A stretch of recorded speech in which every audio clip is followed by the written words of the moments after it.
morning, good afternoon, good evening, good night, wherever you are in the world. Welcome back to another super interesting day of us sitting here and hoping something will happen. Because I looked up the previous trial. It took them 27 hours to reach an agreement. And if I'm mathing somewhat what correctly, they have been doing the verdict for about 10 to 11 hours so far. So it could be today. It could be that I'm gonna lose the will to live. You never know. Either way, thank you for joining and watching me and Shizzy talk about nothing for a lot of hours. Yes, and I'll be off and on all day today. I have to run some errands, and I'll probably be. Hey, good morning, Miami. Sorry. Yeah, I'll be in and out. So, but the stream will Ladies. continue to run over on my channel. It will be bouncing along there, and it's been an interesting morning. Discord went completely wonkers on me and won't allow me to view, send, shows up as blocked and banned by Cloudflare because of my IP address. But whenever I go into my phone, I have no problems there. So I don't know what's going on with Discord, but it's gone completely screwy. So if you're trying to get in touch with me through Discord, forget about it. It's not going to happen. Not until they get it fixed. I don't know what's going on. It could be today, on my end. I don't know. Yeah. It could be a virus. It could be technical problems somewhere. It works in my end. It works on the phone. I haven't tried it on the PC yet. And today I haven't added Shizzy's link to my chat because Nick is having a fundraiser for Zachariah Anderson is running on the banner in the bottom. So if you want to go over there, maybe are able to donate $1 or $2, feel free to do it because we are on verdict watch. So we are just killing time, and it could be that it'll get interesting with Nick.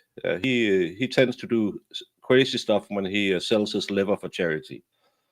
So that's why Shizzy isn't linked. It's not because we have internet drama, even though I hear it's a good thing on the internet. Is it? No, I don't like drama. No, I don't know. Did you watch Ricada this morning?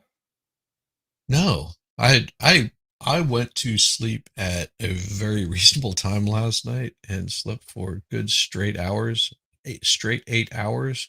No, good straight hours, not the good straight hours. Yes, hours he normally sleeps. Hours.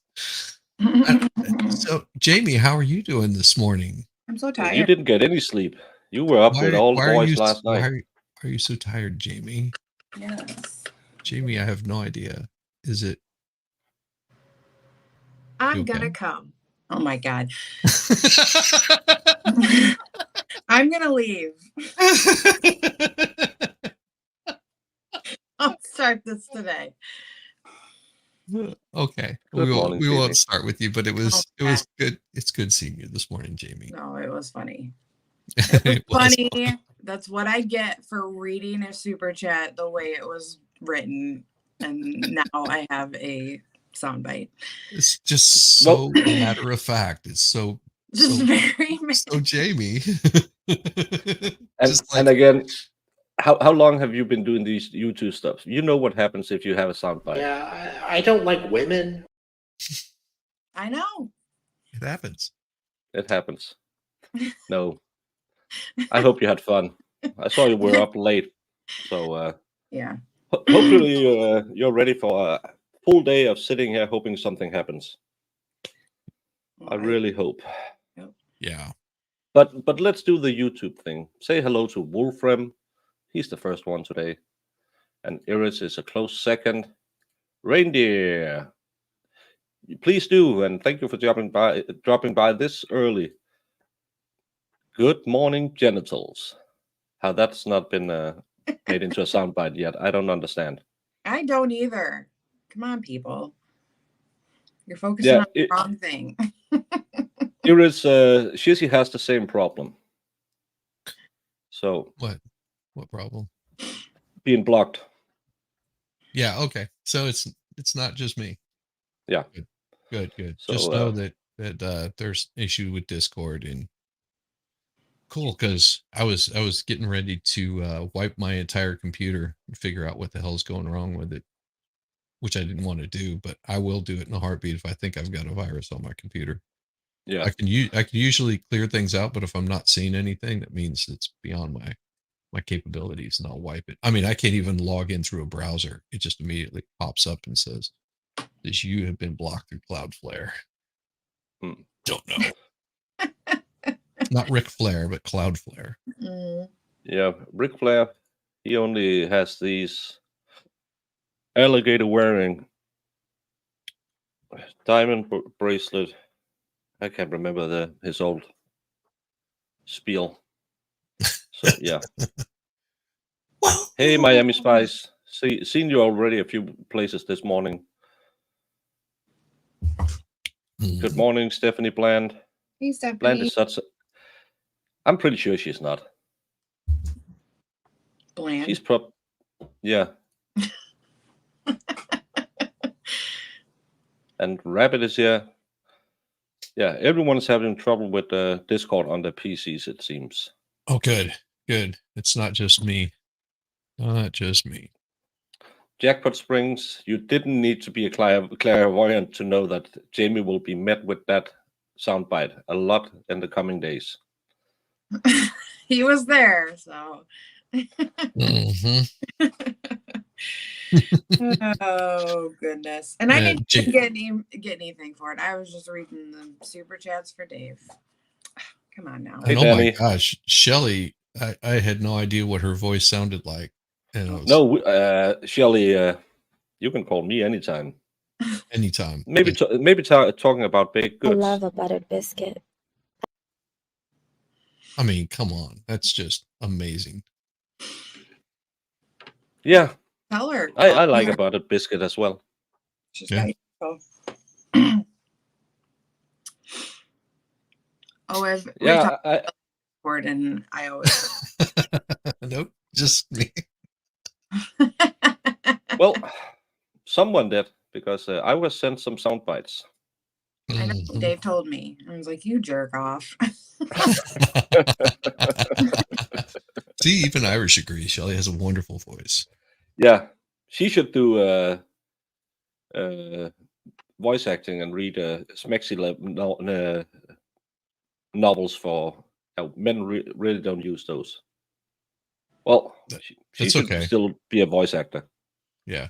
You and Shelly together, that would be that would be so great, wonderful. We have already told Shelly and Shelly. Audiobooks, please. Audiobooks. The dirty. We'll read the chat messages back and forth between Daybell or something like that. Maybe we could, because nothing is really happening in court today, so we could. Can we pull up 50 Shades of Grey and you can read it back and forth? Wait a second. Now, do I have this right? Because I asked my wife, because I have no idea about this kind of stuff, and she was just like, "Oh, that was like fan fiction for Twilight or some crap like that." 50 Shades. Yeah. I thought it was a different one. I don't know. That's what she said, but what do I know? I don't know anything about this stuff. I'm an idiot. Yeah, and again, it's I don't know. I'm surprised, actually. Yeah. But again, she started describing it. I was like, that sounds like the secretary with Gyllenhaal, or whatever her name is. Yeah, that's what it sounds like. The secretary. Have you ever seen that? So so Gyllenhaal gets a job working for this, and she's like a cutter. She like cuts herself, and so she gets a job working for, I guess, an attorney, maybe something like that. And so if you have mental problems, go work for an attorney. Well, and he's like real abusive, and like keeps telling her like, carry the papers, on her hands and knees and stuff like that, like really degrading her. But she's like totally into it and likes being, just dominated by this guy. So is it a movie? Yeah. Oh, Secretary with Gyllenhaal. Yeah. It's and David Spade. That's who the lawyer is. No, Iris. Basically, he tells her, you're not gonna cut yourself anymore. That's not appropriate. Iris, I said people who have mental problems shouldn't work for an attorney. That's not a great idea because I know you are the most stablest of all the women on YouTube's. Hey, Thierry, thank you for stopping by. Tickle our like buttons and then pop in and out as much as you want because I know it's Friday, a lot of stuff is going on, and now there's movement in the court. Well, it might just be their opening. We asked for you yesterday, Wolfie. We're like, where's Wolfie? When we need him. When Shizzy and Shelly are on panel.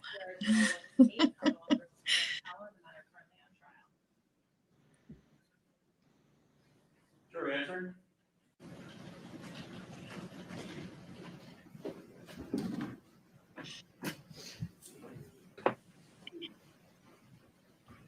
He's just going to probably read the same thing. If you read anything or seen anything. Yeah, but what would be awesome just hanging out to see if back there's any motions or anything. If there's talk about being sequestered or anything. Well, it would be really nice if they came back within the first hour because somebody looked something up. Which they absolutely didn't do. Remember, they followed the judge's order. Yep, they followed the judge's order to a T. They never looked at a map. Good morning. And he has a shitty mic. I must ask again if anyone had any difficulty following my instructions to not discuss this case with anyone, including each other, aside from your deliberations, of course, to refrain from any outside research or investigation, to avoid contact with the participants in this case, and to avoid all media accounts concerning this case. If anyone had it's only good when she has the mask on. She has nice eyes. Instructions, please her raise face your hand. isn't that good. And I hey, see Indigo. No response, so I will send you back to resume your deliberations.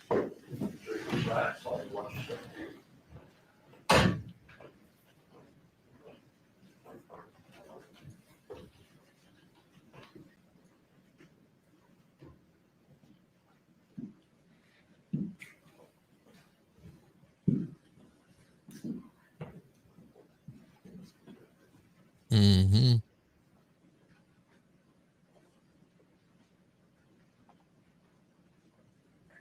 Good morning, atheist. This way is up is on both chats and everything's great today. Let's get a verdict before noon. Sure. Thank you. Oh, sidebar. James Spader, not David Spade. Thank you, James Spader.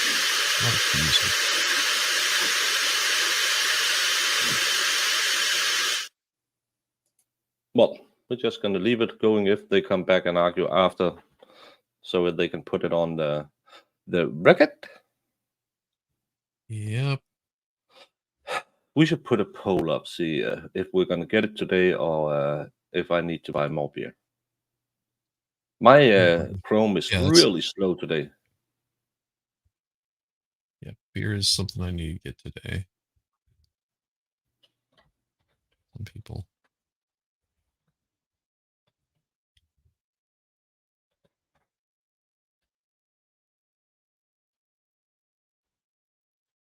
Mm-hmm.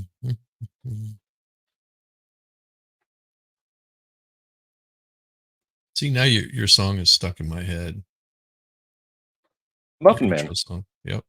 Totally stuck in my head now. I have a friend who plays the guitar, and I've asked him to play it as in a heavy version, but haven't really gotten to it yet. Just to spice it up a bit. See, what we need is a good intro for Valhalla. That's a little bit like that song Valhalla Awaits. Don't pull it up because it'll get your channel. I can't do it because the monetization doesn't mean nothing, but it's more the copyright strike I don't want. Right. So, but Yeah. But I mean, I fought the copyright strike, and it says that I've won it. That they're not proceeding with it, but it's Yeah. still just a pain in the butt. And I was like, yeah, I had to go back and re-record with a different song, redo it with a different song to get it correct for him. So, which really hey, one pisses blessed me off manner. because that song fits so well for him. Man, Yeah. so aggravating. Yeah, and that's I would really like that it was more clear what you can use and you can't use, especially because you had as long as you credited the the guy who made it, it was fair use. Am I right? As long as you put in there and credit who it's from, it's fair use, but they do say that it could get copyright struck. If you go into YouTube Music, like in your Yeah, in the studio. through Studio, all of those songs, some of them have you can't use also, and you have to go in. It's under Creative Commons or something like that. That they'll get a portion of it, so you have to eliminate those out, so you don't get those dinged. Also, it's I got crazy. I got struck with a previous short video. I was so one day is maybe half a year old short video. You got a copyright strike. The music you put on shorts are in the shorts program. It's not. Right. I didn't upload anything, and but they must have rescinded their free use contract. But Yep. I got a copyright strike, and Yep. if you monetize, that could be a whole lot of problem. Yes. That's just annoying. Well, and if you do get a copyright strike like that, it'll give you a warning. You can just go in and remove the music on it. Yeah, but it's still that one day you pop a copyright strike and you think, what the hell did I do? I didn't play any music the last 5 videos or anything, and then it's Right. a half-year-old short video. Yeah, I know Winning has this list how to respond, and I know Nick has talked about you need something from the TOS you put in, but I got hit with the Birds Aren't Real because I was dual streaming with Dave, and I think we were on with the expert or something, or we were mirroring the expert or something like that. And both of us got stuck, and I just wrote in. It's clearly parody. We are making fun of it, and we're talking about how a TV station could be that stupid to bring a guy like that on. So it's clearly parody, and that's the TV station that hit us. Mm-hmm. So I really hope their lawyer have read that I called them idiots. Yeah, and that song Valhalla Waits, it was so perfect for Valhalla. I mean, it was like straight up just amazing. And yeah, it just fits so well with all the artwork and everything. And then I ran it on with MG Law. No issues. yeah, I checked the next day, it was good. I came back after I'd shown it to him, and he had put it on my birthday stream, and I'll be damned if it didn't copyright strike me almost immediately. And then it copy struck the other one. I was like, man. So I reached out to Valhalla, and I was like, I am so sorry. Let me get this. Here's what they recommend doing. Sent that information to him, and man, and Dave got the strike also, and he just deleted the song. He was like, yeah. But but again, if you have the rules and stuff. But again, I was watching Aussie earlier, and he said as he doesn't put monetization on his Friday streams because he's showing the lingerie football league and stuff like that, and playing music. And he says as long as you're not monetized, they don't go as hard for the copyright, because if you're monetized, they need to get half or all of the money for it. But Atheist Dan has a question. What do you think the jurors are leaning toward guilt? What do you think jurors leaning toward guilt are thinking, or evidence they might argue for? Well, if you're still thinking guilty, you believe that every little trace of luminol indicates blood, and therefore you are pretty certain she cleaned up the crime scene. She tried to hide the murder, and she just, maybe you're sitting there thinking, well, she couldn't move the body, and then she just gave up, and instead of hiding the body, went out to make herself an alibi. That's why you only cleaned part of the basement, but the entire kitchen. That would be the reason. Some of them will be leaning to guilty, and they will have the domestic abuse in the back of their head, even though the police officer said the only reason she got hit with a domestic abuse was because the other one went through the door first. But again, I sit here, I don't do it for a living, because it doesn't pay that well to be a layman in Denmark. But I'm used to sitting here for long hours without saying anything, just listening to evidence, and I can stop, go back if we hear something interesting. I can talk it out with Shissy. So we're kind of used to it. But if you're a juror, and that's why prosecutions always try to blow your head off with all these information and all of these technical jargons, because they never said luminol was indicative of blood. They just said she cleaned the kitchen. Nothing there on the floor, and now you can see everything lights up with luminol. But when someone asked me in my chat if I didn't understand the evidence, I looked up the components in the stuff, and it reacts to fingerprints and feet prints as well. So it's not an indication of blood, but they talked about it as it could only be blood. So I believe if you're still holding out after close to 11 hours, it's because you really think she tried to cover up the tracks, but she couldn't remove the body, so she went out and made all the phone calls to try and cover the timeline.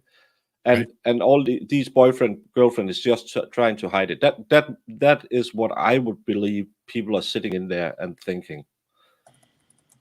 Yeah, I have a feeling that I have a feeling you're right on that.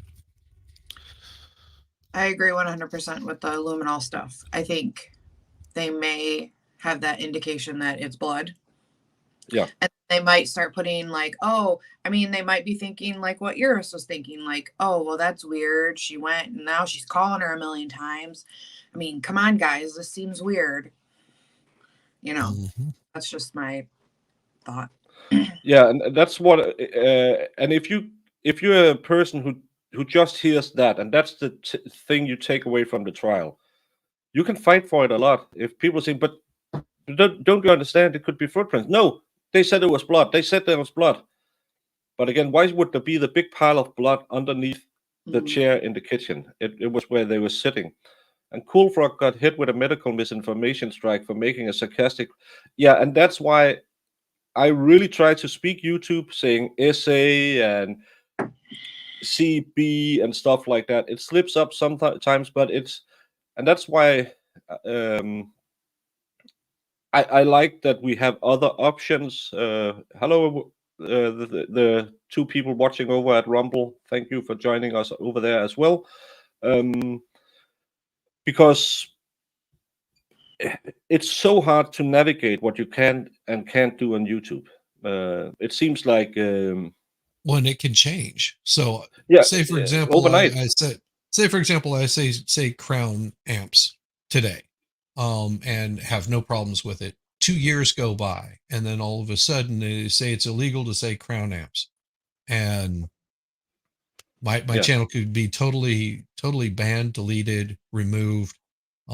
Especially if I was, for example, a promoter of that particular product, which I'm not.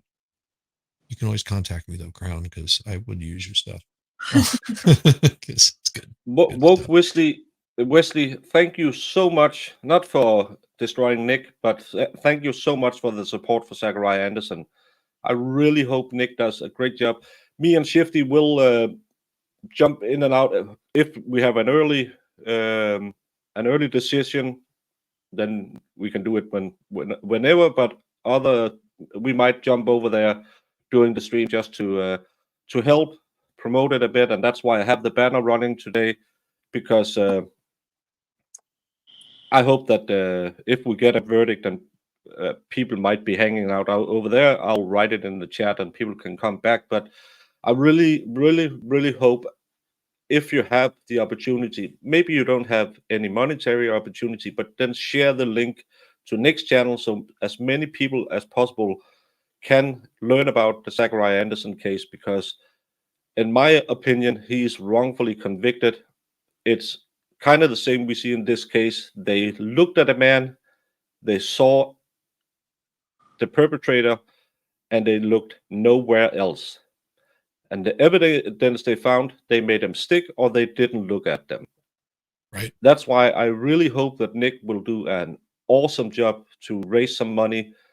I know he have made a fair amount of money for the Zachariah Anderson Foundation earlier.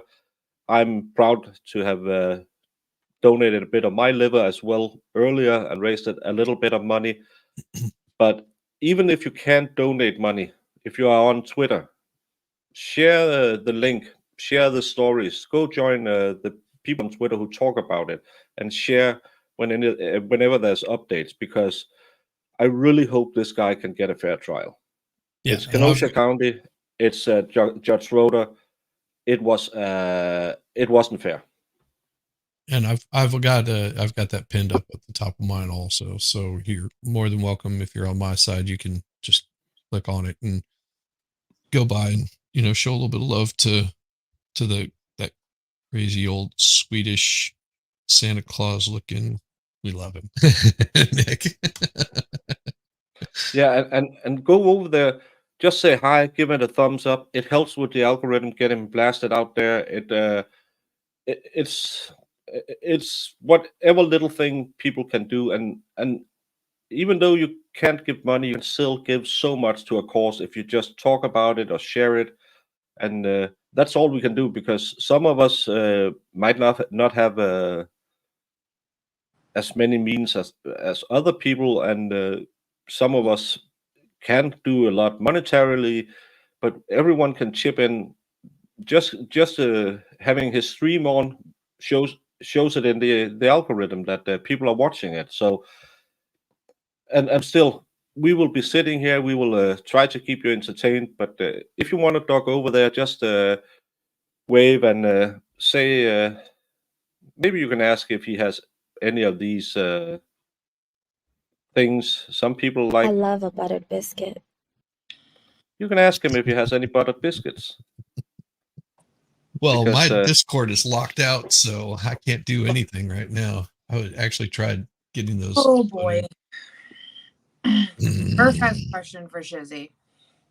Do what? Oh, who does? I'm way behind. So, hey, Murph Surf. Her chicken was delicious.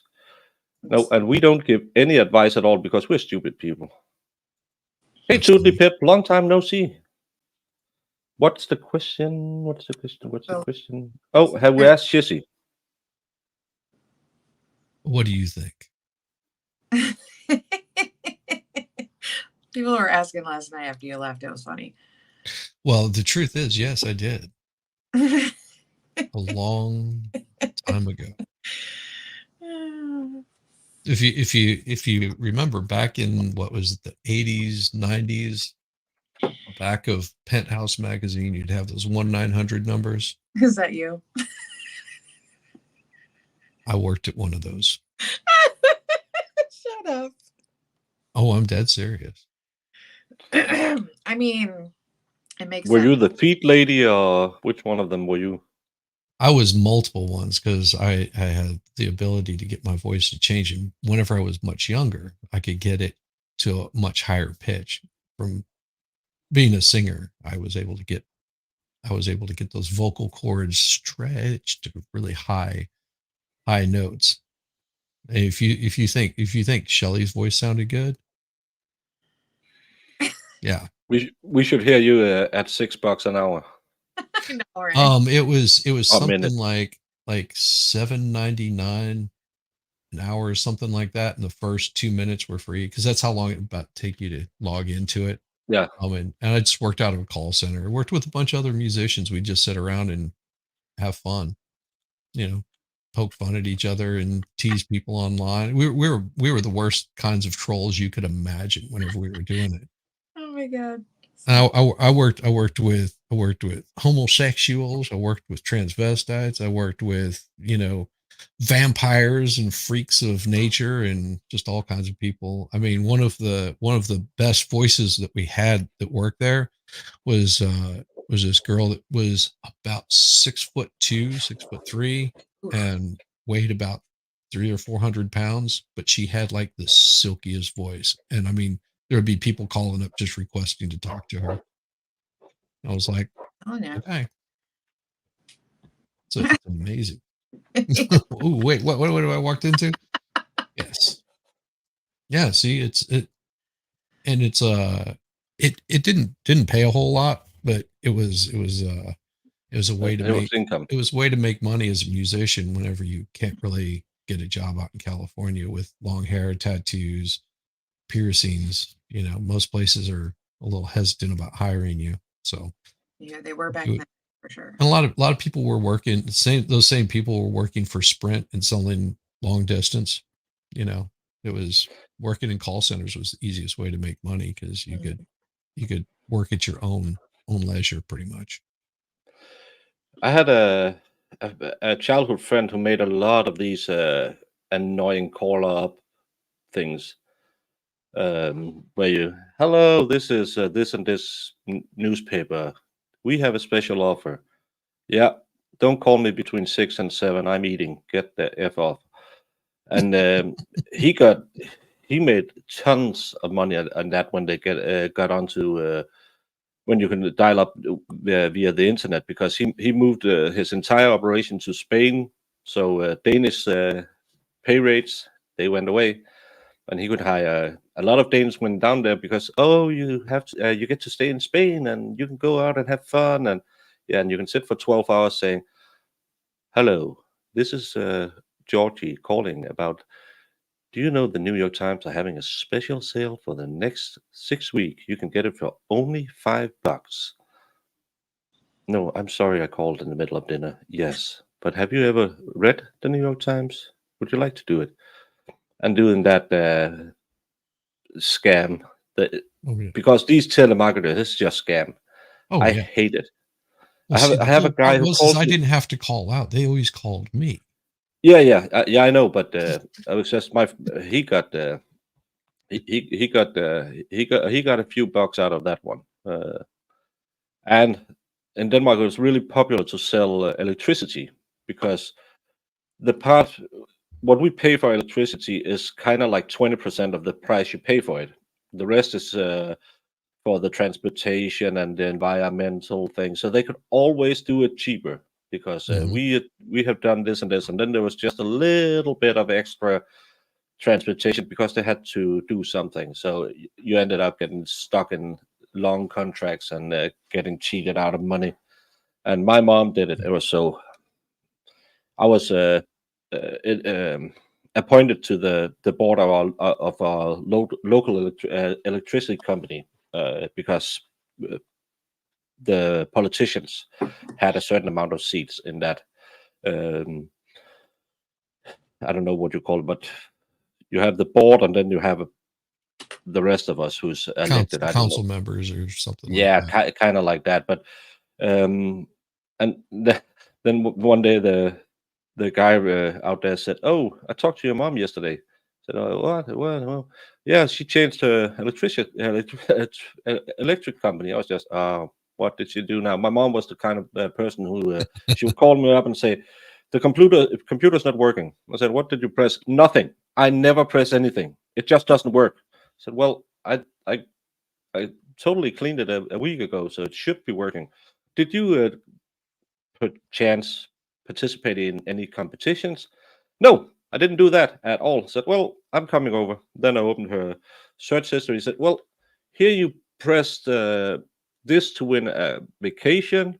Oh, you wanted a new TV, I can see. And you, yeah, but it was on good websites. There's no such thing as good websites. You don't press anything that turns around or blinks.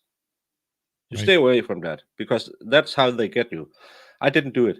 A week later, my computer doesn't work. It's running really slow. What did you press? Nothing.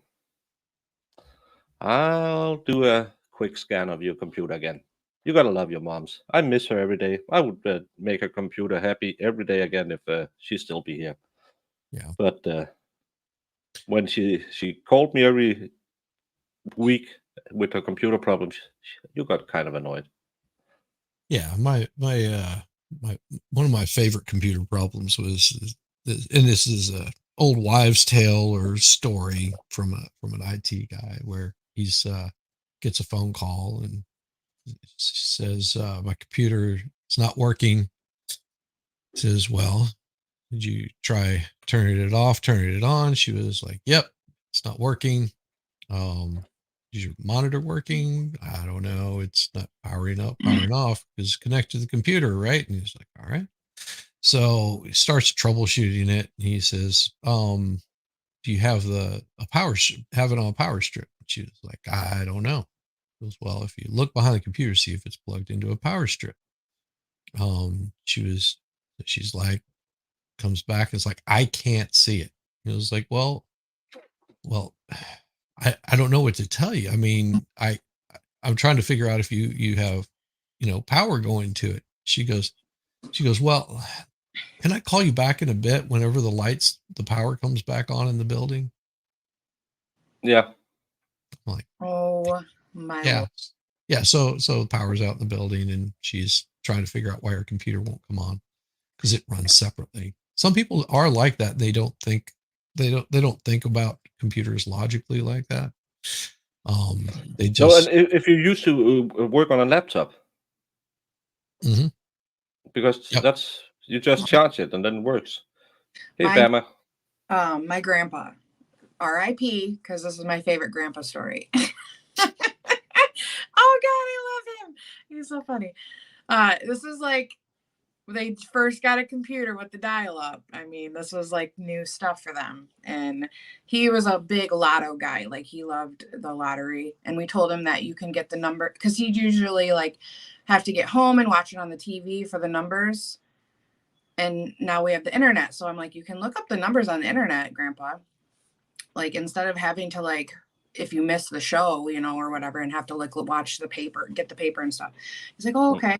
And had the family over for dinner one day and he's like, well, I need to look up the lotto numbers. And we're like, how do I do that? And we're like, well, just type it in the Google search bar or whatever. And he typed in bigballs.com. Only a minute. And all the kids were over and everything. And they had their computer like right in the living room. So like facing everybody. And you know what came up? And he's like, what the hell? And he's trying to, and it was one of those sites that like doesn't give you the X. So you can't like X out of it. Like you have to like alt control. It was really crazy. It was so funny. And they're screaming for me to come help because apparently I know how to turn a computer on and also I'm a genius. So yes. but it Well, was the funniest and thing. there were people that literally thought this was a coffee cup holder for their computer. Yeah. Oh And it worked fine for it too. Yeah. How? Until you spill coffee on it. Yeah, but and how funny it is to look at a computer with a DVD drive and a disk drive, a CD drive. Right.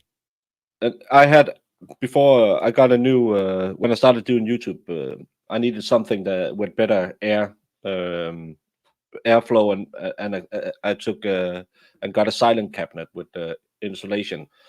So before that, I had one with you still had the floppy drive in, but it was such a great cabinet to work in. So I just kept it every time I upgraded because it's so easy to get into. They were massively big back then, Mhm. and now everything it doesn't. I don't know why many of these computer cases are still so big because you don't need anything in it. I think my motherboard is the size of an iPad. Well, one good part about having a large computer case is if you're running multiple hard drives as backup, Like, but at this, and that's only if you want to have it localized. If you want to keep it from being online, like you can easily do Dropbox for practically nothing compared to what it would cost for a hard drive, and no data loss. But and again, what does you can get two terabyte for $100 today? Yeah, So you can it's get not- 2 terabyte for $100, but you can run like over 100 terabytes on Dropbox, and then you can just upload it onto Dropbox and download it as you need it. I hate Dropbox because they keep writing me, "Oh, you're soon out of space on your Dropbox." No, I'm not. I don't upload anything to it. I have 2 Diamond Dallas paid yoga videos because when I used to be a politician, whenever we went away on some conference or something, I had it on my phone so I could still work out. That's everything I have in my Dropbox. And they're not that big that I'm running out of space, but it's to promote it so they can sell more. Yeah. But congratulations to Nick and especially to Zach. It's Nice. so amazing. That's 10. I'll have to for that's $10 a minute he's been earning so far. That's a pretty good paycheck. Nice. Mm-hmm. Man, oh man. You sacrificed Yeah. his liver for that. That's so much. Yeah, that's and the funny thing, people is they can't understand why doesn't it work. Well, have you checked the court? Have you? My neighbor once came in and asked me if I could help him with his what do you call it? Your hedge clipper. And I said, "What's wrong with it?" It stopped working, and he had it in his hand and said, "Why? That's not a cordless." No. Have you thought about you brought it all the way into my house now? Shouldn't it be stuck somewhere? Oh, he cut the cord. Yeah, it don't work when you cut the cord. He was just if I could fix it. No, you cut the cord, so you have to go and buy a new, or get someone to splice it. Yeah, it was. Oh, It's that whole sling blade thing where brings a lawnmower to him, and it's just like, it don't work. Can't figure out what's going on. Pours gasoline in it, cranks it up. don't say that when Jamie is on. Don't say pour gasoline. Ask Jamie why her dad was over one day with the lawnmower. Happens. It happens. Yeah, that's yeah. Just won't doubt and aren't sure will be swayed by the people who think she's definitely guilty. No, I hope it. I would say at the worst, I would hope for a hung jury. At the worst. Yeah, and again, we are. I don't know if they have. I haven't timed it yet. How much? It's around an 3 hour. days into this. They've been deliberating for. They did 2.5 hours the first day, so 10.5 hours plus, so 11 hours, 11 hours and 15 minutes roughly. And if the easily swayed ones, and if it was leaning pretty heavy against guilty, even if a majority was on, we think she's guilty, and a few holdouts about reasonable doubt stayed there, they would have swayed them yesterday. I see it more like there's probably like 4 or 5 people on guilty, not guilty, and a lot of mediation from the guys in the middle who can be swayed. It's not only 1 or 2 trying to. I think they're arguing a lot, and I don't understand why. But again, juries is it's Jury a crapshoot. You take your chance with a jury, and that's what it is. Yeah, juries are very, very, very fickle when it comes to this. Hey, Colleen. Hungry. Thank you, Diva. If you guys haven't checked it out, Dictionary Diva actually has a channel too.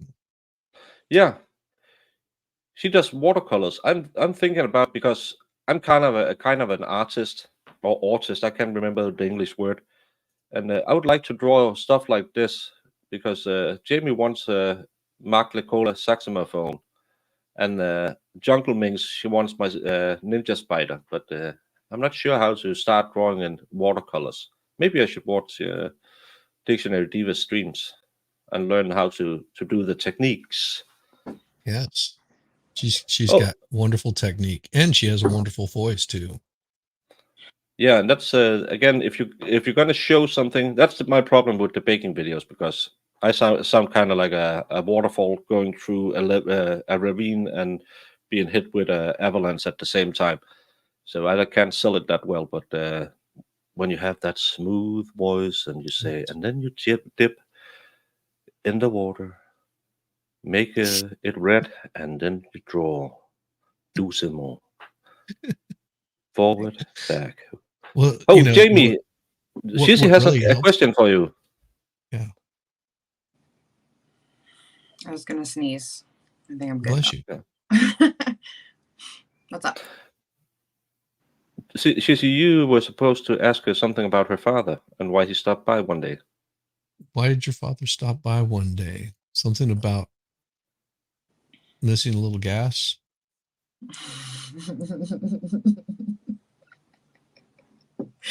The stupidest thing I've ever done in my life. Wow. I'm going to fill up my cup while... What'd you say? He said he has to fill up his coffee cup. Oh, I was telling Dave a story behind the scenes too, and then he blasted me on internet. My stupid lawnmower was not working for like 3 weeks. And when it stalled out, I looked and I swear to God, I saw gas in the tank. And I was trying to get it started and it wouldn't work. So I pushed it back to the garage and I was like, well, I'll just have my dad come look at it or whatever. And he didn't have time to come out. And then like, it was like 3 weeks later, he comes out and he has like all his tools to like, cause I told him what, I was doing this and that. And he's like, did you check if it had gas? And I said, yes, Dad, I'm not an idiot. And then he comes out and opens it up. And I was like, I came out and I'm like, well, what's wrong with you? And he goes, it doesn't have gas, you idiot. Nuh-uh.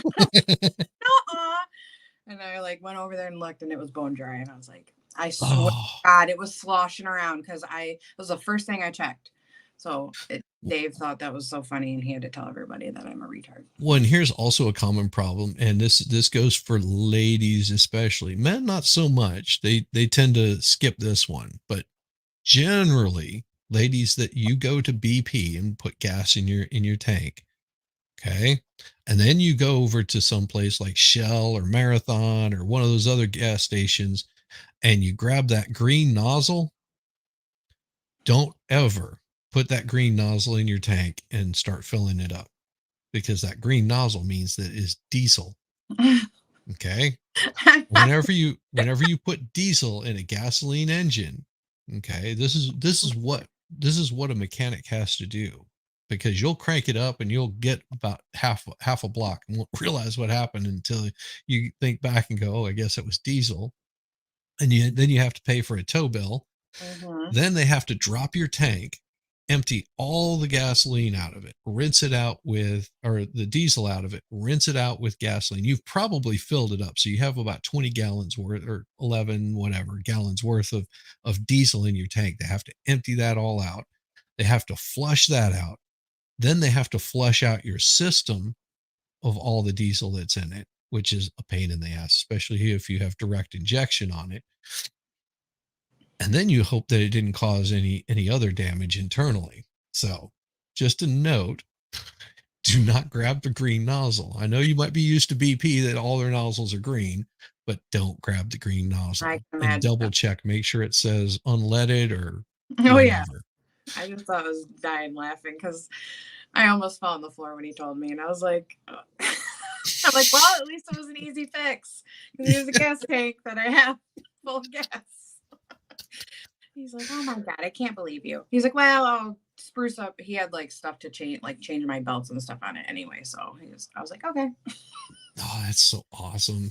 That is so awesome. So, but I don't know what it is, but he's retired now. So he's just like, he gets really funny about like coming over and just like helping me. Like I don't even ask for it, but he'll just come over and do things. Like he did it on Saturday, come over and like weed whacked all my ditches and stuff and like cut some tree branches and like, do you have nothing better to do, Father?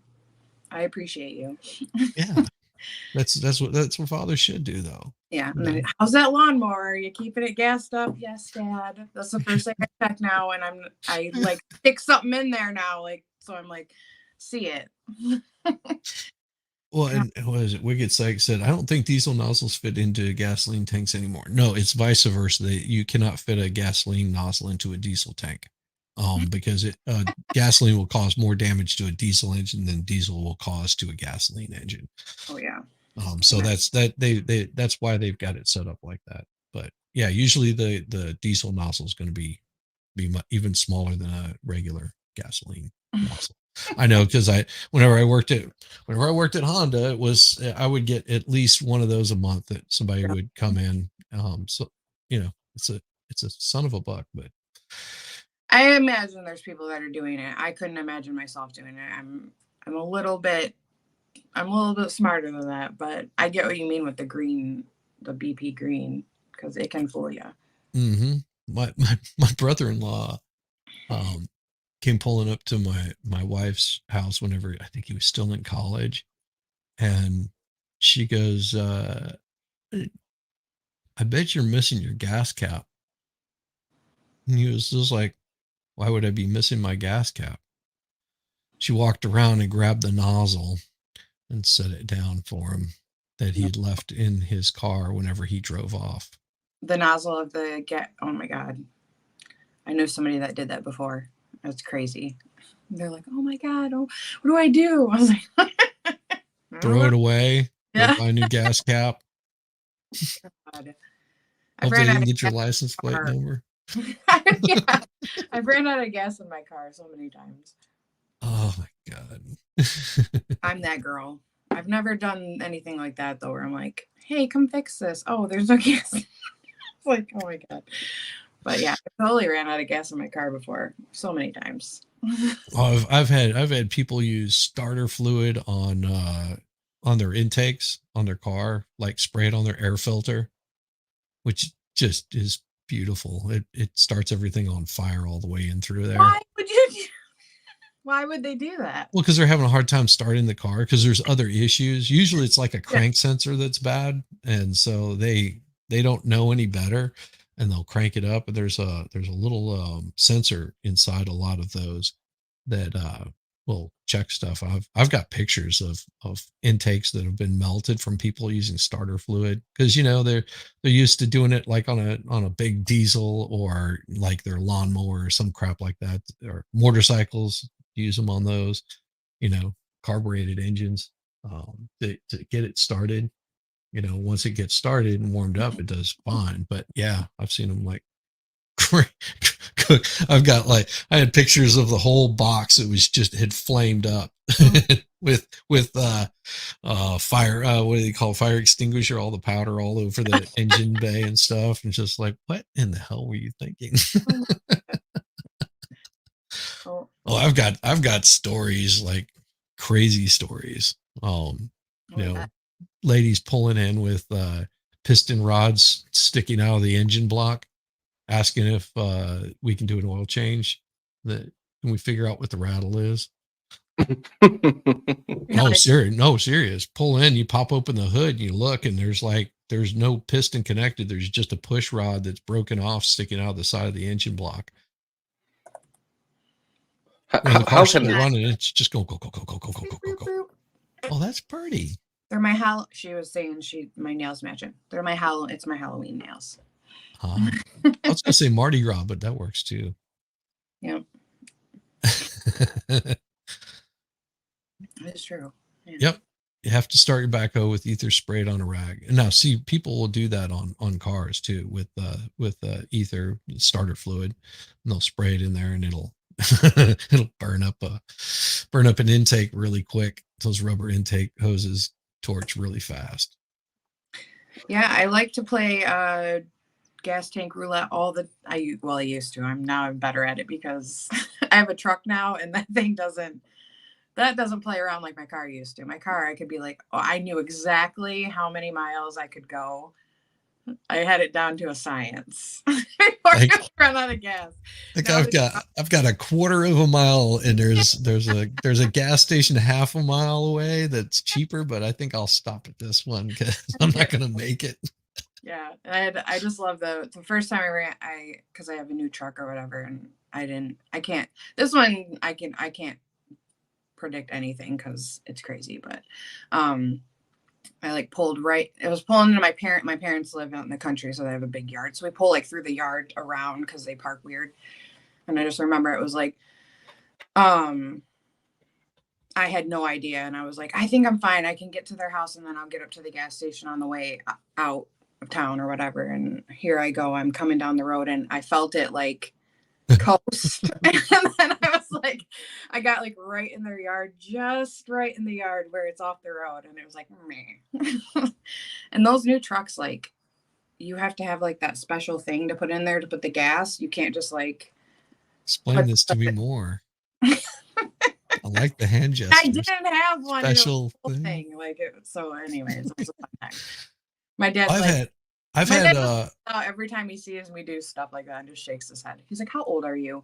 Well, and I've had people come in whenever I was working at Honda that would come in with because the gas nozzle would have this little automatic shut off thing in there. So whenever you tip it up, it would just slide back up in.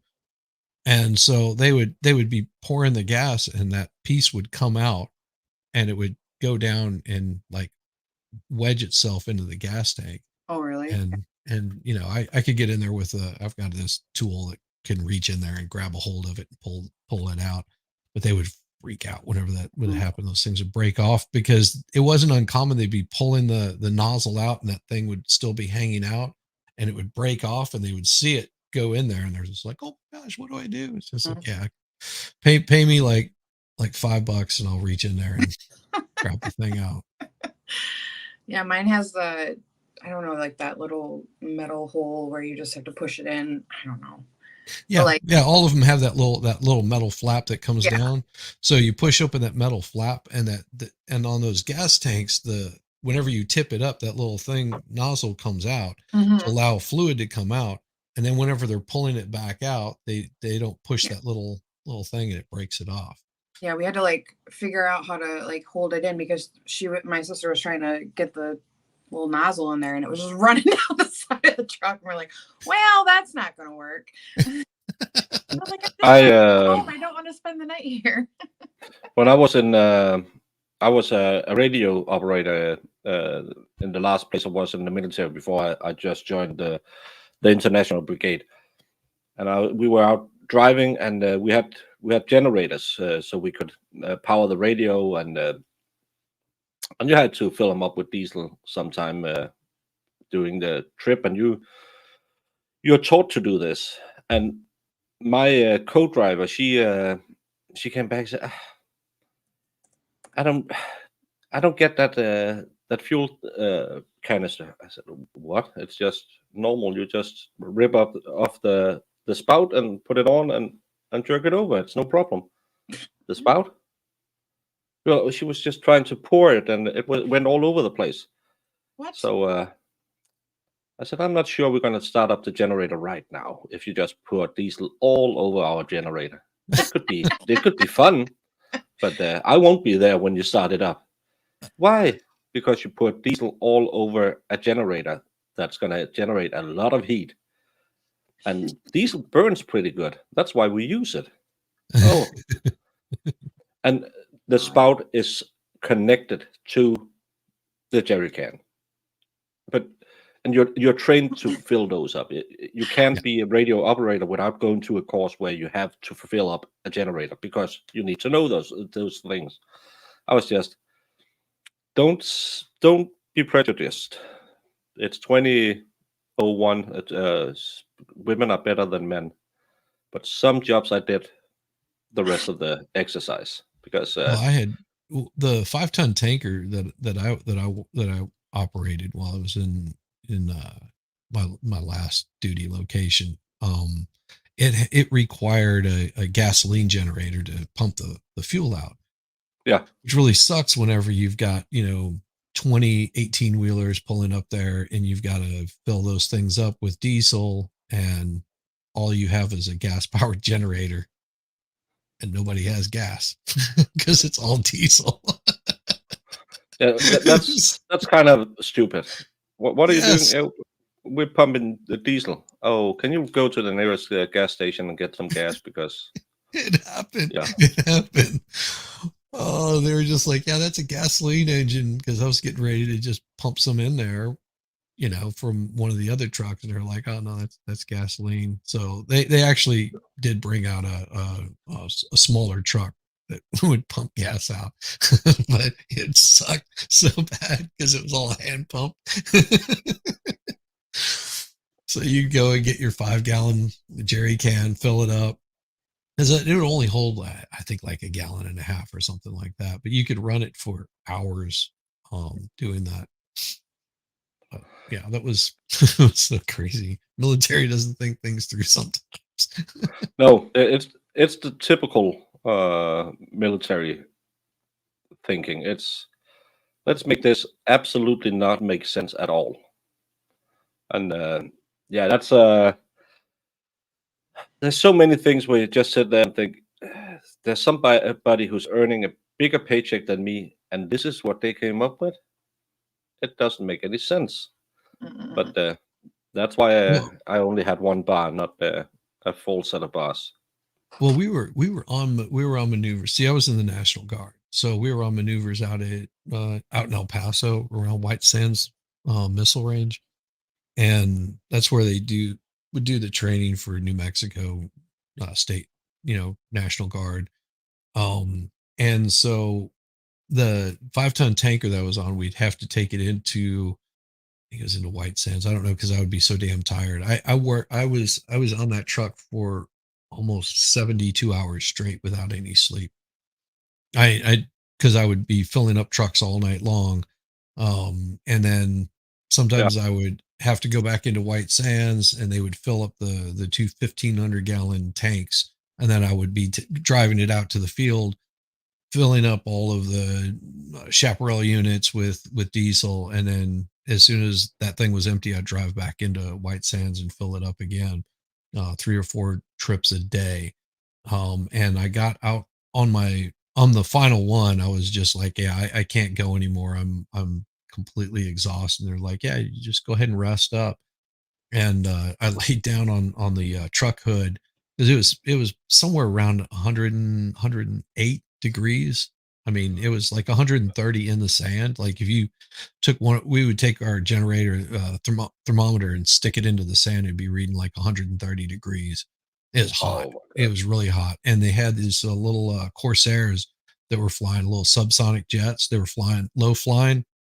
That was so awesome, because they come blasting by and just bring this cool breeze of air, and you're like, oh, that feels good. I'm laying there just almost asleep, and the captain of our unit comes showing up, and he starts yelling at me, and I'm exhausted at this point, and he says, well, why aren't you shooting at these planes? I was, because they want you to like fire blanks at them or something like that. And I was like, I'm exhausted, and I'm just trying to get a little bit of rest. Well, you need to be shooting at these planes. And I was just like, well, I don't have any ammo. And he goes, well, just pretend like you have ammo and just act like it. And I was said, well, how about this? How about I act like I'm shooting it and go take my ass back to sleep. Yeah. Sometimes you get we have very strict rules for how long you can drive, and you always need a co-driver and all this stuff. Once I was in the field hospital in the kitchen unit when I was in the international brigade, and we had to drive from basically one part of the country across most of the and set up And then when we arrived, they said, well, we kind of only have drivers for half the trucks. So when you get over there, we're going to shoot you into minibuses, shoot you back, and drive again. We said, well, we're not allowed to drive for that long because we need to fill out these schedules, and you can only drive for, I can't remember how many hours a day and Yes. stuff like that. Yeah, this is the military. We can do it. I said, no, because we are not at war. So we have to follow the rules. It's in the regulations, and we can get in trouble if we do it. I don't care. I said, well, okay. And I didn't want to make any more fuss because it was a pretty good paycheck. And then we went over there, got back, and then we said, where's our co-pilot? Why? So we need to have a co-pilot to keep us awake. That's their job, to keep the driver awake. Yeah, but normally we use the nurses as co-pilots, and then they need their sleep. So it's only you drivers who are going back. At the end, you could just see this row of trucks going 80 kilometers an hour, with everyone was smoking and they head out the window just to try and stay awake. And then he got angry the next morning when we weren't ready for parade or for assembly at 8 in the morning. I think I put the truck down at 4. I was just, some of these officers, they should just be hunted into the sun. Yes, I agree. And that's pretty much how I felt. Yeah, and come to find out, I actually had gotten heat stroke. In the middle of all that, because they came by and they were just like, oh, so, just checking on your water, making sure you got, because they would have a medic come by and look, and I was like, I don't know what's going on, but I can't focus right now, and my head hurts. And I had already slept for probably about 5 or 6 hours at this point. It was starting to get a little bit dark, and I'm just like, yeah, I can't focus right now. And Feinstein died. Well, that sucks. I mean, I hate to hear loss of anybody. I wasn't a fan of Feinstein, but it really sucks, that. Yeah, every death is a tragedy. Let's could do this, and then we can do this. I hope they don't strike people. Oh, now my screen is acting up. Why don't you? This one. Put this one down and maybe take it over on the big screen so it's more easy to see. Also, Newsom gets to appoint her. Passed away at the age of 90. 6th Senate term after previously serving as mayor of San Francisco. She stepped down from her perch, blah, blah, blah. But she has been in bad health for quite some time, hasn't she? She was just admitted to hospital. I can remember watching the video where she came out of the hospital and said, oh, are you back in full health? I haven't been away. Yeah. Yes, everybody knows. The same way that everybody knows the status of Biden. Perfectly top of his health. Absolutely. One of the healthiest people in all of the US. Exactly. Because on YouTube, we can't say anything other than what an amazing job. Yeah. That's the big problem I see. And again, I hate politics, even though I used to be a politician. Maybe that's why I hate it. When interest people knows how to handle you, let's say it that way, and know how to get what they want, they keep you there. And then you have, because if you're a senator or governor or something like that, you're kind of like a big fish, and you have a lot of pilot fish swimming around eating all the leftovers from the big fish. Yep. So you want to keep a person you can handle, and you can make into a meal ticket. And in politics, it's so dangerous because you take off all the rough edges of a politician because you want to ensure that they get reelected, so there's another meal ticket.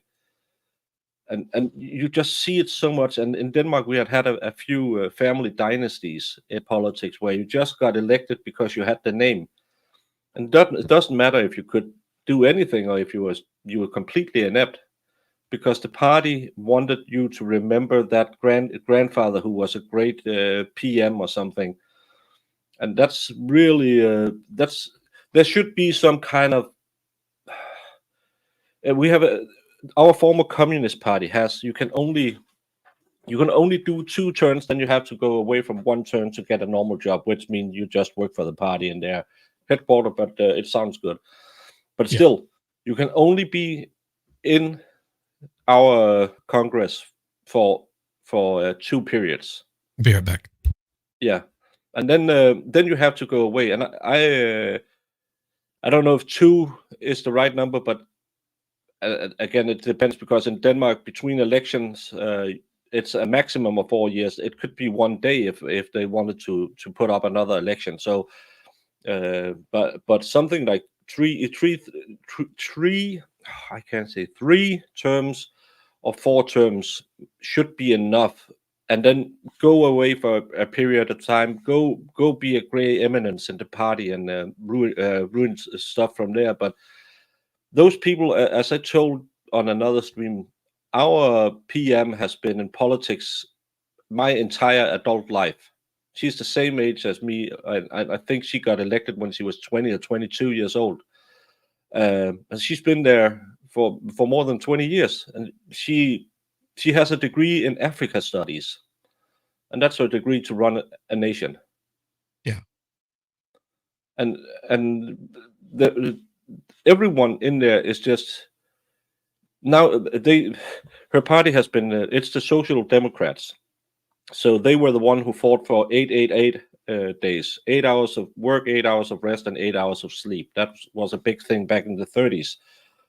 And now the last week she has been yammering on about that people should work more, not less, because the state won't function without you working.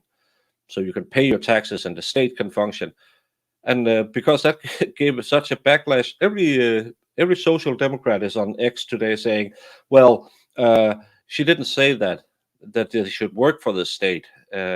She just said that people should work if they wanted to. No, she is, even on her, they had their party congress where that's just a gathering of clapping seals that salute every time she says something. Even there, she was booed when she said people should work more, because the people who need to work more are nurses and healthcare workers. Because in Denmark they go part-time, most of them, because it's heavy female jobs. Not heavy female. It's mostly female. Well, some of them are quite heavy too, but. And they tend to work less hours. So where a normal working week in Denmark is 37.5 hours, they tend to work around 30 hours. And now she says, well, they should work more so the state can function better. And that's something a commie would say. It's not a social democrat statement. It's so crazy. I do have to jump off here for a bit and go pick up some equipment. But I'll be streaming this over here on mine. If something comes up, drop me a DM in Yeah, I can Discord. DM. Yeah, Discord's working on my phone, so you can Okay. DM me on my phone. Yeah. But for whatever reason, it's not working on a computer. It's funny. DHSI, I guess, needs a StreamYard link. I don't know who the hell that is, but they retracted the messages, so I don't know what's going on with that. Well, Maybe it could be they someone went who was going on someone else's and just wrote it in the Yeah. wrong one. It We might don't know. happen. We don't know. Yeah. They But might have it been could be watching multiple streams. We love that them. happens a lot. Yeah. But it could be a nice guy, maybe. Absolutely. I looked up the guy who was asking yesterday. It seems like being another Danish streamer who does a lot of streaming music and stuff like that. I don't know, because I could just see in his bottom of his stream he had some old Danish comedy shows running. So, but yeah, Yeah. I mean, I don't know why he wanted on, but it's okay. Maybe he just wants to meet a fellow Dane. hey, that's always a possibility. That is always a possibility. Yeah. On it, he had thoughts, he said. Yeah, and that's okay. But again, I would like to know you, because I don't only get myself yeeted. I get Shizzy yeeted as well. Yeah, we don't need that kind of stuff to happen. And there's nothing wrong with having people on, and you want to sort of vet them out. I know that I've streamed with Fast Group before, and he's pretty straightforward and I don't think would do anything to get you deleted. So Fast Group's good people. He actually runs a channel. Fast Group is pretty straight. Well, pretty straight. I mean, Yeah. he is in South Georgia, so. And I always say Birmingham. It's Brunswick. Damn it. Yeah, I don't know any of those places. Why do you name your towns after English cities? Sister cities, that kind of stuff. You know, they tend to. A lot of people came from that area, so they maybe just like the name and said, well, what do you want to call it? Well, we're not going to call it Stinky Pinky Town, so we'll call it, Brunswick. But you have so many other names, Albuquerque and Albuquerque, New Mexico, yeah. But we have I shouldn't say anything because in California there's Solvang, the Danish city. So,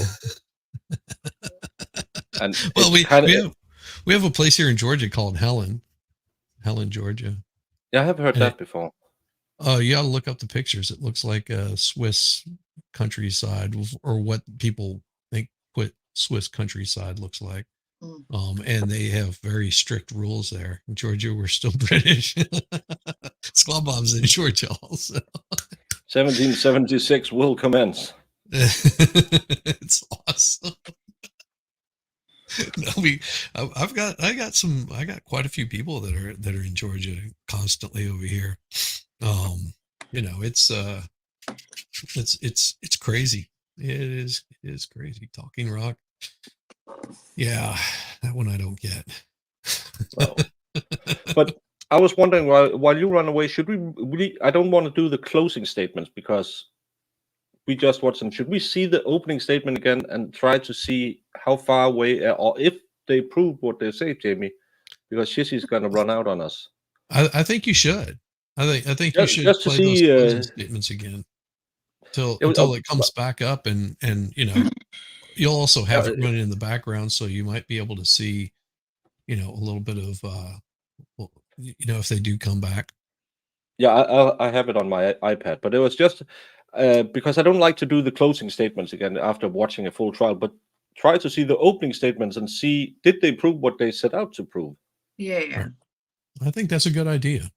Yeah, because I honestly don't remember the state's opening. I remember we were thinking, oh, okay. And blood everywhere stuck in my mind. Yeah. All right. Well, I'm going to jump out of here. I'll see you guys in a few. Hopefully before noon. Hopefully, yeah. I'll DM you if we hear anything. Either Sounds way. Good. See you then. So Chad, we are just gonna go back and try and rewatch the opening statements just to see if they proved what they set out to prove. Because as I remember the opening statement, it was a lot about the cleaning up and the blood, but I could be mistaken because again, it's been 10 days and there might be something there. Mm-hmm. So I'm just gonna hit it and then I'm just fast gonna water the roses. And then again, people in chat, if there's anything you want to talk about, please put it up so we can talk about something because I'm going to be here for a lot of hours. Yeah, ask some questions or give your thoughts. That's right. They couldn't agree on that. But ultimately, despite that, in 2007, they got married. And in short order, I'm just going to restart it. The decision for them to even get married was a cause of great strife. They couldn't agree on that. But ultimately, despite that, in 2007, they got married. And in short order, they adopted a daughter, a baby girl that they named Brianna in 2008. A fact the defendant would later describe in an interview with the state police on the night of Anna Marie's killing as, quote, another stressor in their lives. And within a little over a month after Brianna's adoption became final, was the first time the police had to intervene in the relationship of the defendant and Anna Marie. This was in September 2008. On this date, there was yet another argument within their home. And the evidence will show that Anne scooped up Brianna, got into her car, and fled to the Grandview police station. The defendant was in her own car in short order behind her, but Ann got there first. And shortly after Cara arrived at the police station, she was put in handcuffs. And she was placed under arrest for assault and battery on Anna Marie.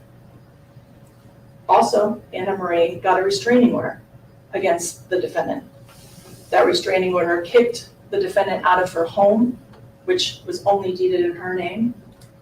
It gave custody of Brianna to Ann, and it prohibited any contact from the defendant to Brianna on this restraining order. You'll also hear the Department of Children and Families was notified on that date. Now, you will hear in the evidence that within relatively short order, that restraining order and ultimately the charges of assault and battery were dropped. They didn't move forward. But this is an important event in the lives of the defendant and Anna Marie. This event set a tone. Again, months later, on the night of Anna Marie's killing, in her interview with the state police, the defendant references this time frame. She says she was bamboozled by Ann, that Ann had got there first, that Ann had committed an act of violence towards her in the house. But she's the one that ended up charged. She's the one that ended up with a restraining order against her. Ann got the upper hand, and it was something the defendant would never forget. No. You'll hear that after that arrest, the hostility and the issues continued. Nothing changed. According to the defendant's words, the same problems were still there. By late spring of 2009, the two had made a decision, both of them, that the relationship was over. They could continue. No, I haven't seen any of the three. What? I said so much. Oh, I have to put in my earphones. Oh. Yeah, come again. Now I can hear you. So much BS already. Yeah. The Brianna thing, yeah, it was Anne Marie who wanted to adopt, and Cara who was afraid that because of her money problems, she didn't like. It wasn't because she didn't want the daughter. It was because she was afraid of the money problem. Well, yeah, they start off with she didn't want to get married, but she did it anyway, and they adopted a baby, and it was so stressful. Everything's so stressful. This is so hard. And then they had this altercation, and then she says the dates, and I mean, obviously I knew it was 2 years prior, but I'm like, yeah, 2 years prior. Yeah. They're harping on, they're definitely, I didn't realize how much they harped on that 2 years prior incident. One incident. Yeah. And again, I have tried to look up to see if we could see something, but everything that pops up and I could probably do a deeper dive on YouTube, but again, YouTube only shows the most recent stuff. So I haven't really looked into. You can find a video where somebody goes around the crime scene outside, but you can't use that for anything. Oh, you found the Valhalla cartoon. Is it on YouTube or where did you find it? And it's kind of like the Hobbit style, not as bleak, more cartoonish, more happy. And if it's the other language is probably Danish. So if you want to have a Danish education, you can watch with subtitles. Yeah, and that's why I wanted to hear the opening statement. I'm not that interested in closing statements because we have all the evidence. We really don't need the summary from the lawyers, but this is what they're setting out to prove. And being this deceptive in the opening statements, again, it reminds me of another trial where they just made up everything. Where everything she did meant murder. Yeah. Yeah. And Juror, it isn't double jeopardy because they had two hung juries. Then she was convicted, but it was overturned. So that's back to square one. So it's not double jeopardy. And if they end up in a hung jury again in this one, she can be tried for a fifth time. Or if it will be overturned if she's found guilty, it can end in another trial if she wins her appeal. But again, at some point, as I said yesterday, if I was a Democrat running for the the public defend. No, not the public defend. What's the job? Prosecutor? Yeah, if you ran for prosecutor, I would go in there and slam the former one and say, why do he keep wasting taxpayer money? And it's just because she is a lesbian, and it's because he has prejudice against the LGBT. I can't say that name. That's also banned on YouTube. That letter combination. But I could run a pretty good political campaign of this, and I can tell you that our friends at Lawn and Crim had another poll this morning, and the amount of guilty people went down. People are leaning more towards a hung jury today than towards a not guilty. Mhm. But still, it went from, I believe, 65% yesterday to 58% today. Hello. Hey, Wilhammer. Hey, Wilhammer. Thank you for joining yesterday, and thank you for the amazing work you do with sound. It's so helpful, especially now we're listening to this and I have the booster on and you still really can't hear anything. Yeah, objection trickery. That's a good one. A website called All Cartoons. I don't know that one. Hey, Mims. No, thank you. You make it easy for us to be monkeys pressing buttons. But let's get back to hear all these riveting evidence she's going to show you. And you know more. And they both filed for divorce. But they took two different paths. The defendant filed divorce paperwork first, but she did not have Anne serve with that divorce paperwork. Her plan was to try to do it amicably, to hire a single attorney, and to come to agreements. Anna Marie, had different ideas. And before the defendant could serve Anne with the paperwork, she filed her own paperwork at court. She asked for the house, she asked for custody of Brianna, and she asked for spousal and child support. And did? I didn't realize that. Okay. Didn't realize what? I didn't realize Anne's a jerk, man. I'm sorry. I know she's the victim, but I didn't realize, wow. I mean, other than all the shady stuff going on with all the other people, like, Yeah. to be like, I want all of this stuff too.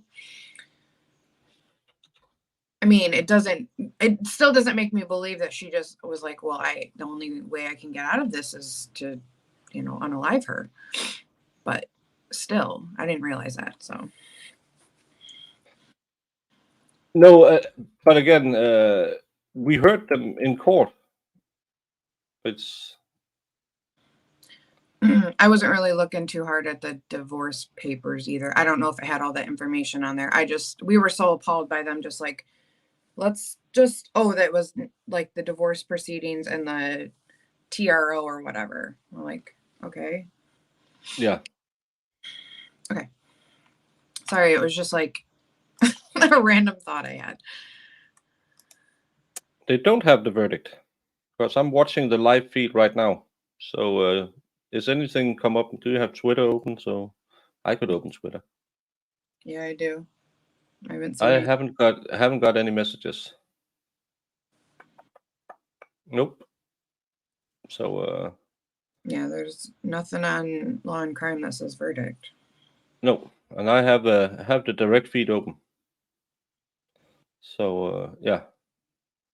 And on May 26, 2009, a sheriff arrived at the home of 18 Barton Street, which is where Anna Marie and the defendant lived together with Brianna, and served Cara the papers of this divorce, of what Anne was asking for in this divorce filing. Within hours of that, a 911 call came from the house. The defendant was calling 911. You're going to have an opportunity to. Hey, expert. Hi, expert. Did you have fun watching football over at Aussies? Yeah.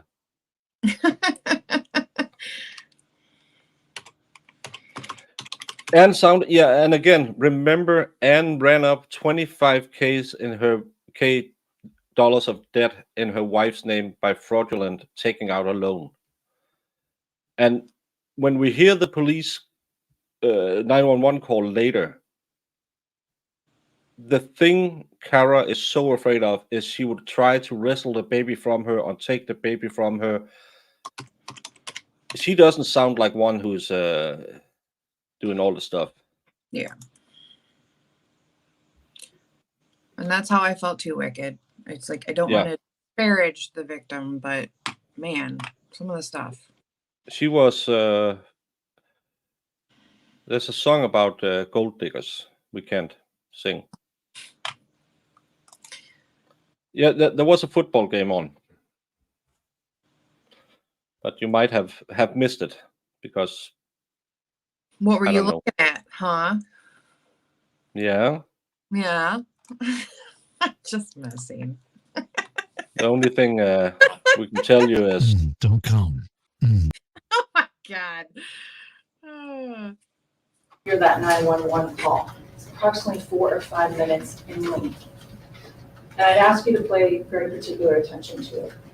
I would suggest that that 911 call is a peek into the life of the defendant and Anna Marie Rintala, of what was going on with them, and particularly the defendant's state of mind, her response to these issues.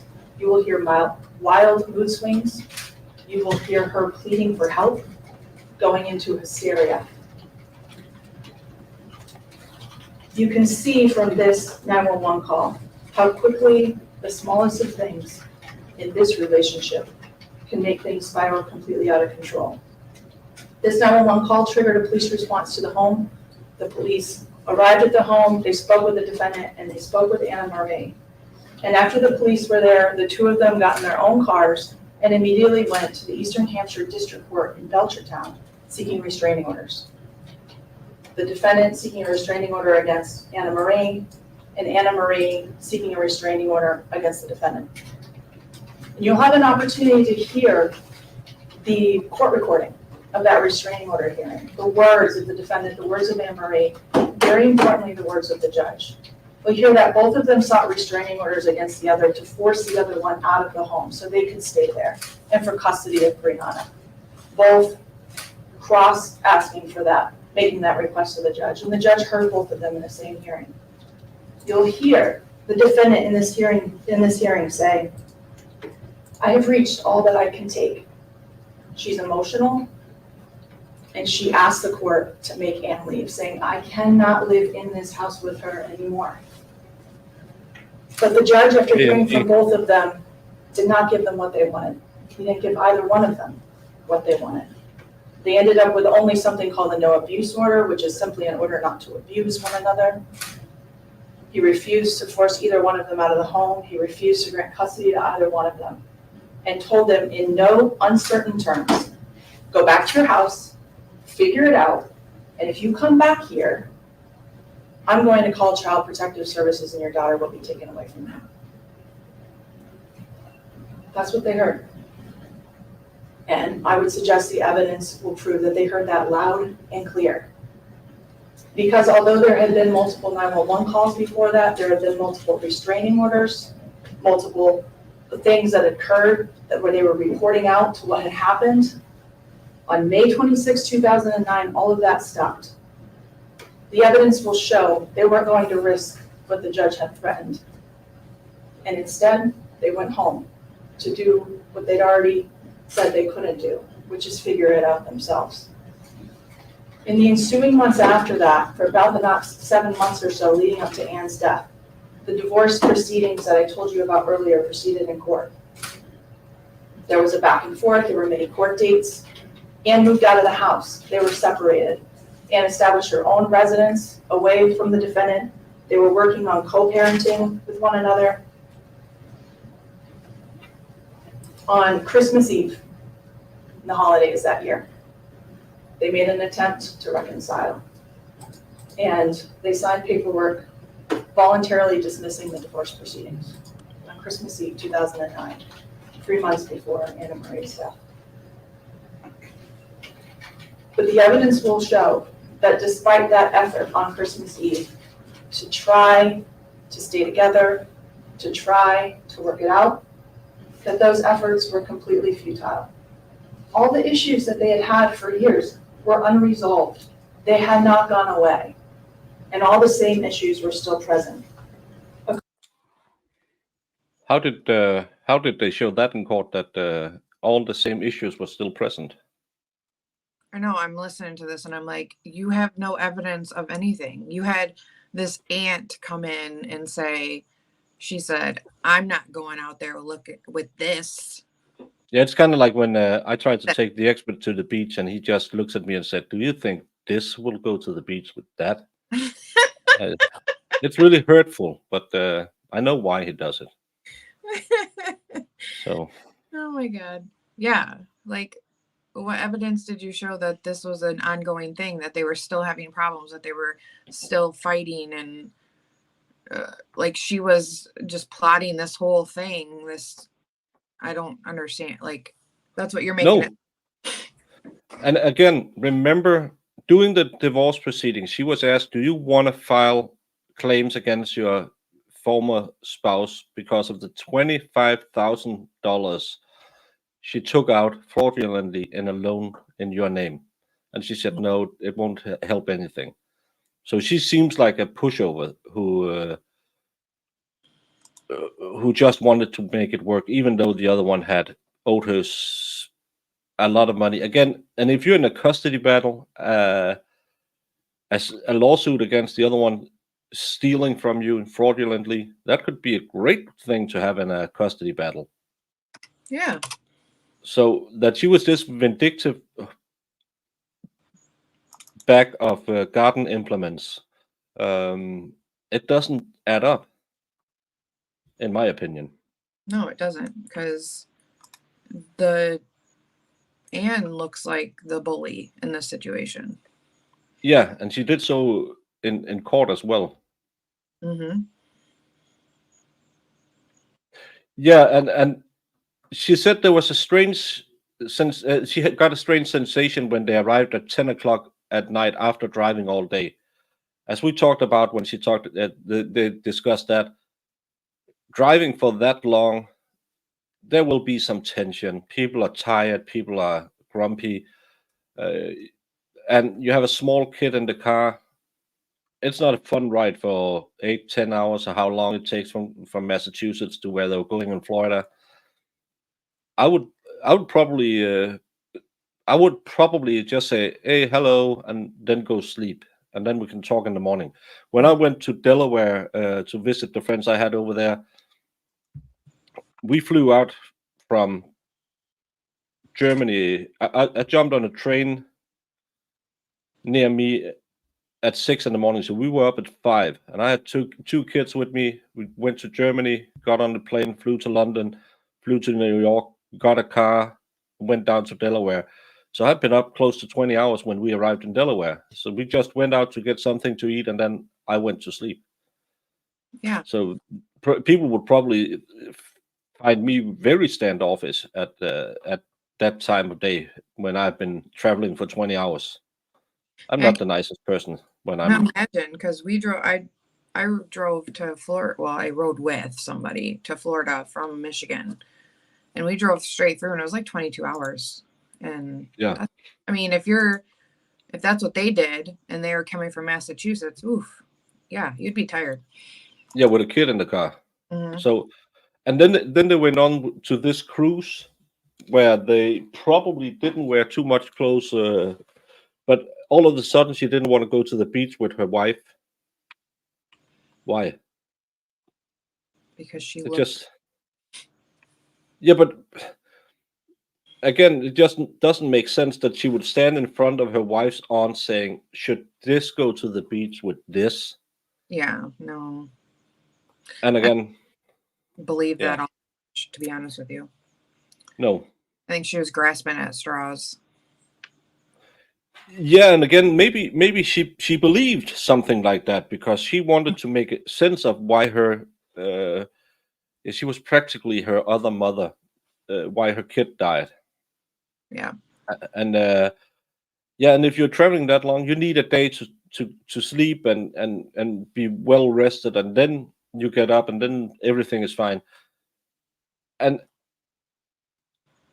we had the pictures where they were together, and they're only smiling on photographs. Yeah, fine.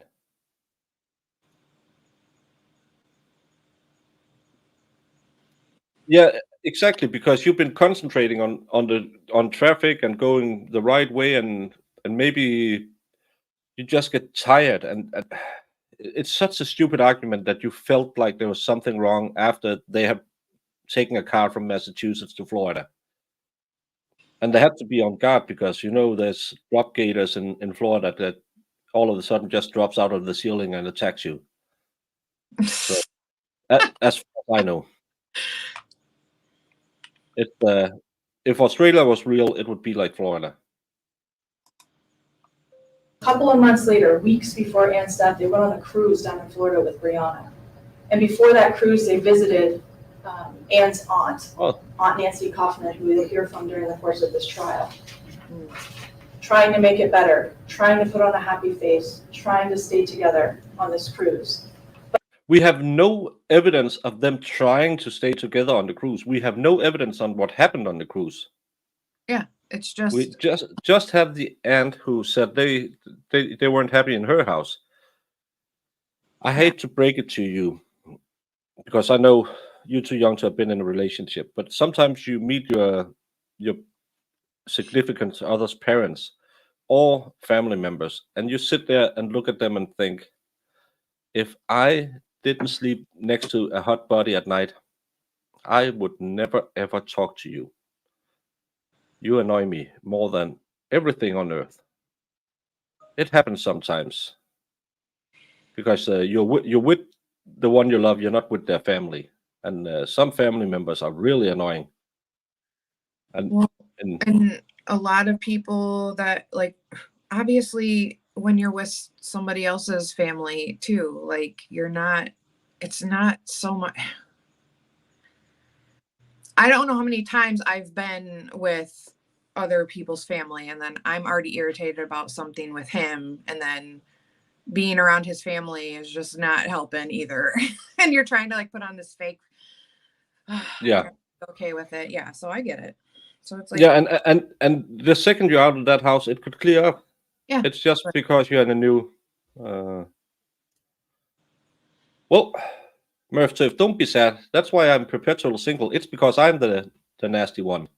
you are not. So I am perpetual single. No, I mean, you're not the nasty one. Well, I play a nice guy on TV. The first time I met my father-in-law, I think we said 5 words to each other. I And I couldn't that, though. I can see that. I couldn't understand him. I have a slight accent.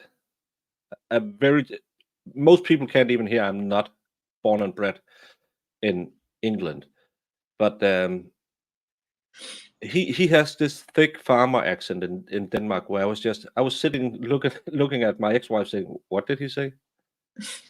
And whenever I spoke, he was looking at her saying, hvad siger han? Hvad sagde han? Forstår du, hvad han siger? And I was just, why don't you understand me? I speak perfectly Danish, English, and everything. Well, I can be. I'm quite cantankerous sometimes if I get on my bad side. But I have Jamie with me now, so I'm always on my good side. Yeah, I make sure he has a lot of fun. Yeah, Nothing and that's matters.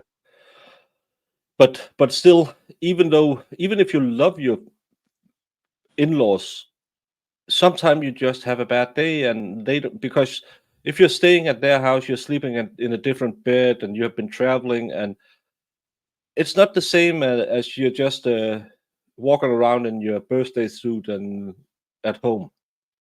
Absolutely.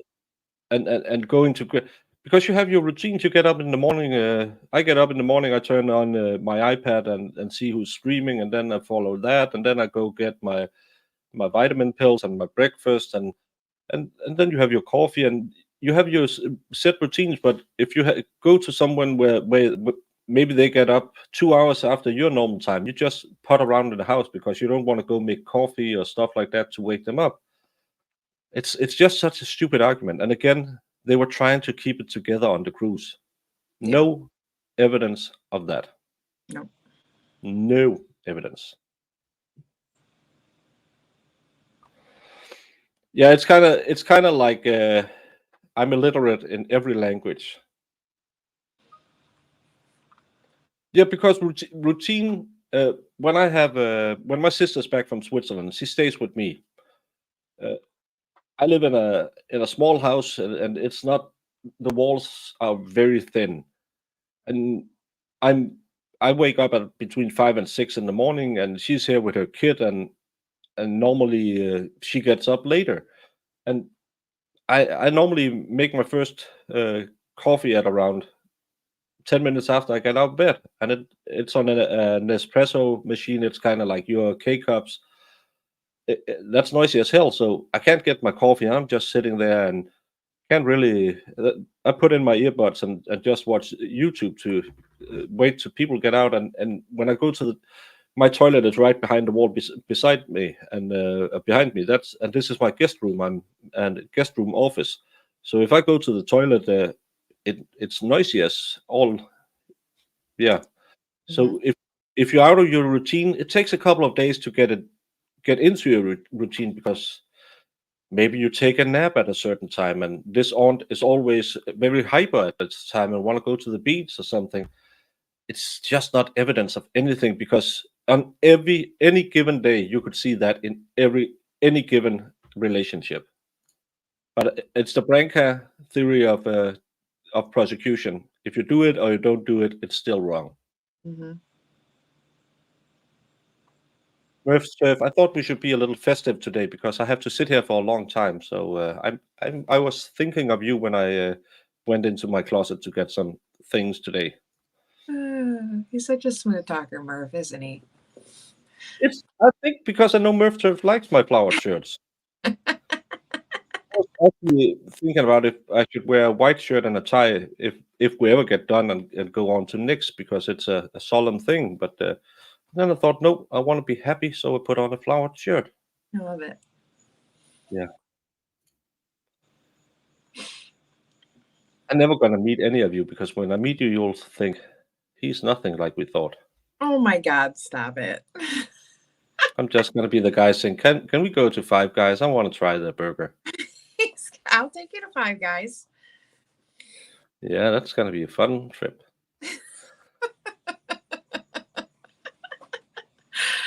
Oh my God. Yeah. Well, me and Dave said he's only like 20 minutes away from me, and we were making fun of each other because he'll go all the way to Sweden to meet you and Nick, but he can't drive 20 minutes to meet me. Good times. We I used to live in Copenhagen, and they had just built this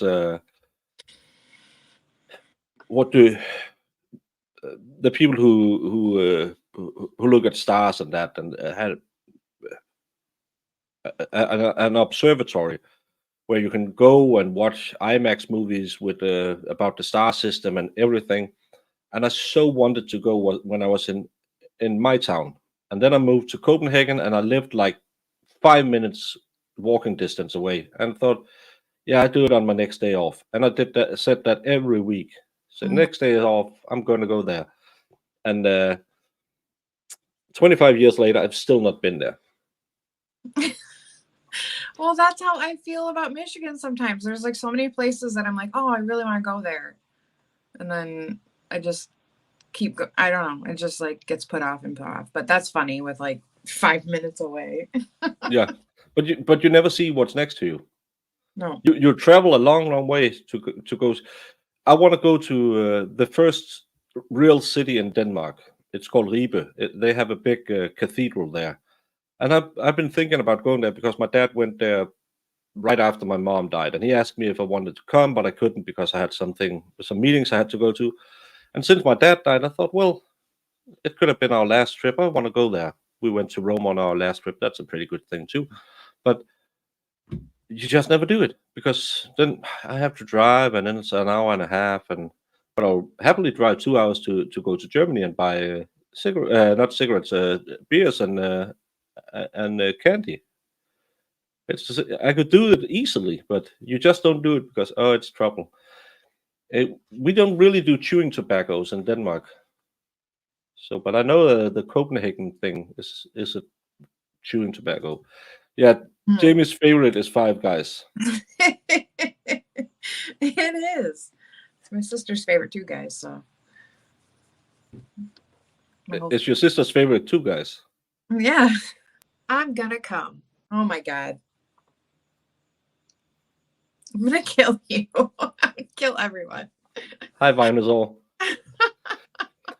It's the same. Vinosaur lives in it's the second biggest city in Denmark. And I think I've been there 2 times. One was when my nephew was baptized. And then we have what's called the Old City, where they tear down old houses. They build them there as an open museum. But you just don't go there. And again, because they're weird people.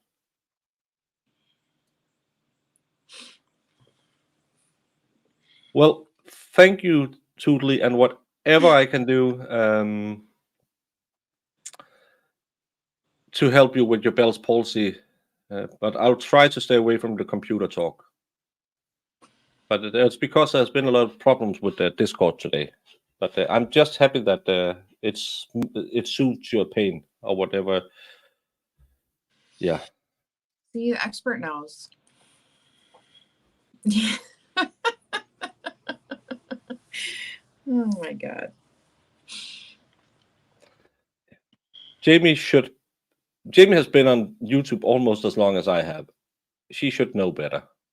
I should know better. I should know a lot better. But like, I talk to you guys like you're just my friends and we're talking, and then And then when someone said, Jamie, can you read the super chat, and you do it?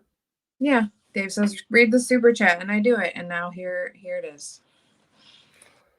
Yeah, and I hear so much about that In-N-Out burger. And have you had that what's called Wahlburg or whatever, the Mark Wahlberg thing? Yeah, they put one in the next town over, and I had it when it first came out. It was okay. Is it good? I mean, it was no Five Guys. I'm gonna come. Oh my god, stop it. MG, was it that one you were looking for? Oh my god. Expert is a Twisty. Shizzy has the same problem. It's when you try to access it through the PC, but it should be up and running right now. So yeah. Yeah. Well, I have it. Yeah, MG got me earlier this morning when I got on. I was like, he has Shizzy's, he has Shelly's, and he has mine. Yeah, and that's because I do bake sometimes. I really want. I love a buttered biscuit. See, hers is good because she has a good voice. I just sound like a crazy person. Well, I have another clip with her, but I don't think that's appropriate to play in when we're waiting in a murder trial. Mm-mm. You might want to just delete that altogether. Poor girl. Well, no. You're gonna keep it in the back pocket just in case. You never know if she acts up. She hasn't been here today, so. MG Mexican Law Show has them. Mexican Law Show. Mexican Law Show is a little sneak. Yeah, that's we were talking earlier about Shizzy and Shelly should be reading the 50 Shades of Grey. They should. They have like great voices for that. Maybe they could make them interesting. Those books were boring. You girls really need some. Let's hear this. But you'll hear from Nancy Kaufman that the issues were still there. And on that trip, she heard the defendant say, I want a divorce. All those things that were facing before the end of their relationship, the division of debt, child custody disputes were all back on the table. Weeks. Were the things back on the table? We heard no evidence about anything being back on the table. Again, Lies. before Anna Marie's murder. On March 28, 2010, which was the night before Anna Marie was killed, Anna Marie went to a shift as a paramedic and a firefighter. It started at 8 p.m. It was an overnight shift. When that happened, the defendant had a friend of hers, Mike Cieranowski, over at the house. Anne did not know about that, and she was not happy about it. The defendant will describe in her interview that it was a big source of contention, who they would socialize with outside of one another. And Anne that night was, quote, so mad. But you won't just have to take her word for it. You will see phone contact between the two of them while Anne is at work and Cara has this friend over at the house. You'll see the text messages that are sent between the two of them during that time frame. You will see the hostility, you will see the anger. What? The No. text messages sent between them. Do you remember the text messages sent between them?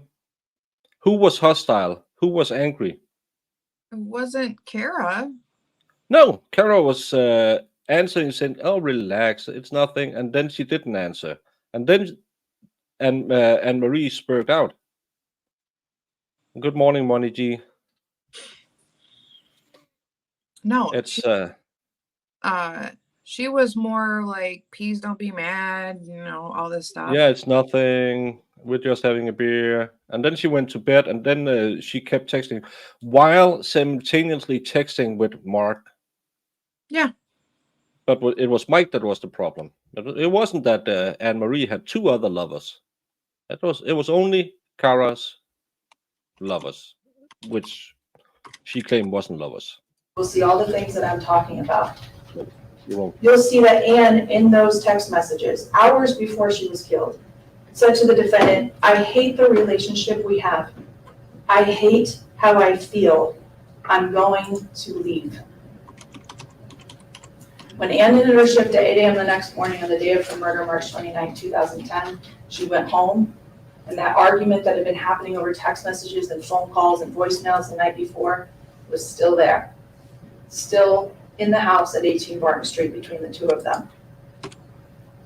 Additionally, you'll see phone activity of Anne during that time frame. Between 8 a.m. approximately in the morning when she got home and 12:21 p.m. right after noon that particular day. You'll see that Anne was a regular user of her cell phone, and on that day she was regularly using her cell phone that morning. You'll see that between those 4 hours or so, between phone calls, between text messages, between pictures she was taking and sending to others, she used her phone approximately 40 times within that 4-hour period. Okay. At 12:21, Anne made her last outgoing call on her phone. She happened to call her aunt, Nancy Kaufman, that I told you about earlier that she's very close with. Nancy did not answer. She didn't leave a voicemail. But the phone shows that was her last outgoing activity on her phone. And Her then phone is silent from that point. that doesn't prove anything. No. Proves she went to bed. And again, where were the proof that the argument continued that day? Yeah, and they picked out that one text where she says, I'm not happy or whatever. Okay. Yeah, but still, she had 2 extramarital affairs. Yeah. She was It's doing always the one person in a relationship who is always complaining the other one is probably unfaithful is most likely the one who has a little side bet going.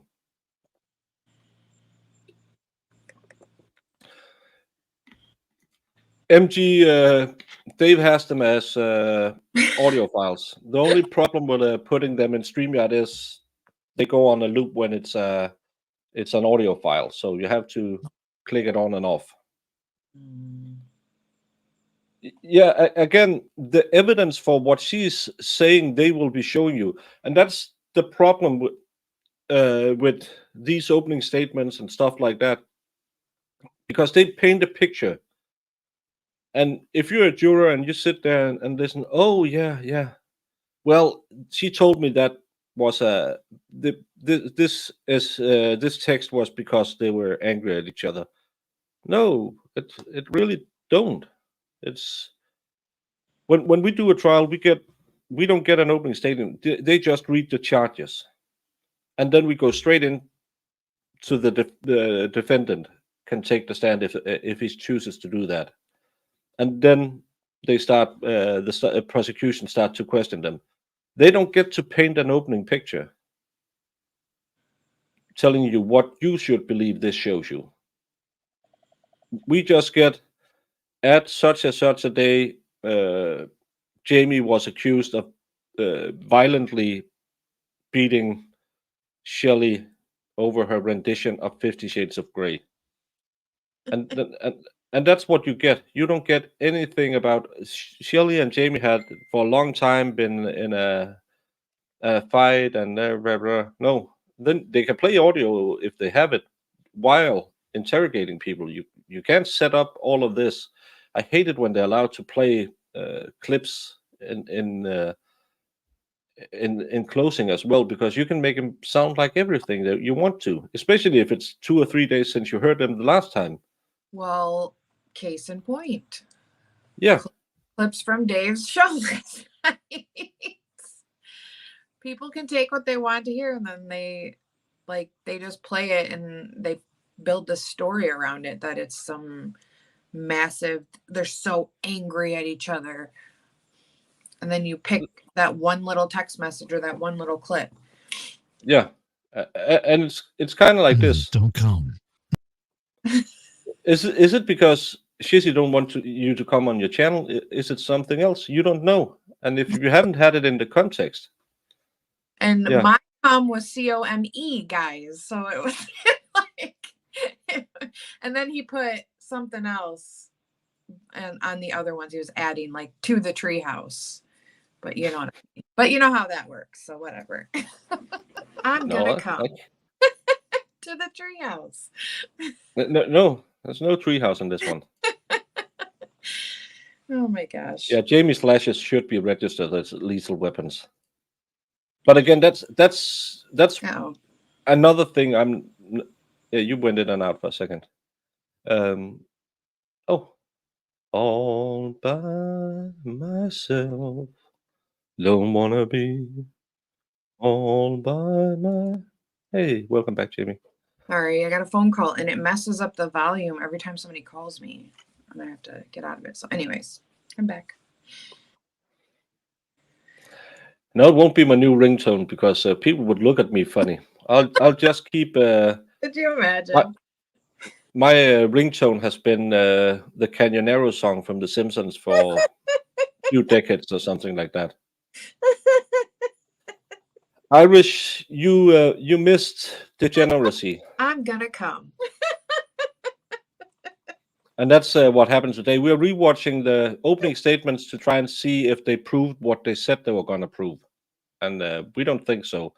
And no verdict. They have been going for more than, they're close to, 11 and a half hours now. But again, the third time, they went 27 hours. Yeah. And the raincoat that was a tarp or the other way around that they never found any blood on. So yeah. Yeah, Dave has the audio files. He sent them to me. No, it's the Canyonero song. I love that song from The Simpsons. Big stupid truck that drove big stupid truck endorsed by a clown. Canyonero. So yeah. At that same time, someone else's phone is also silent, and that's the phone of the defendant. From 12:21 until approximately 5 p.m. that evening, approximately 4.5 hours, the defendant also has no outgoing phone activity on her phone. She actually misses a couple of calls that come into her phone that she does not answer. Nope. She chooses not to answer them because she would be on the hook at the fire department for a 3-hour shift, and then Anne-Marie, who is supposed to get some sleep, would have to take care of Brianna. Exactly. Now we know that, because, and that's such a false statement. She missed them because we now know that she didn't want to go into the shop or into the station. I wouldn't either. Yeah. It's the same thing around here. If you answer an email about when my boss sends an email to the whole team and says, hey, we have some overtime we need filled. If you don't answer, then you don't have to do it.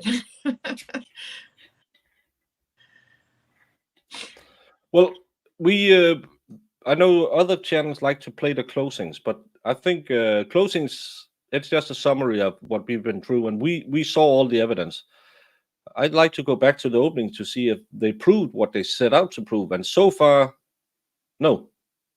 So far, they have spun a story about what they were going to tell you without leaving out details like she didn't miss a few calls. We had her shift commander say that's totally normal because you would be on the hook for 3 hours.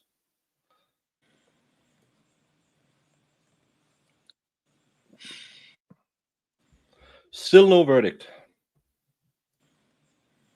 Yeah, but Jamie's boss doesn't watch my channel, so it's okay. Caught dead with this stuff. He does not care for true crime stuff. We've talked about it before. Nah, he wouldn't be caught dead on this channel. And also, this is a text that comes in at 1:53 that shows later on her phone is unread. A text she would normally reply to and look at that she did not that day. Because she was sleeping. The evidence will show that the reason for the silence and the reason Ann last used her phone at 12:21 p.m. that day is because shortly after 12:21, the defendant killed her. The argument that had been going on all night, the argument that continued in the house when they were there the next morning, it found its way to the top of the basement stairs. And you'll see and hear that the top of the basement stairs also happens to be a couple of feet away from the exterior entrance, the side door of the home. That was the regular entrance used, just feet away from one another. And in the defendant's words, they were still tit for tat at the doorway. The evidence will show that in that area at the top of a set of very steep basement stairs, the argument's still going on. That argument found its way down those stairs and ended at the base of those stairs on a cold cement floor with Ann bloodied, with her being hurt, with her being bruised. And this argument was the argument to end all arguments between them. At this point with Ann and her condition, of the things that have been said, of the things that they knew that had happened in their past, the evidence will show that things had gone too far, gone further than ever gone before. In the defendant's mind, there was no turning back. She put her hands around Anne Marie's neck and she strangled her until she was dead.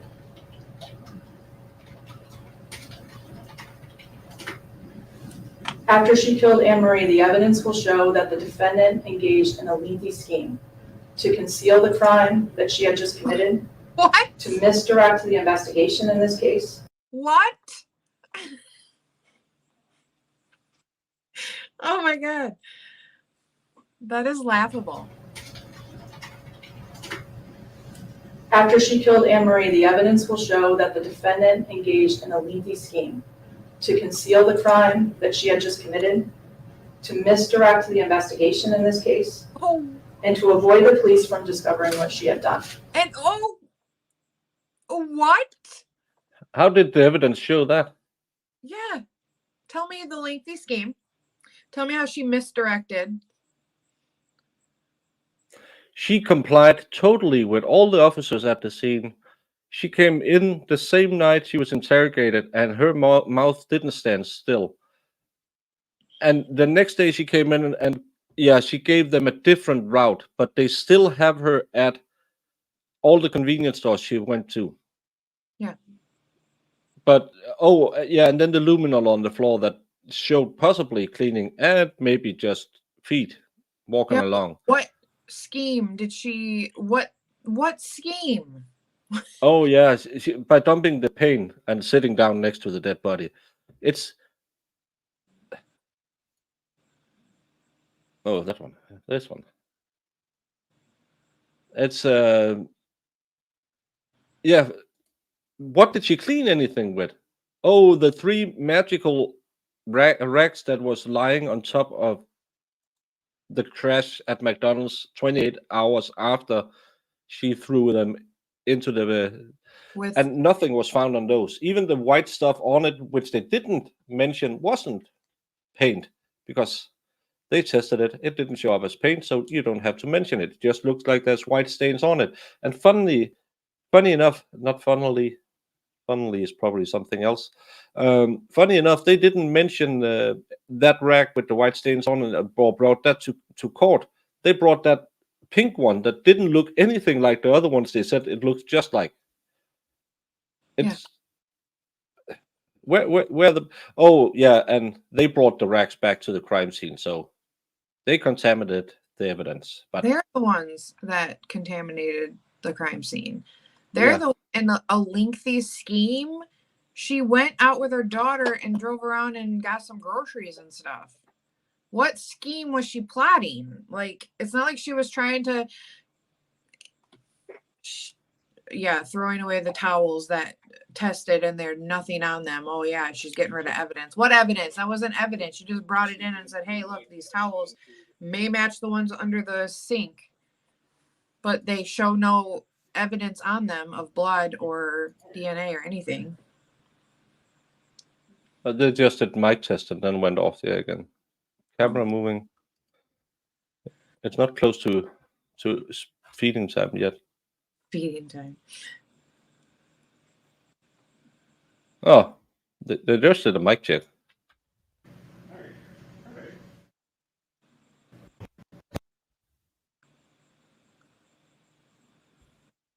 Okay, it's on. Check 1, 2.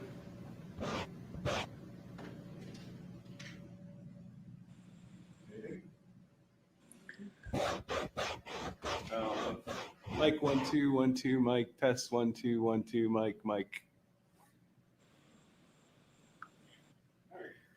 She said they're just testing the sound. Yeah, but why would they test the sound if nothing coming up? I don't know. Probably because it's Yeah, because yesterday they had problems with their sound. Maybe.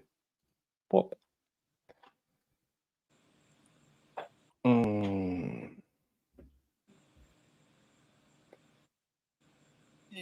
Yeah, she did go out and do a lot of stuff, but the small purchases they say is indicative of her trying to hide a crime was shirts for her daughter and groceries, normal groceries, some juice boxes, a big gallon jug of juice, some bread, a watermelon, I believe.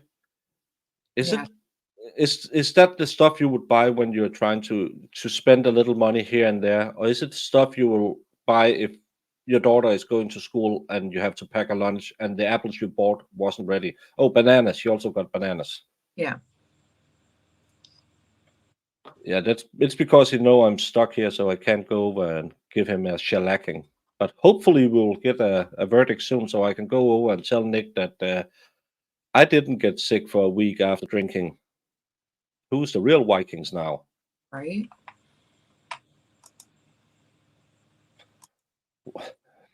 Well, I thought he just was scratching. Vielhammer's getting mad. Yeah, but it's the same. If I see a baking program, I'm Yeah. yelling at the screen. We have what's called the big baking competition. You might have seen it from England with it's the Great British Bake Off. Yeah. When that show was on, and if I was home with my parents, and I believe it was on a Saturday night, so if we were sitting together and watching it, my mom asked me to go to another room because I was yelling at the screen all the time. Stop opening the oven door. You're letting out all of the heat out. No, you're using the wrong thing to whisk it. You have to make put the sugar and the butter together. You can't whisk it with a. And I could yell it out for hours. Yeah, even you did better than Nick with his drinking. Have anyone tested his alcohol to see if it is alcohol?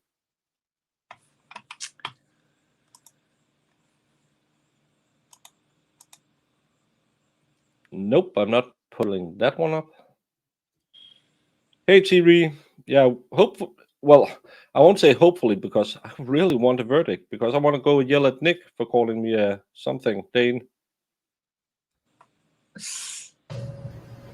It started with her attempt to alter the crime scene. Okay. The evidence will show that the defendant engaged in an attempt to clean up the basement area where Anna Marie had been killed. When the police ultimately arrived later that night and forensic scientists from the lab and crime scene technicians arrived, they saw very clearly that there was a significant amount of blood around Anna Marie's body. You'll see and hear evidence that she had significant gashes to her head, the sides and the back of her head, down to the skull, that caused a significant amount of blood at the scene, much of which was still visible when the responders got there. However, they're also trained to look for blood that's not there anymore, that you can't see with the naked eye, and they have tools to be able to do that.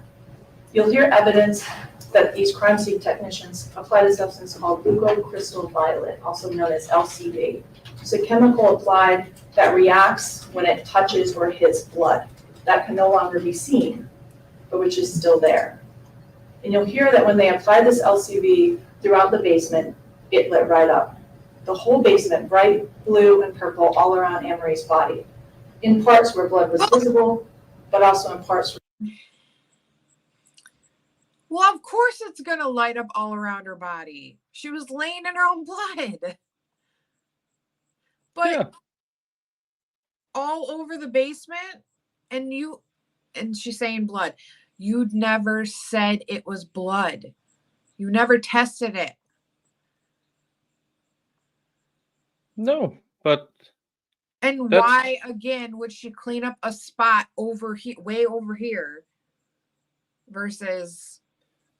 I don't understand. I don't understand your logic, prosecutor. Because it makes sense if you want to get a conviction.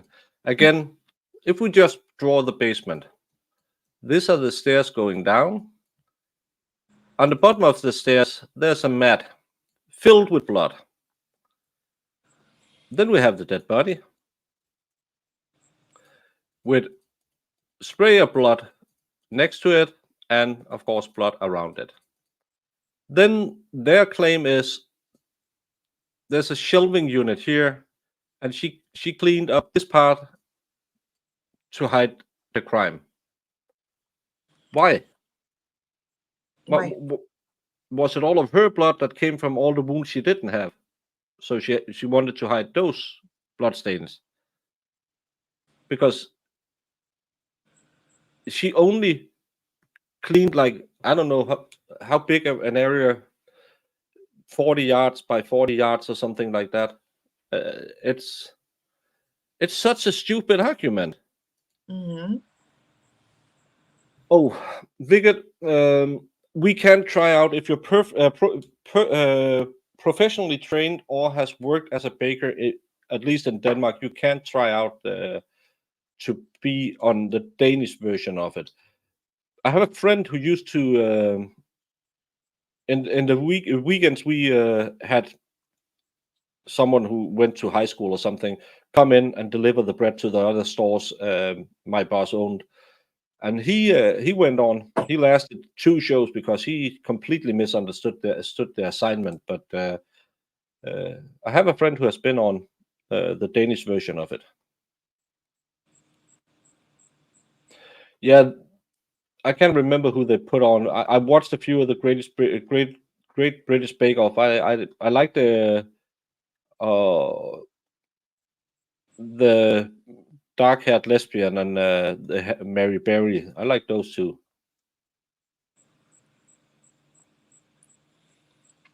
Well, because you have this magic stuff that only reacts with blood, even though if you look into it, they sell it as a thing that reacts with blood. But if you go in and look, it also reacts with fingerprints and footprints. But don't talk about that. And some kind of cleaning products. Yeah, Rabbit. I'm not a pastry chef, so I can't make it look very pretty either. I have a rural look to my baking, but that's because I don't care about looks. I care about taste, ladies. Exactly, and they want to plant a story in the head of the jury, so when they see the evidence later, say, "Oh, that luminol, that's only blood. The only thing is blood, nothing else but blood."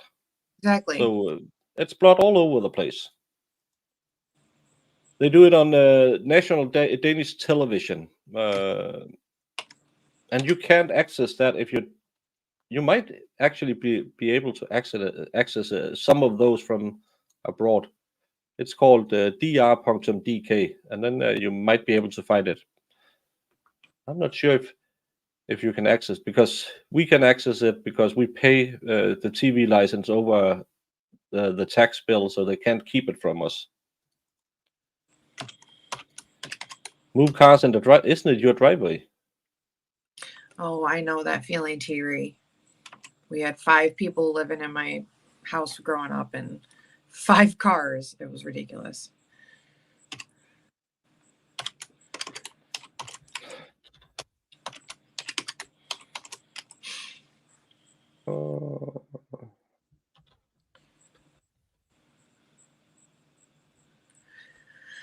Yeah. Mhm. To actually say out loud, blood, blood, blood, and nothing else when you never showed us evidence that you know for a fact it was blood. Yeah. It's so slimy. It's so slimy.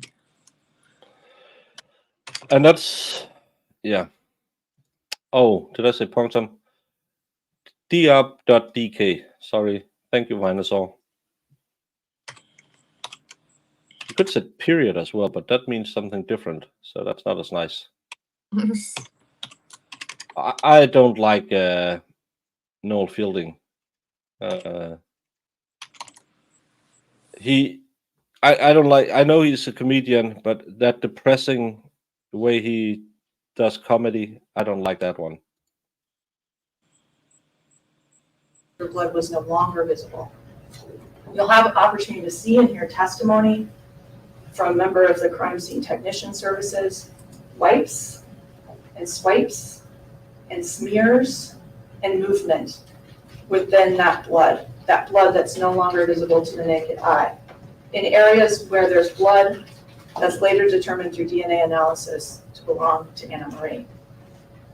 So you will hear that there was an attempt to clean up the basement.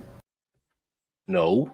Blood, that blood that's you'll have an opportunity to see and hear testimony from a member of the crime scene technician services, wipes and swipes and smears and movement within that blood that's no longer visible to the naked eye. In areas where there's blood that's later determined through DNA analysis. No. Yeah, that's correctly. Yeah, in areas where there is blood connected to, and that's the blood on the stairs. So in the area where there's blood connected to Anne-Marie, you find these smears because that's on the shelving unit. They Yeah. found a little bit of blood on the bottom of the stairs this far away. So in the area, but again, it's not lying. It's just a little bit of manipulation of the truth. But they also, the smears that they claim they are found on the shelving and like the floor area, like you don't know how, like you can't see it with the No, naked but no she idea didn't lie. in there. You don't know how She didn't long. lie. I know. It's so disgusting and misleading. Yeah. And if they don't have Especially now we have on seen it. like us or on their jury like us or like people in chat that are actually like logically thinking like, wait, what? Yeah. Where was all the blood on the stuff in the shelving unit. There was no blood on those things. It was only on the shelving unit, Yeah. even though the shelf was stacked. But she wasn't lying. She didn't say the smears was in the blood. She just said it was in an area where there was blood. So it's not lying. It's just a little bit of graying the black and white tones in this picture. Analysis to belong to Anna Marie. So you will hear that there was an attempt to clean up the basement. You'll also hear, in terms of the crime scene itself, evidence that will establish an attempt to stage a break-in, to make it look like someone broke into the house and must have killed Anna Marie. You'll have an opportunity to see the door jamb and the door on that exterior door that I talked about. That's just a couple of feet from the top of that basement stairs. And you'll hear and see evidence of hack marks that are in the door jamb of that door, on the side frame of the door. What I mean by that is crescent-shaped hack marks where the wood is cut out and there are wood chips on the threshold of the door immediately below it. You'll have the opportunity to see a shovel. And that's evidence. I don't understand why they put so much emphasis on that. Yeah, the wood chip from the door is right by the door. It doesn't prove anyone did it, other than, yeah, something was chipped up from that door and it landed next to the door. Yeah. It would be weird if the wood chips were on the back porch. It's not evidence of anything other than some chips were knocked out of the door frame. To me, that's yeah. That was used to create those marks. A shovel that belonged to the Rintala residence, that had white paint residue that's consistent with the paint residue from the door jamb. And you'll see those marks. But what you won't see, ladies and gentlemen, is damage to the door itself. In other words, False. You have damage to the door frame and the handle is bent. So if she was trying to say that she broke in and wanted to establish that, she would say, oh, did you see that the doorknob was bent? It was clearly damaged, the door. you won't see any hack marks or movement or chips off of the door on the actual plane of the door itself. You'll see there's a large pane of glass on that door next to the doorknob, Hey, Farrell. which is unaltered, Girl. not damaged in any way. And the doorknob was still intact and it could still lock.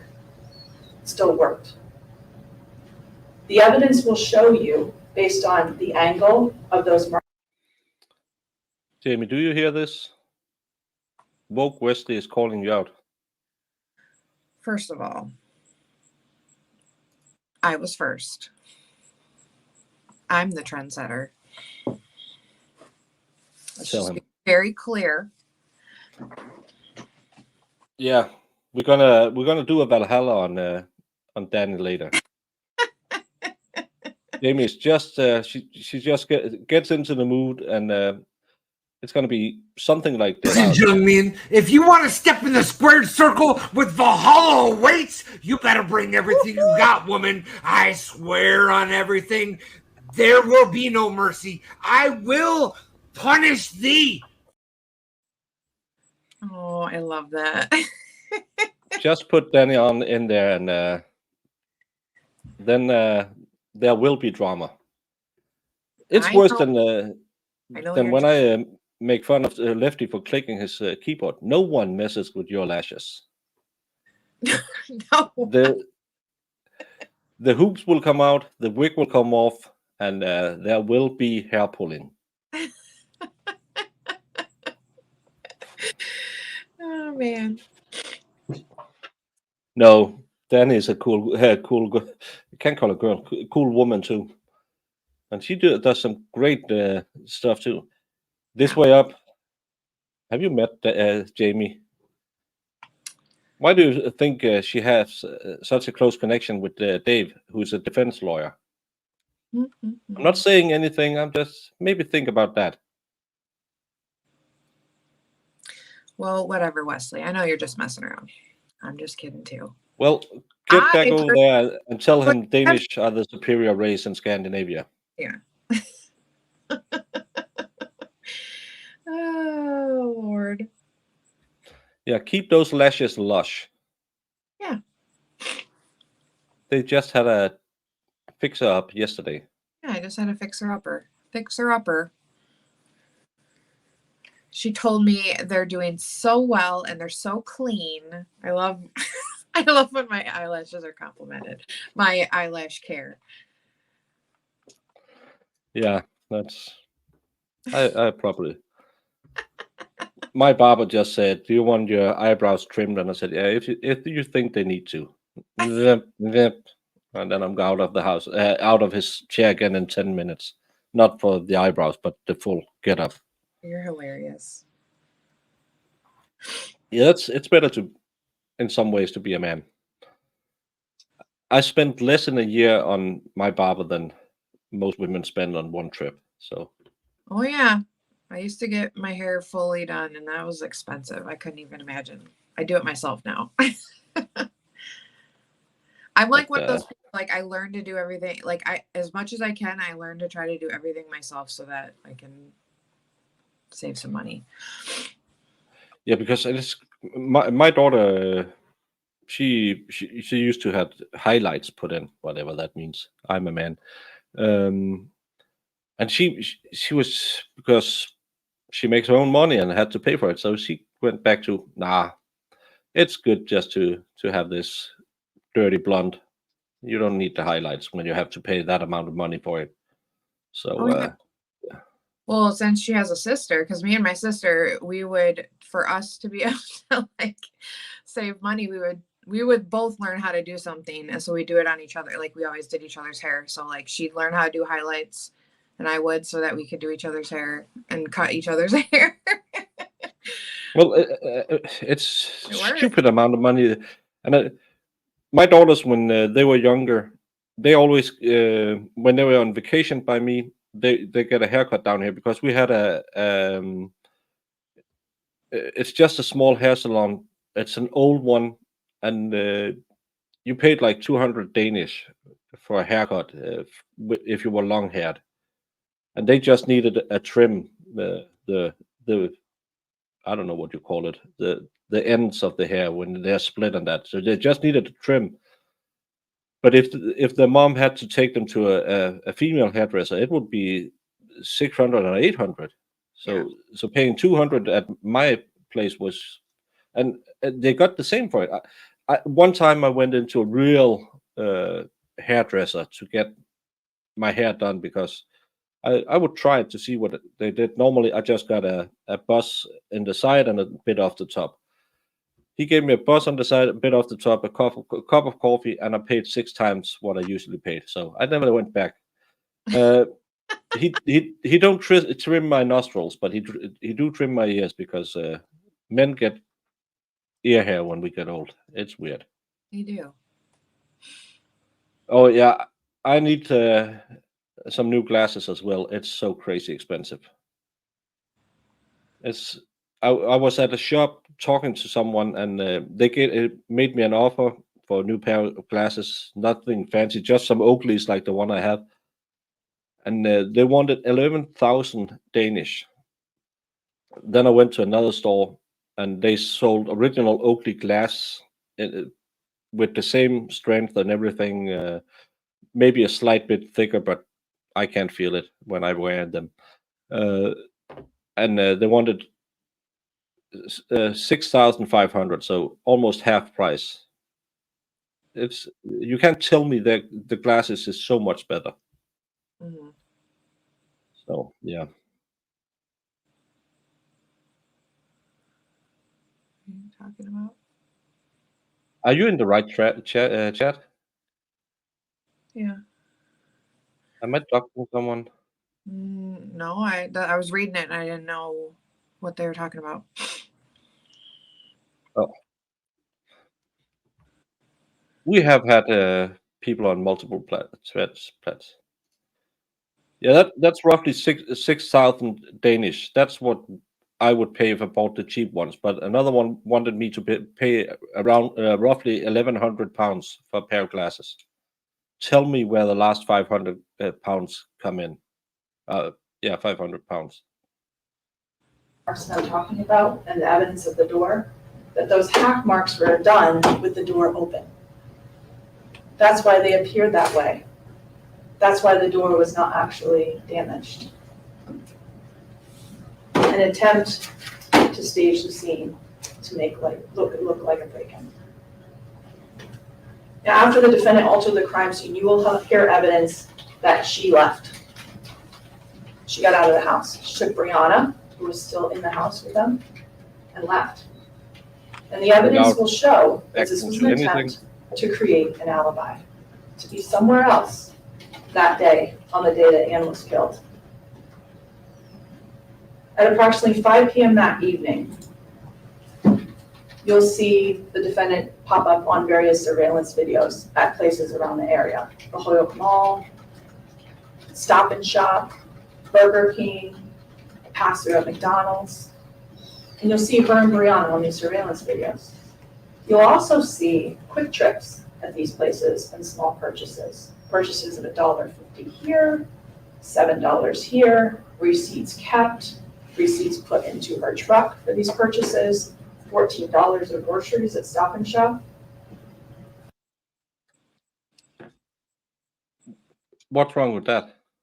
Yeah, who cares? My normal shopping trip is around that amount.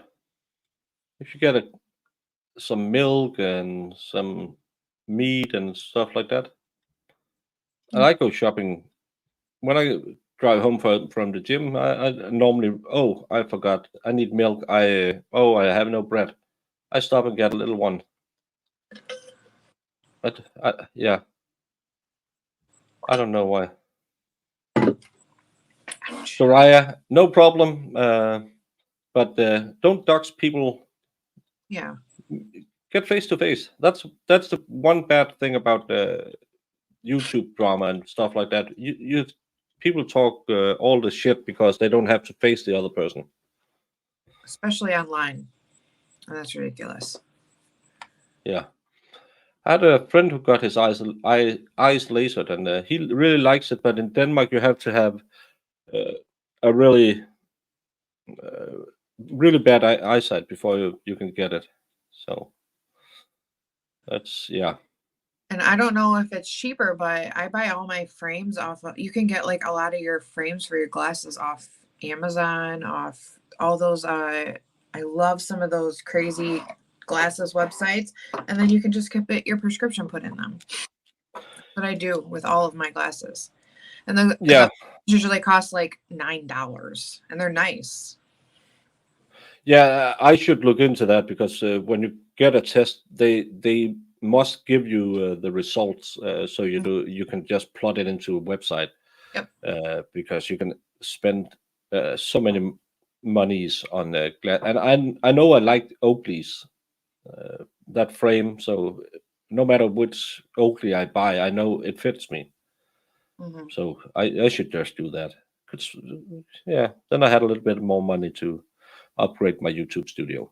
All within this time frame. You'll also hear within that same time frame, and I'm talking about the time frame of 5 to 7 p.m.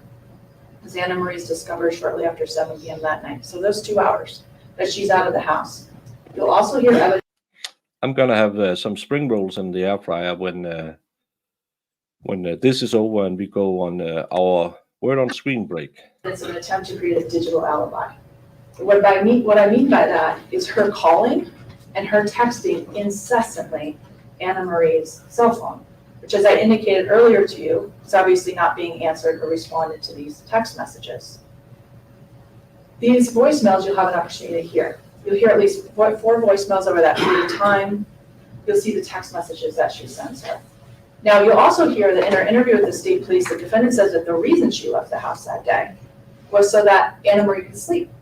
She worked an overnight shift the night before, and she was due to work another overnight shift starting at 8 p.m. that night. So this was her time to get her nights of rest in. But despite that, even though they left so Anna Marie can sleep, you will see her calling, her texting, why aren't you picking up? And leaving on these voicemails all the places she's going, all the things she's buying on these long voicemails to Anna Marie. The evidence will establish this is an attempt to create the impression she has no idea Anna Marie is dead and to be somewhere else. You'll also hear that as she was driving around, evidence that she disposed of items. That McDonald's that I talked to you about earlier, where there's a surveillance video, she tells the state police about going to McDonald's. She says that she went into the McDonald's, made a different choice about not buying food there, and decided to go somewhere else. So didn't go into the store and didn't go through the drive-thru at McDonald's.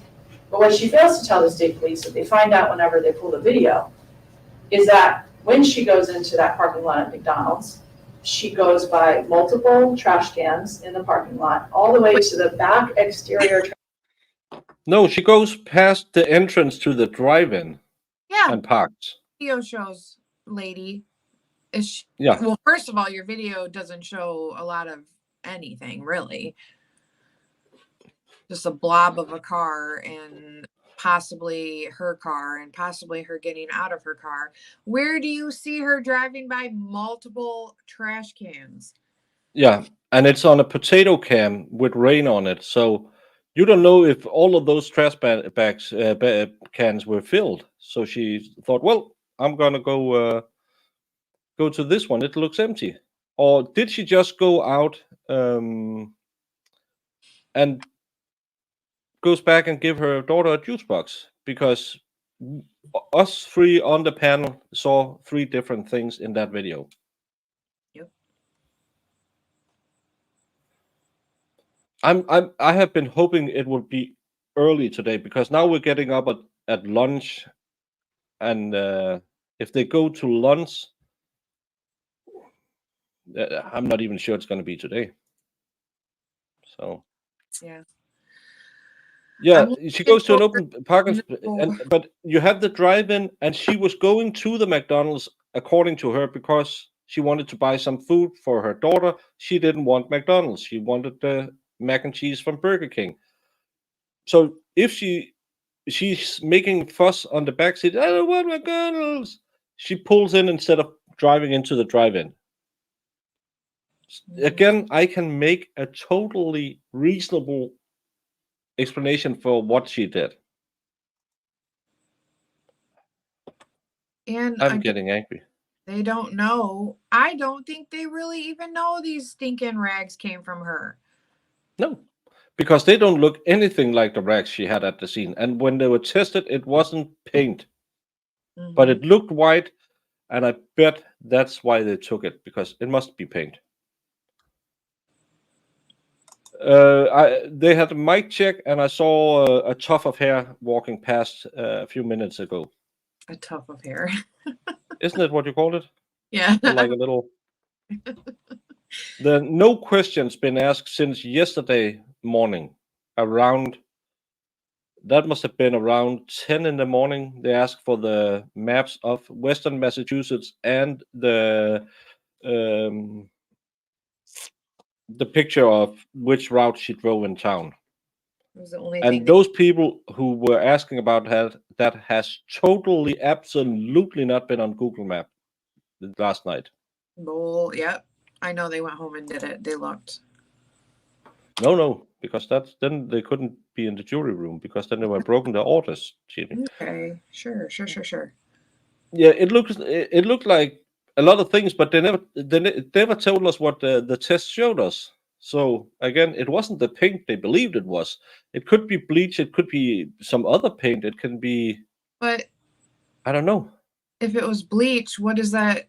What would that mean, like, at all? Well, if it was bleach, if I you're would. gonna find rags that she threw away, you better have blood on it. You better have paint on it. You better have something that ties her to that crime scene. Or then what are you showing? Because literally, But I'm just thinking. They held him up and they said, "Look, these rags." No one. No, they only held one up, and the rest was pictures. But I just think things that Wolfram says, it looked like bleach stains. He didn't say it was. And And if it had been bleach stains and they had tested it and it came out positive for bleach, they would have shown that in court, because then, oh, look, we have a cleaning agent. I wasn't yelling at Wolfie for the comment. I was just saying, like, She whoa, was. to me, like, again, that, like, okay, you know what I mean? Like, Yeah. I want to see blood. I want to see paint that ties you to that crime scene, because then what is this showing? It's you trying to make it look like she's getting rid of evidence. It's again, what did I say yesterday? Look here. Don't look here. Yeah, look, guys, she drove all the way to this McDonald's to throw away these rags. How suspicious, even though the rags proved nothing. Yeah, and remember, no bloody clothes was found, other than the small amount she had on her covered in paint. So if she had done it in those clothes, she must have stored them somewhere where it didn't leave anything anywhere in the house. Then going to the neighbors with the daughter when she came home, ran back in, put on the clothes, even though she had the clothes on in the video we saw, and then run down the stairs, pull the body in her lap, so it will give a reasonable explanation why she had blood on her clothes. Or else she was out shopping with blood on her clothes, and then maybe the paint was added later, but no. So, yeah, like, what do you, I don't, yeah. Especially in this courtroom, because they have a big curtain. Yeah, and that's why I don't understand why we're sitting here for... We're coming close to 13 hours, I believe. Yep. I could be wrong, but I think noon will be 13 hours since they started deliberating. No new questions. The only questions from the jury is, can we have a map of Western Massachusetts and the display showing the two different routes she described? She described a route that was shorter while she was being interrogated on the night of the incident. The next morning, she said, we went this route, which would be a longer route. And again, that's obviously to hide the evidence. What the? I don't know. Oh, my daughter sent me a video, probably from my new house. So that's what they wanted to see. And we did the Google thing yesterday, and the round, if you just drove it straight, as they said it would be a 40-minute ride, and we don't account for the minutes they spent in the store. Yeah. And again, from the house to where Mark bought his pants, it was a 17-minute drive. But we don't get into the pants because that's not interesting. No. I'm pretty sure they don't have a plant in the jury, but you will have people in the jury who will always believe the state, because why would the state accuse someone of something if they didn't do it? And Yeah. that's a big problem for a lot of juries. Yep. I said yesterday, more than 8 hours we were in hung jury territory. If we had had a quick verdict, I would have been not guilty. What did you say yesterday, though? Didn't you say you looked it up and 27 hours for the third trial. Yesterday, okay. If they had been back before dinner yesterday, I would have, if we had heard something, I would have been afraid that they would go guilty and had spent the afternoon doing the which of the lesser included can we land it on. Yeah. But now I think we're in hung jury territory, and there's a lot of yelling.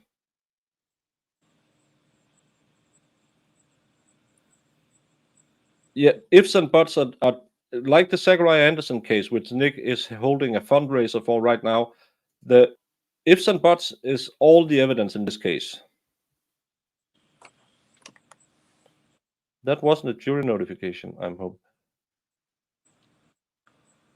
No, No, I haven't seen anything. I haven't seen anything, no. A lefty jury. Yeah, because you love the state. You trust the state.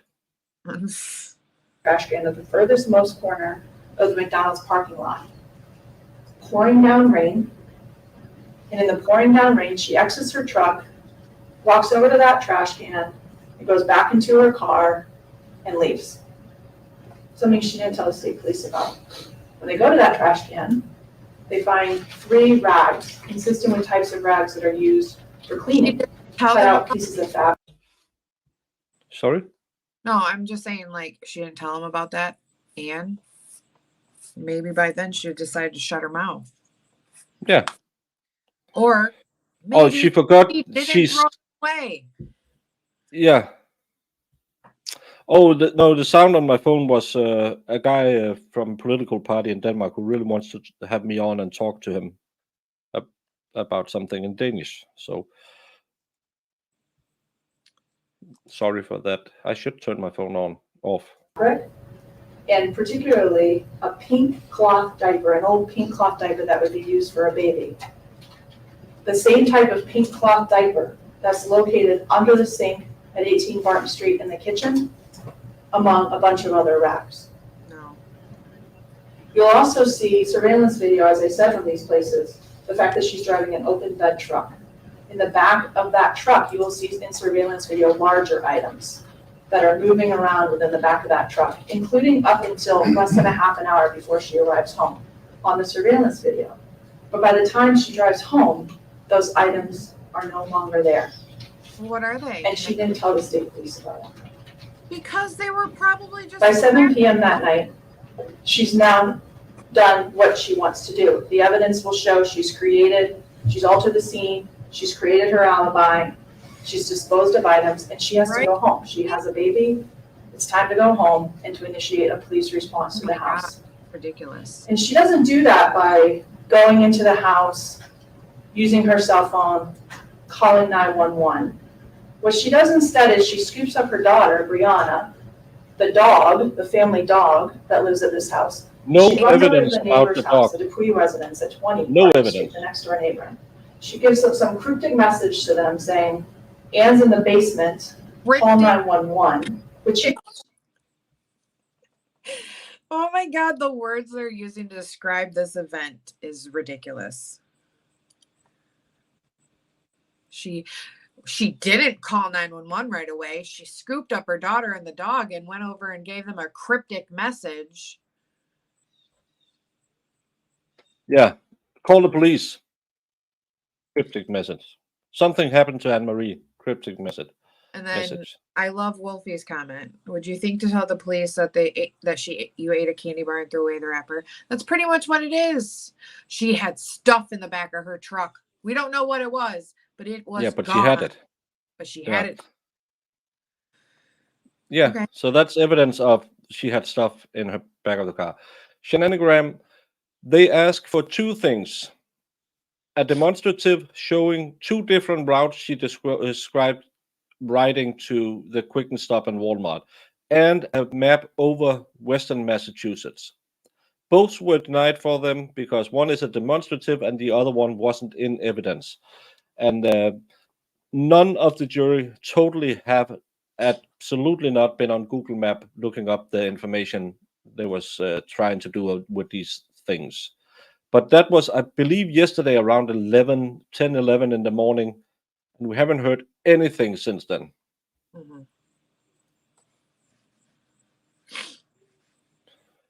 Yeah, it's... Yeah. And again, they didn't find any evidence. And again, those rags magically stayed on top of a trash bag at McDonald's for 28 hours and was completely clean. Even the garbage underneath was completely clean. Nothing. Oh, and they brought the garbage bag back to the crime scene, laid the rags out on some butcher's paper and let them dry at the crime scene. You're a lawyer, you know that's totally fine. That's standard police work. Yeah. That's exactly what you do. And I see this is good to listen to because I didn't realize she hadn't told the cops that she threw away those rags. So it's really funny to me that this is a thing. Yeah. They found these rags and then they're like, oh, look, they look just like the ones under the sink when they don't at all. But yeah. The defense don't have to. It's up to the state to prove you're guilty. They objected to the state trying to imply it was some kind of thing. I can't even remember what it was. They implied that it was. But they thought it was like a laundry basket or something because that's where she stored the bloody clothes. That was what their implication was. Yeah, but still, no evidence of it. And no.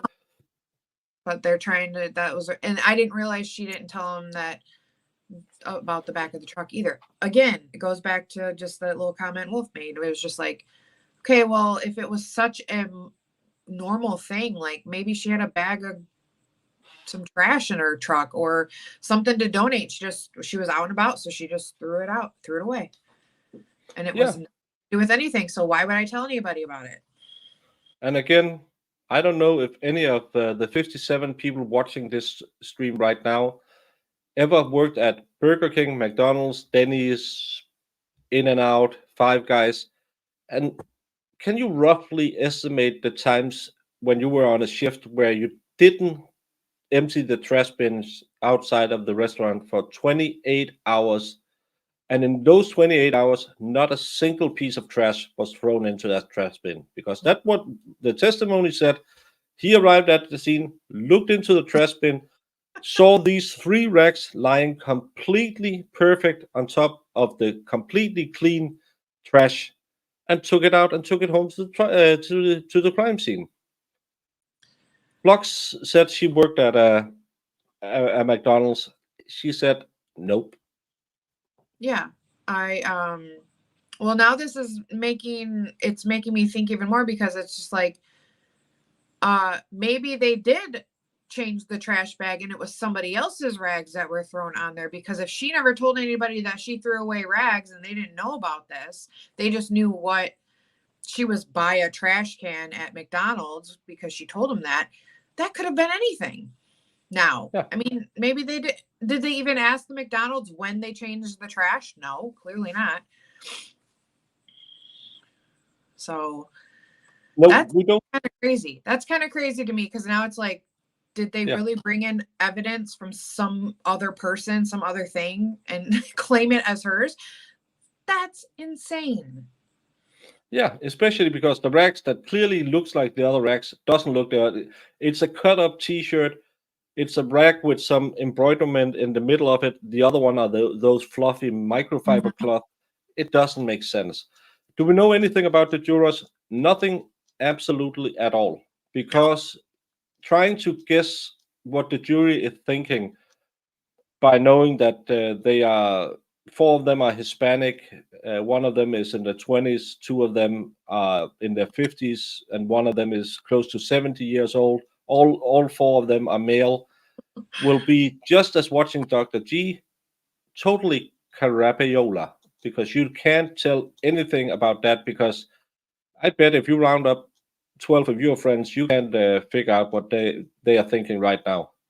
So I don't really do that speculation. It's some people like to speculate by, oh, it's primarily women, and women vote a certain way, and no, it's a flip of the coin.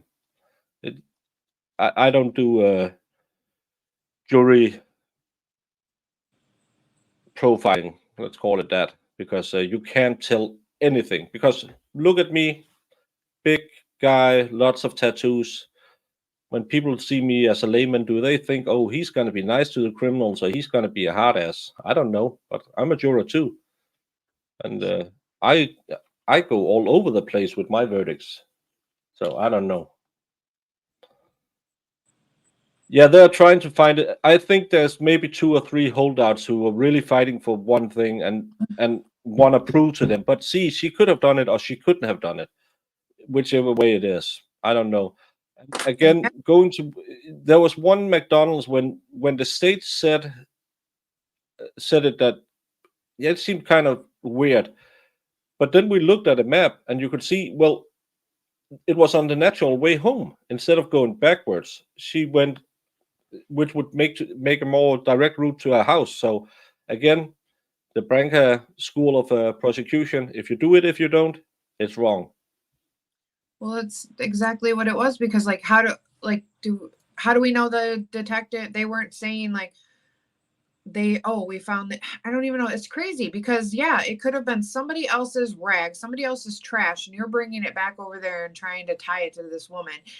Yeah. No DNA on these rags that says it's hers, she touched it, or there was blood or paint or anything, and you're just, look, she went over to this McDonald's and threw it away. They got her. Men in Black got Jamie. Oh. Whew. I was so afraid that the Men in Black, they got her. No more Jamie. She said the wrong things. Massachusetts finally come for her. Yeah, Bubble Grid, my friends would probably be 80-20.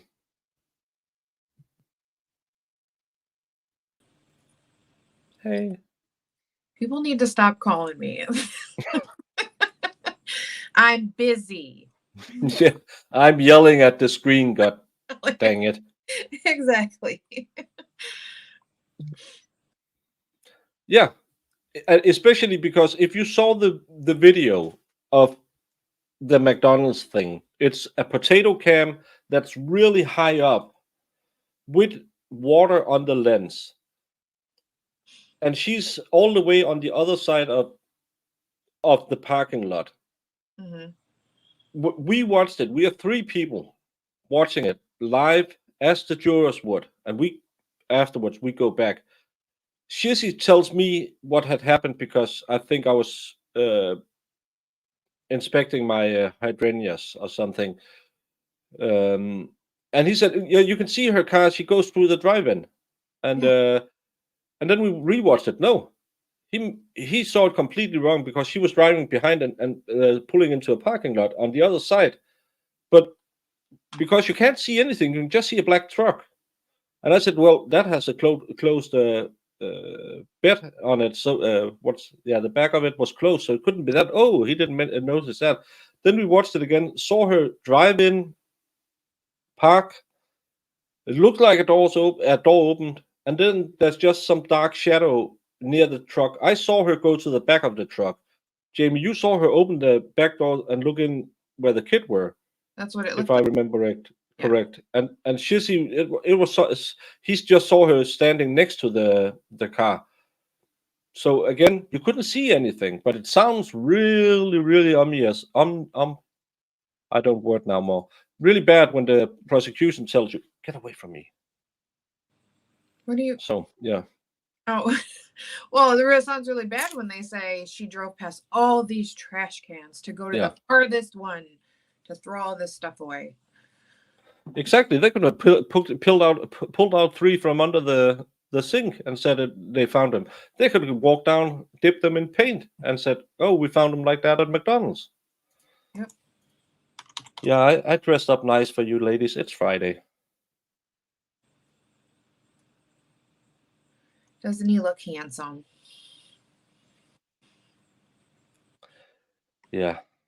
It's because we need something nice. Now, let's see if we can do the last 11 minutes before lunch. No, because it's lunch time now. And then she goes back to the house. The evidence will show that in a last-ditch effort in those moments to contaminate that crime scene, to eliminate whatever forensic evidence continues to be around Anne Marie's body, she dumped a 5-gallon bucket of paint all over Anne's body, all around Anne's body. She then got herself under Anne's body, rolled Anne's body up on top of her, got herself in all the blood and paint, and waited. Shortly after that 911 call was made by the neighbors, the police and the paramedics arrived at the scene. They find the defendant underneath Anne's body. They see her crying. She's yelling, Anne is dead. She says she can't get out from Anne's body, even though she got under her body on her own. Okay. And they assist her in doing that. Whatever. Yeah. It might be easy to roll her on top of you and you're freaking out and you just found your wife, you know, unalived. And then yeah, you used all your energy to do that and now you're stuck. Jamie, have you ever been to a gym? Yes. Do you do glute bridges? What are those? That's where you lay with the barbell across your hips Yeah, and yeah. thrust. Okay. I didn't know Yeah. that was. Yeah. When you have your legs planted firmly in front of you and your butt down with that on, and you can push up with all your weight, can you move more weight than if you was laying the same weight on your thighs and sitting with your legs stretched out in front of you? Absolutely not. We're talking about, you have the dead body right here, face down, and she kneels next to her and rolls her over so she can get some momentum and she has some leverage. She can roll her up on her legs or whatever. Then she's sitting with dead weight in her lap, so she can only use her upper body momentum to move it. No, if you can use your, I can deadlift a whole lot more than I can bench press because I can put a lot more momentum into it, and I have a big momentum when I get moving. Not fast, but it'll move stuff because kilos move kilos. Exactly. So yeah. Yeah, she probably couldn't because and again, if her legs were bent and she could kind of get a motion going, she could probably wiggle out from under her. But when you're seated flat with dead weight on you, you can only push it with your hands. It doesn't move. You taught me who taught you how to gamble? I don't know. Yeah, but it's because if you have a small nail, you need a big hammer. And they get her out, and they move her upstairs. The evidence will show that one of the first people she talks to that night is Officer Gary Polder of the Granby Police Department within that home. And he asks her several questions. What's going on? What happened today? And in that conversation, the evidence will show the defendant made a critical mistake. He asks her, what time did you leave the house? When's the last time you saw Anne alive? And she says, 3 p.m. 3 p.m. Okay. The reason Well, she that was is a looking at significant his piece of watch. evidence, ladies and gentlemen, is that although the paint that was there is fresh, it's wet, you'll hear the first responders, you'll see the footprints that they made in that wet paint.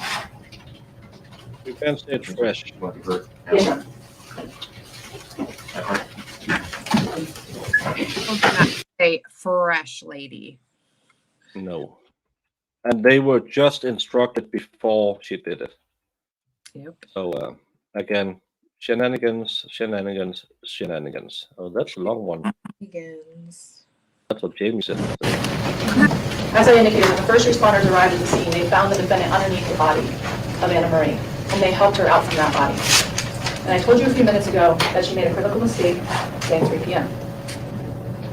You will hear evidence that when the first responders arrived, they observed the body of Anne Marie Rintala. They touched the body of Anne Marie I Rintala. agree. They moved her arm. They moved her hips. They No moved one her should body have been in order to unalived, release Cara from out underneath the body. and she They shouldn't will have been tried for the testify fourth in this time. that when they did so, her body was stiff as a board. Her body was. Yeah, and that's why I thought the judge did a good job in the beginning when he ruled they couldn't say anything about fresh paint. But he should admonish her at least in front of the jury, saying there's no such evidence. And this prosecutor should really get, I can't say, she should get punted into the sun. Completely one unit. Her arms were above her head when they moved her body. Still no verdict. We haven't had any action today in the courtroom. There isn't any questions, no nothing. And now we're just watching the opening statements to see, did they prove what they said they would prove? Yeah, because you can't punt someone into the sun in real life because it's far too long away. It was completely locked in that position and moved as a single unit, divisible. Single unit. And the reason that will be important during the course of this trial is I expect you will hear evidence that, in the opinion of forensic pathologists and medical examiners, that her body was in well-developed rigor mortis, which is the stiffening of the body after death. And you'll hear from the medical examiner in this case, Dr. Joanne Richmond, who worked for the Office of the Chief Medical Examiner of Massachusetts, who did the autopsy in this case, who determined, in her view, the opinion of cause of death, being manual strangulation, and that she will offer an opinion before you regarding time of death of Anna Marie. You'll also hear, based on the evidence in the case, an opinion from another doctor by the name of Dr. Thomas Andrew, the former chief medical examiner in New Hampshire. Both of these medical examiners have over 30 years of experience.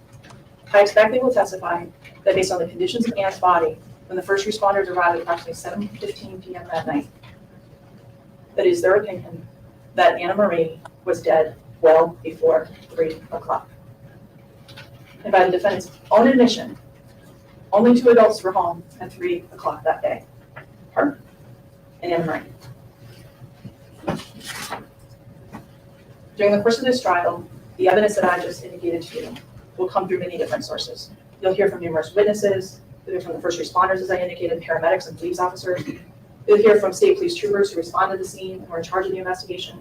You'll hear from crime scene technicians and forensic scientists, members of the crime lab who examined the physical evidence collected at the scene, who conducted fingerprint analysis and DNA analysis. You'll hear from the forensic pathologist, as I indicated to you. Granby police officers who responded previously to the incidents, the domestic disputes between the defendant and Anna Marie. You'll see photos and videos of the crime scene at Anne's body. You'll see the photographs of the LCD and that bright blue color of that blood at the crime scene. Surveillance video, phone records, 911 calls, divorce filings, restraining orders. And you'll have the opportunity to hear over 3 hours of the interviews conducted of the defendant the night of Anna Marie's death and the next morning. The video and audio recorded, and you'll have an opportunity for yourself to see everything that she said about her relationship with Anna Marie. And at the end of the trial, the evidence will prove to you that the defendant, Cara Rintala, killed Anna Marie, that she intended to kill Anna Marie, and that she did so with deliberate premeditation and extreme atrocity or cruelty. Thank you. Absolutely not. They have never shown us where the premeditation came in. There was no evidence of premeditation other than they 4 weeks before might have had an argument on a trip to Florida. Ladies and gentlemen who has a significant other, have you ever had an argument on a trip? Then hopefully the other spouse won't show up dead within a couple of months, because that's totally because you wanted to kill them later. And why did she do such a shitty job at it if she had premeditated it? Why did she do it while her kid were in the house? And we know the child's bed was unused, so she wasn't sleeping. Yeah. Well, don't think about it. Just believe whatever they said. Yep. Yeah, this way up correctly. It's more unusual not to have an argument. I've had many. I've never unalived anybody. You've never been caught unaliving anybody. Oh, they're still kicking, so lucky them. All your other ex-boyfriends are alive. They are, all of them. All of them. Yeah, she did never offer a time of the opinion, because Trooper McGarrian called her and said, "How long have you been dead if you're cold as ice and stiff as a board?" 6 to 8 hours. And when she saw the body 4 to 6 days, I can't remember the correct time frame, 4 or 6 days later, she said, "Well, yeah, that's exactly the same time frame that I totally, absolutely did not get by any technical evidence. It was just Trooper McGarrian calling me up and asking me on the night of the crime." Mm-hmm.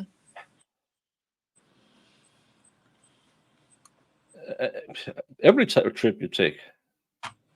Yeah, I just want to help. Is the worst words you can hear from anyone in the government. Okay. But friends, Romans, countrymen,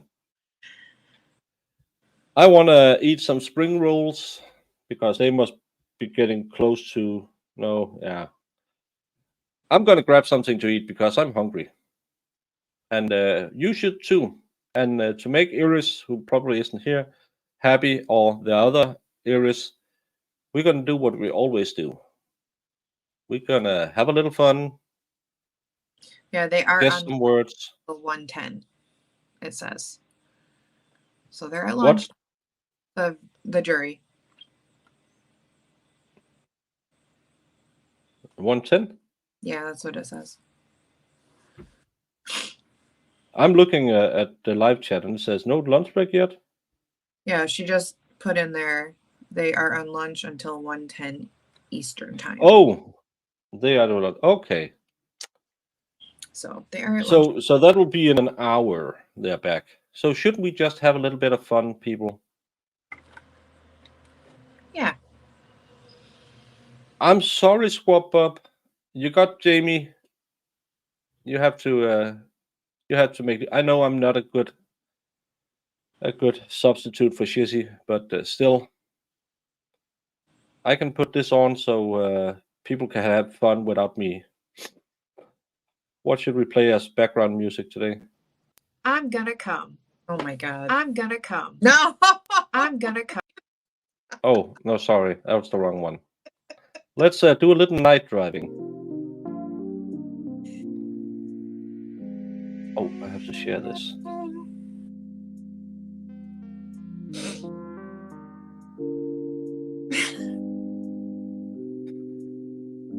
Have fun, everyone, and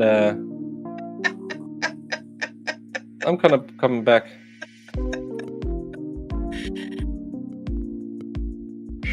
And if you're in Shizzy's chat, you have to come over to mine to play along. But have fun with it, Jamie.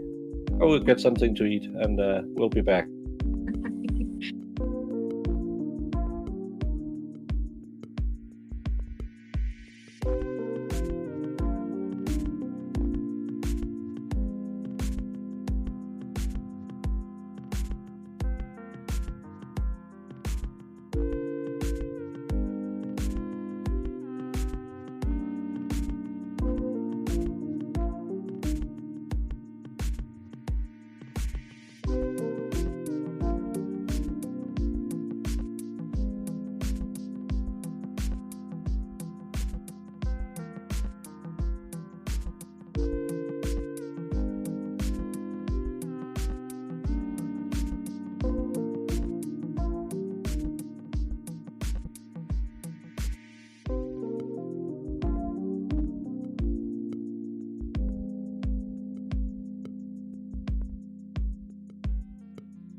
Well,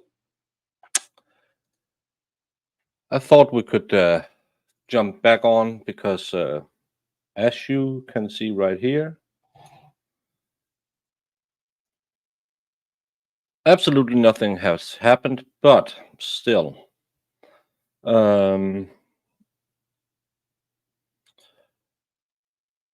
They are confirming that the jurors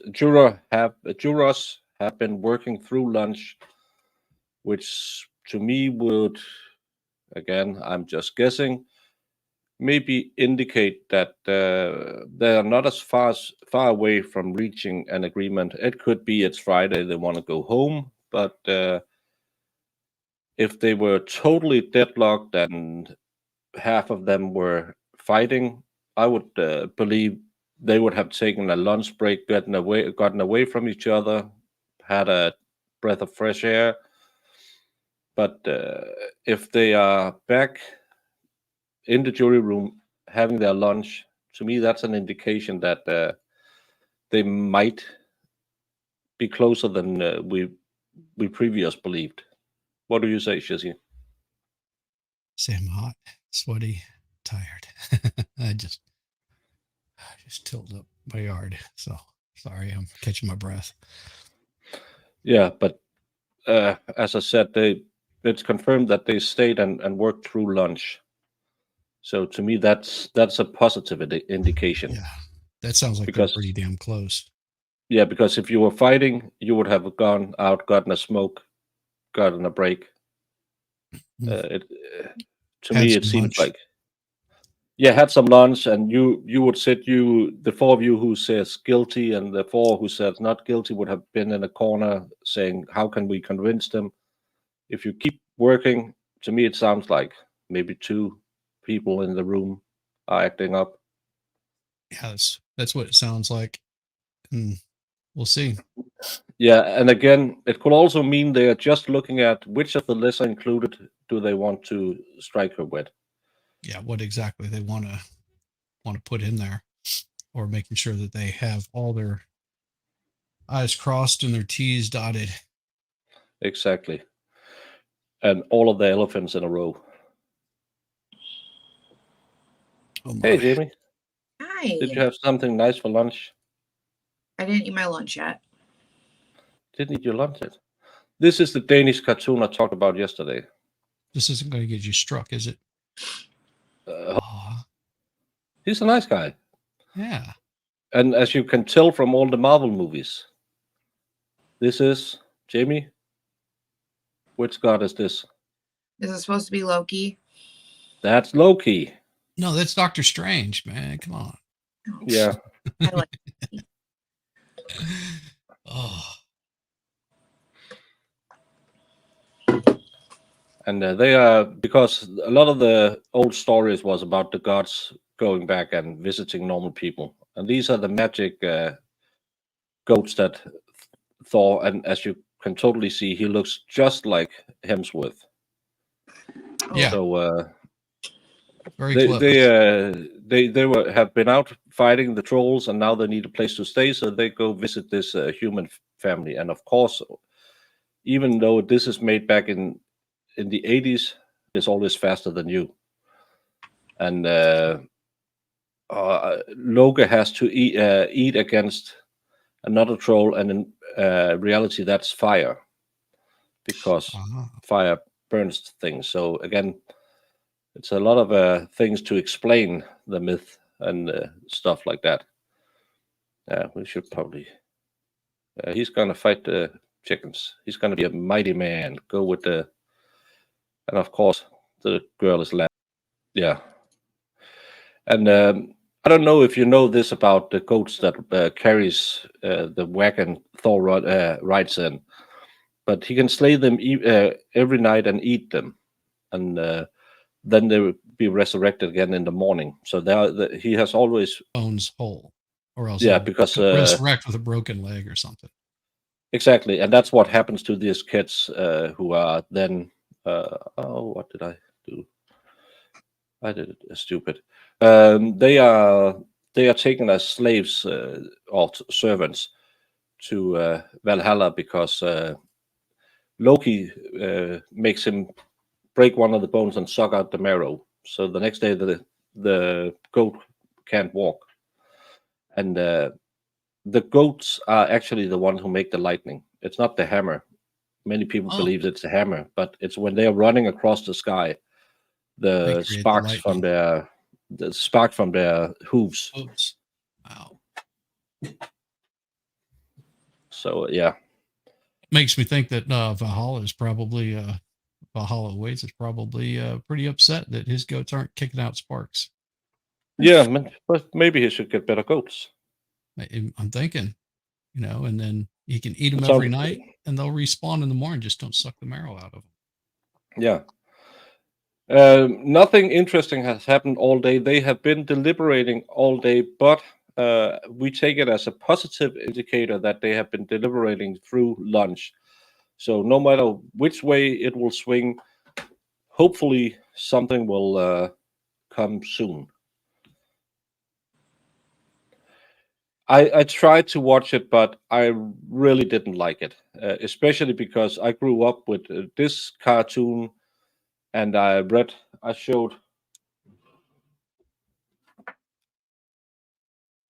a lot of the sagas and the stories about the gods and the heroes, and I like the idea. It's kind of like what's the Percy Jackson story with a kid who gets godly powers, but I just don't think it's well made. Well, they also made some pretty interesting cross references on that Percy Jackson stuff, which I thought was pretty interesting. Of well, these are your Roman gods and these are your Greek gods, and they're all the same god, just just a different. different outfit. Yep, different cultures. Yeah, the horn that Thor has to drink against a big giant called Udgårdsloke. He's the king of the trolls, kinda. He's the one who stole the hammer, and he has to drink from a drinking horn, and he can't really tip it up. It's kind of like something won't let him tip it, but it's because it's connected to the seas. So he is drinking the sea, and I think they mess it up for him somehow because he almost drank the sea dry because he could drink so much.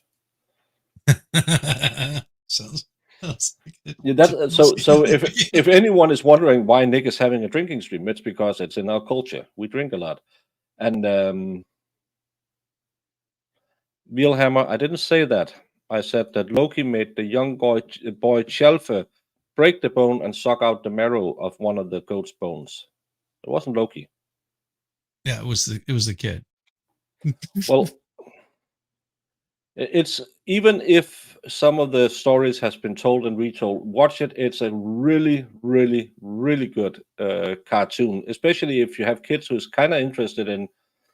It's kind of like superhero movies and stuff like that, but still tells a story. And most of the old religions are just good ways to explain how the world works.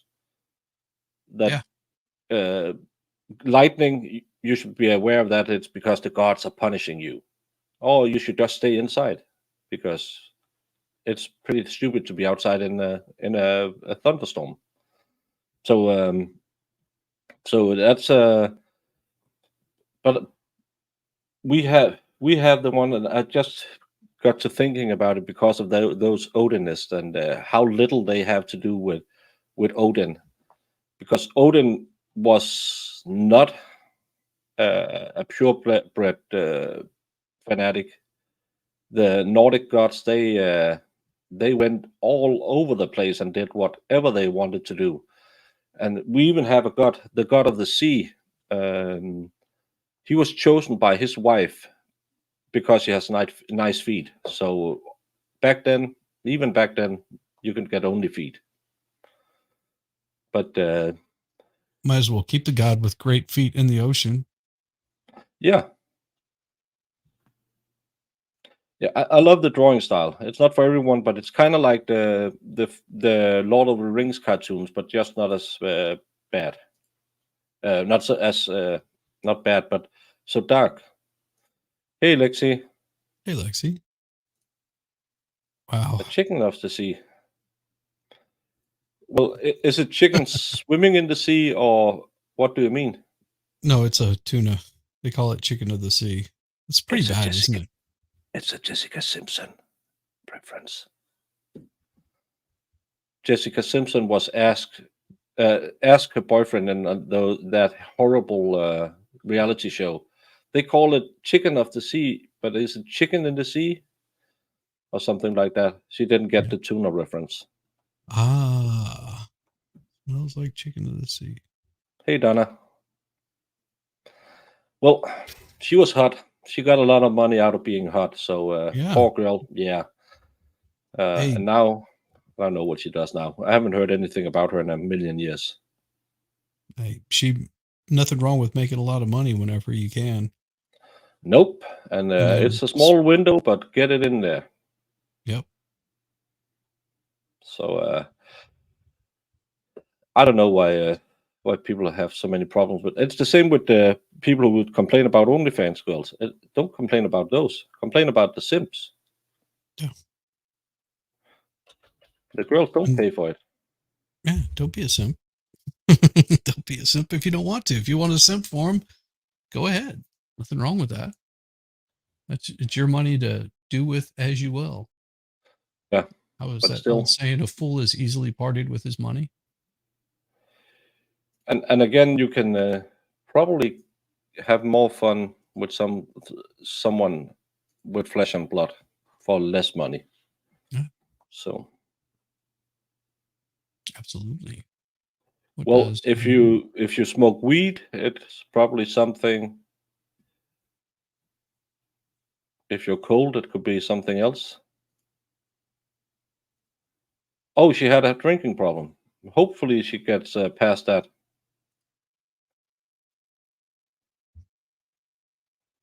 Yeah, but again, there's always been people with loose morals, and they just don't come crying in 3 years when you want a husband, and everyone says, "But you're the one who did this." And I have told it before. We had a girl in my town where everyone saw her pictures. They got leaked, and it's a small town, so everyone talked about it. So now everyone has seen her plastic operations. Mm-hmm. They know what every part of her looks like already, so there's no mystery. Yeah. But her two kids might not be as happy.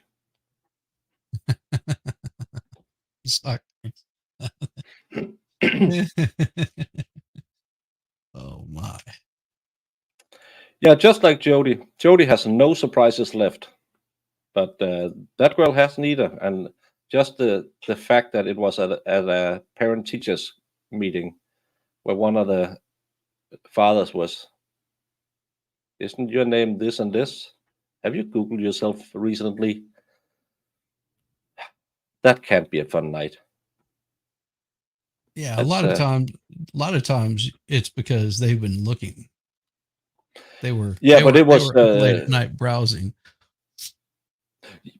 Wouldn't you do that sometimes if you hadn't been in a loving relationship with only one woman and only had eyes for her? Then you might also go on the little Google machine. But again, who Googles stuff like No, that? I'm just saying You go to I doubt that he was Googling her. I guarantee he was on OnlyFans. No, because it was leaked on under her real name or on some OnlyFans girl thing where the pictures get leaked. So yeah, and that's a big problem. Sure. No, because again, people saw it. Yeah, again, I talked with you about the Democrat, or what was it, Dave? The Democrat candidate who went was on crazy. Chatterbait or something like that with her husband. Yeah, and then claimed that it was revenge porn to share it. Nope, you put it out there. Hey, Farrell. Yep.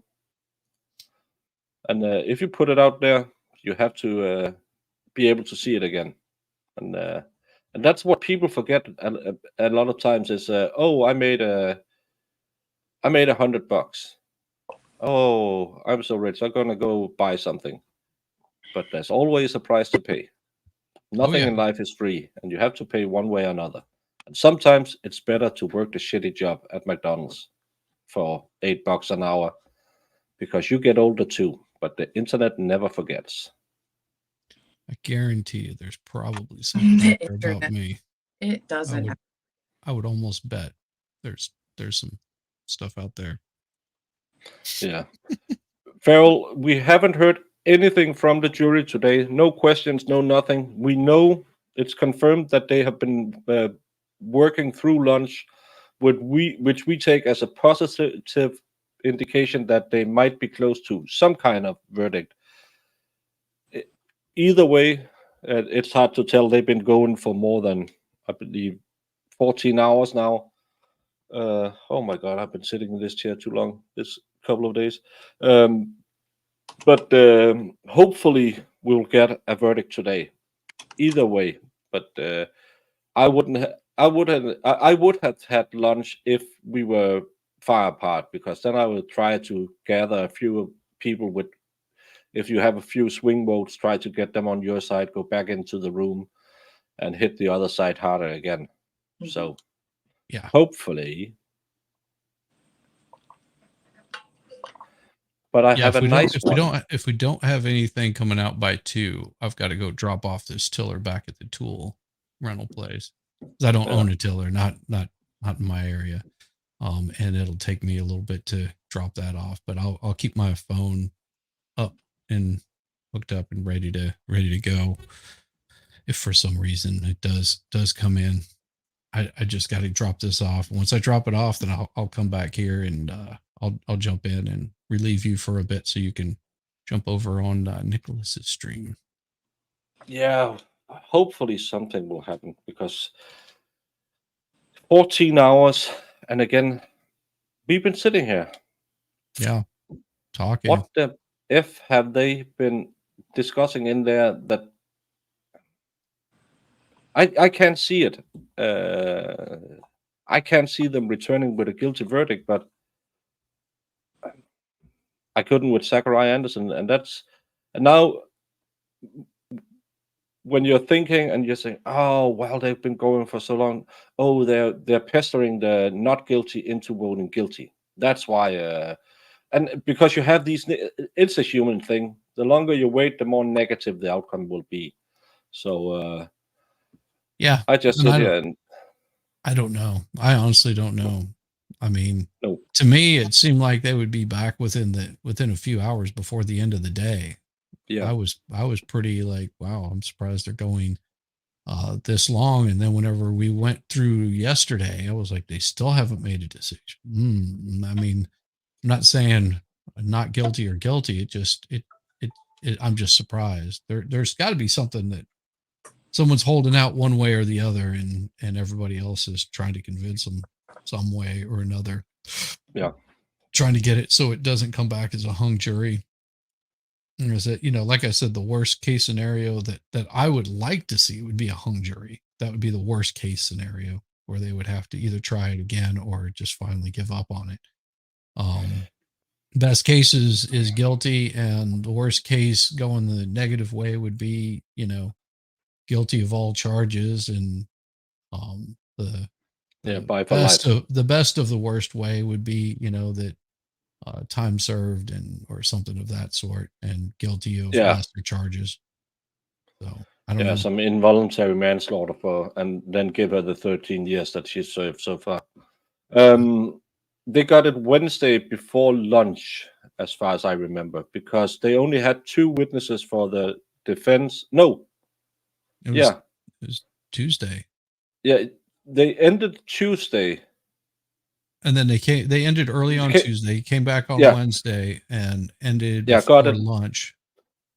Yeah, they did closings on Wednesday, and he read the jury instructions. I believe they went out around 2:30 or something like that on Wednesday, if I remember right. Yeah, and then they finished up and came back yesterday. They were there all day and had 2 questions. Yeah. 2 questions, and those were like, now you have to remember from the best of your recollection. Yeah, and people totally haven't done any research on those 2 questions at home. Yeah, I mean, I don't know. Yeah, if you buy the state's everything, you must vote guilty. But that's the problem, because, and that's because we know it because we cover trials. The bar is only reasonable doubt. Yeah. They don't have to show Mark did it. The defense, they just have to show Mark could have done it. Right. But I'm not sure everyone recognizes that fact. Well, butter does tend to slow down the brain. They do like their butter there. I know another person who likes butter, I like butter. but she hasn't been here all day. Where has she been? I don't know. Do anyone know where Shelley has been? I love a buttered biscuit. Who was that? Oh, what was that? I didn't get that. It's just a favorite dish. I love a buttered biscuit. Oh, buttered biscuit, huh? Yeah, some people like a buttered biscuit. So, yeah, I don't know why. But she hasn't been here today. Maybe she's ate too much yesterday. She was on her first stream yesterday, I believe. Yes, she was. That was her very first time on stream. Yeah. So now we just, like Farrell has to pester her into getting a camera. And she said, "So do I get christened now?" Yeah, I heard that. That was when I jumped in for 2 seconds. Yeah, you got christened, all right. So did Jamie. In which way do you get christened? Is it like I'm gonna come. Oh, Jesus Christ. Don't come. To the treehouse. I'm gonna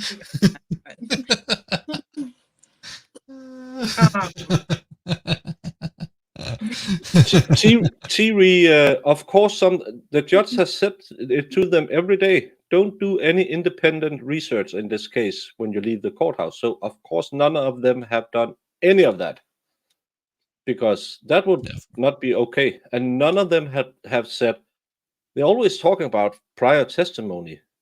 Why? So no one does that, because they admonish and they ask every morning, did you do it? And they say no.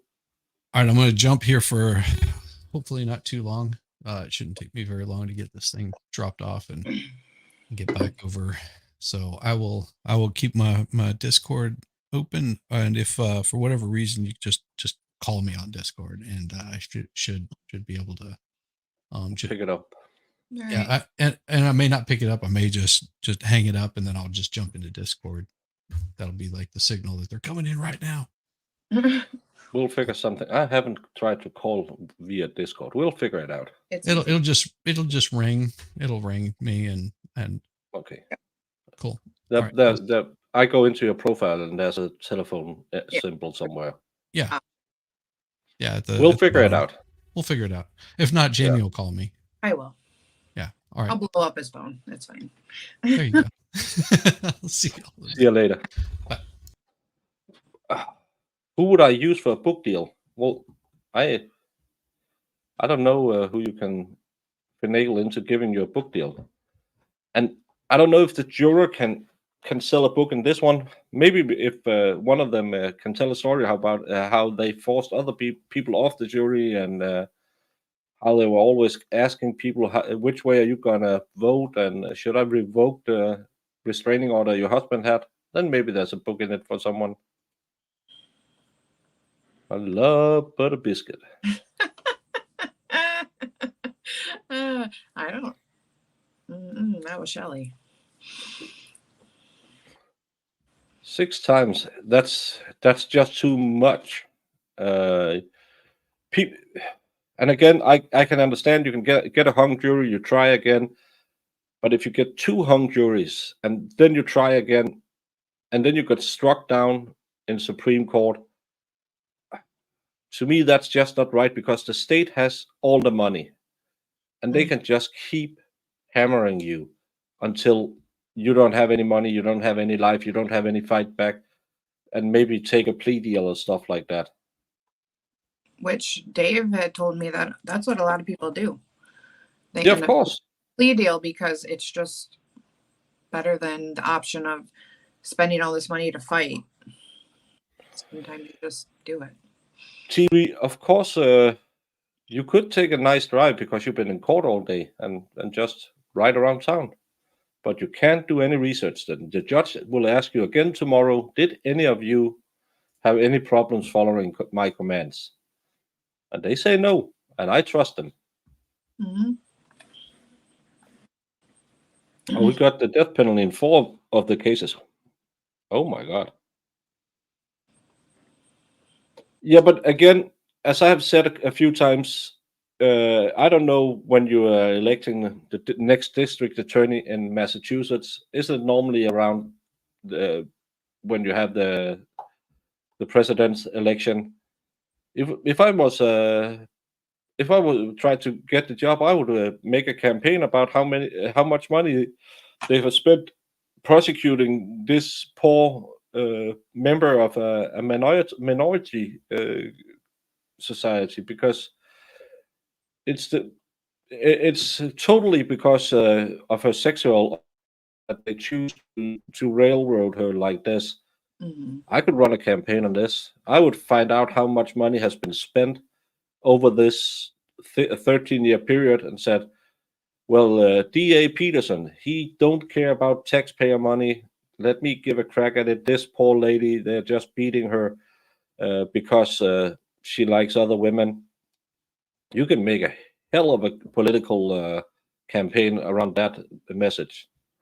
Sure. But it seems like the prosecution just want to win it, and when they have had such a weak case that they get 2 hung juries and they had to finagle the paint drying expert, they should have dropped it, in my opinion. But again, I don't know. Yeah, once it got you got 2 hung juries and then it got overturned. Yeah. You should have let it go.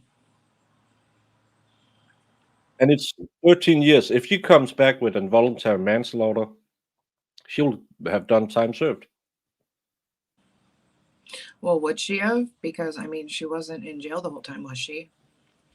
She's probably been maybe she's been out on bond, but doesn't that count like doing time if she's on a tether?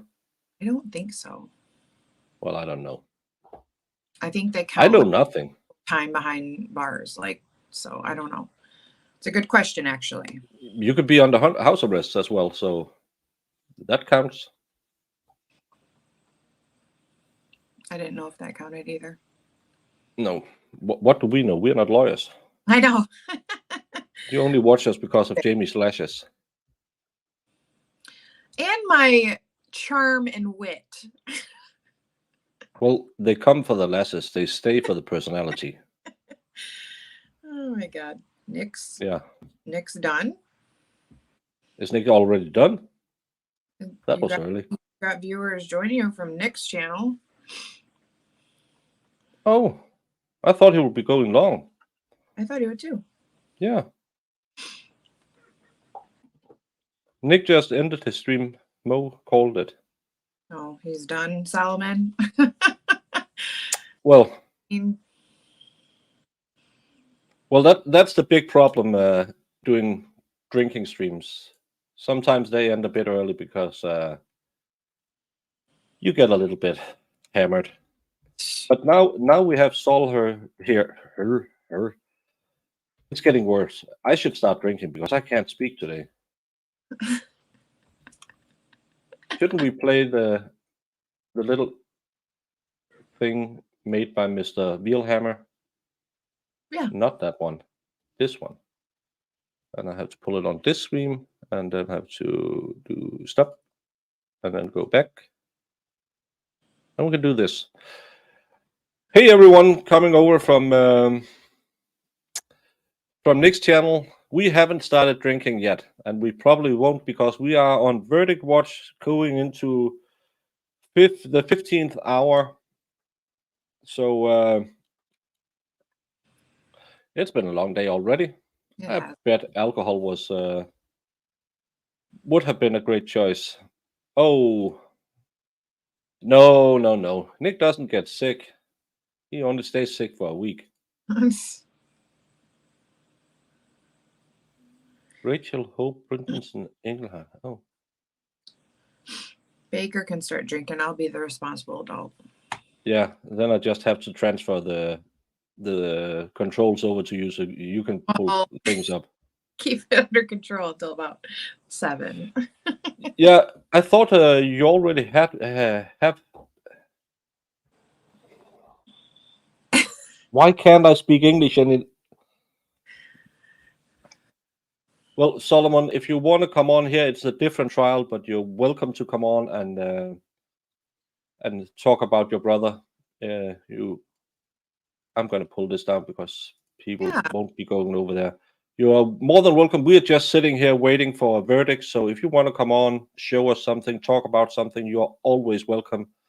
And talking about showing you something, I'm going to pull this up and share a little thing Wheelhammer, who was on yesterday, made. It's a really good little promo. Did I put sound on? Those tiny little moments throughout somebody's life, nobody accounts for those. But what they do a really good job of is making up all of these things that they want you to believe when they can label you as a monster. I'm innocent, Judge. Not guilty. I'm innocent.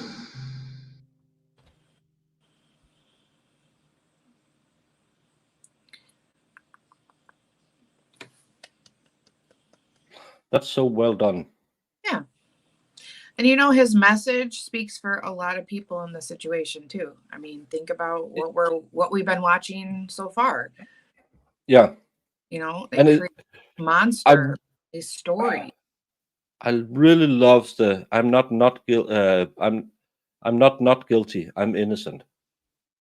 That hit me so hard when I heard it the first time, because after watching the entire trial, I had this. I felt it in my soul. Yeah. So yeah. I was absolutely hands down disturbed by that trial. Yeah, that's one of the worst trials we've watched. I have to say that. And it led me to this group of wonderful people. I mean, like, fortunately, and we're fighting the good fight. So yeah, everyone should watch this stream on not this stream, but the one we just saw the trailer for on Monday. I'll be having a day in court, so when I get home, I'll watch it, because this is such an important issue to get done right. So and this is this is thoroughly why I enjoy doing this, and why I'm glad I found Baker, and he has the same passion for it as much as I do. Like, we like to see these trials. We like to, you know, see the government, what they're doing to people, the shady stuff that gets done, and calling it out. Yeah, that's what I believe. If we can do anything good by sitting here punching the numbers, it's raising awareness to something for something like this, because it's just heartbreaking. And especially, I just went to the Give and Go, and where he's holding up this little fish, and he just seems like the nicest guy. And I know things can look a certain way on camera, but still, watching that trial, he just looked like a good guy, if you can say that. So yeah, absolutely. The Monday stream is the one we just showed the little promo for. I'll do it again, so stop playing till I tell you to play. For newcomers who might not have seen this one, it's called Wrongful Conviction Day.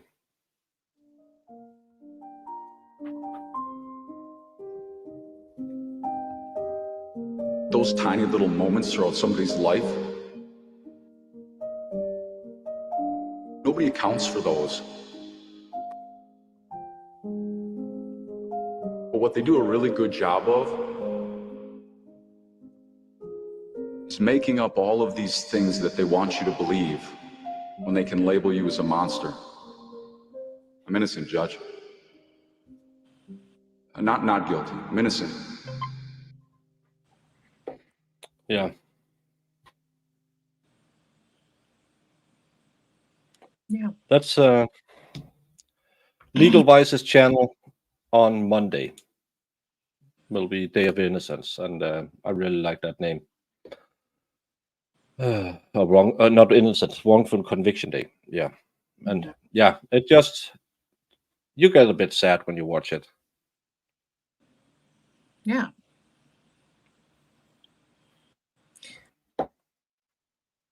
Because we've gotten close to so many people that are so close to this, and Solomon being part of it all. Yeah. You feel like it's one of your own too. Yeah, and I have said this a million times, Solomon. You are your brother's keeper, and you spread awareness in a way no one else could have. It's such an amazing job that you do for your brother, and it's hard to think about what happens, but it's the same in this case. 4th time she's been tried. 13 years she's been in the court system, 2 hung juries, and the 3rd time they get her convicted, but it's overturned, and then they go for a 4th trial, and we are sitting here between 14 and 15 hours of verdict, and we watched the entire trial, and I can't see them rising above reasonable doubt, but I couldn't do that in Zach's case either. So now you're just getting nervous. Another person could be a victim of a bad trial. Yeah, and watching that opening statement and realizing how much BS they're 13 years. They're trying to throw in there to make you think this woman was doing something shady. It blows my mind. Yeah, and not looking at anyone else, even though it's a lesbian couple. For the we just got a lot of people over from Nix who's probably most interested in the Zachariah Anderson case, but I'm covering what's called the Cara Rintala case. It's a lesbian couple where the one of them are found strangled in the basement, and the one who is strangled has a boyfriend who's only allowed to kiss her on the corner of the mouth. I don't know. She has a girlfriend who she lived with while her and her real wife had been apart because they might be going for a divorce. They had been back together for 3 months, and then all of a sudden one day she's found unalive in the basement. The wife says she was out with their daughter, don't know anything about it. The police only looked at the wife, who they found sitting next to the body, who was the one who called the police. They never looked at the boyfriend or the girlfriend, even though the boyfriend gave her 3 credit cards where she ran up $7,000 of debt. When his wife found out he had given her these 3, she found out of 2 of them. She got angry. That's a motive too. The girlfriend gave her a MasterCard, American Express Black Card. We don't know how much debt she ran up on that, but they just pointed at the wife and did everything to make it stick to her. And so far, the only DNA on the scene is the victim. There's nothing. There's not a single mark on the defendant, even though her wife was way bigger than her. Well, the problem with the DNA too, I was just sorry to throw that in there, is they don't know if there's any other DNA because they never tested for it. They only tested for Cara and Anna. Well, They never tried to test for Mark's DNA or Carla's DNA or an unknown DNA. yeah. So It was only one of the lesbians who had a sugar daddy and mama. Oh, and I should maybe say that before the divorce, she had fraudulently taken out $25,000 in a loan in her wife's name, which the wife forgave her during the divorce proceedings because she didn't want to hurt her more.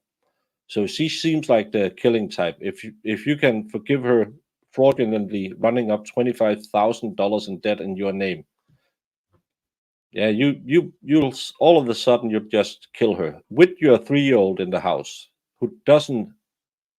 No one says she noticed anything. Totally believable. I know how important corners are, but still, a corner kiss, it's not the same as running the corners, I'm sure.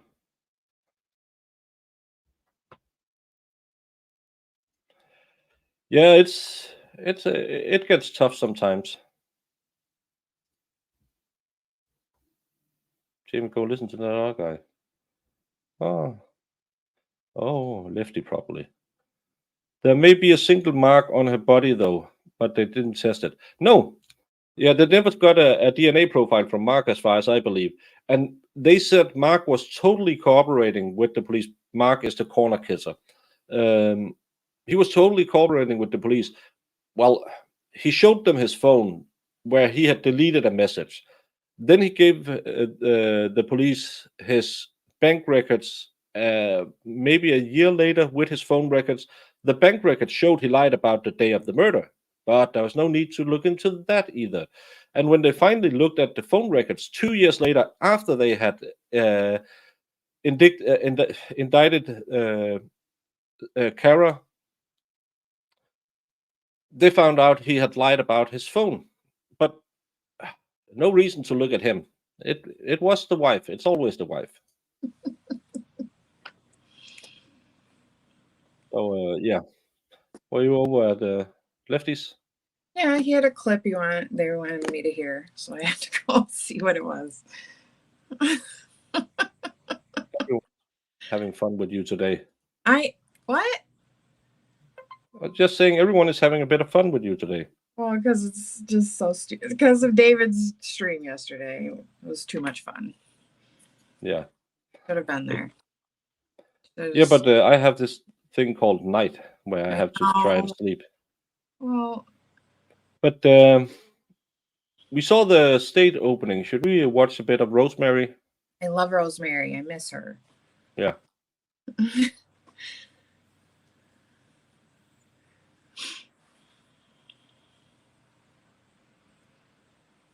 No, you're not getting it swapped out right now. I'm gonna keep it. This is the defense opening statement, and this one. This is I think she's kind of famous in Boston, lawyer who does this pro bono, and I think she has been doing it most of the way through, been keeping it pro bono. Yeah, that's what I heard. And she's a lovely lady. She's a bit feisty. This whole investigation started with a lie. It started with a lie.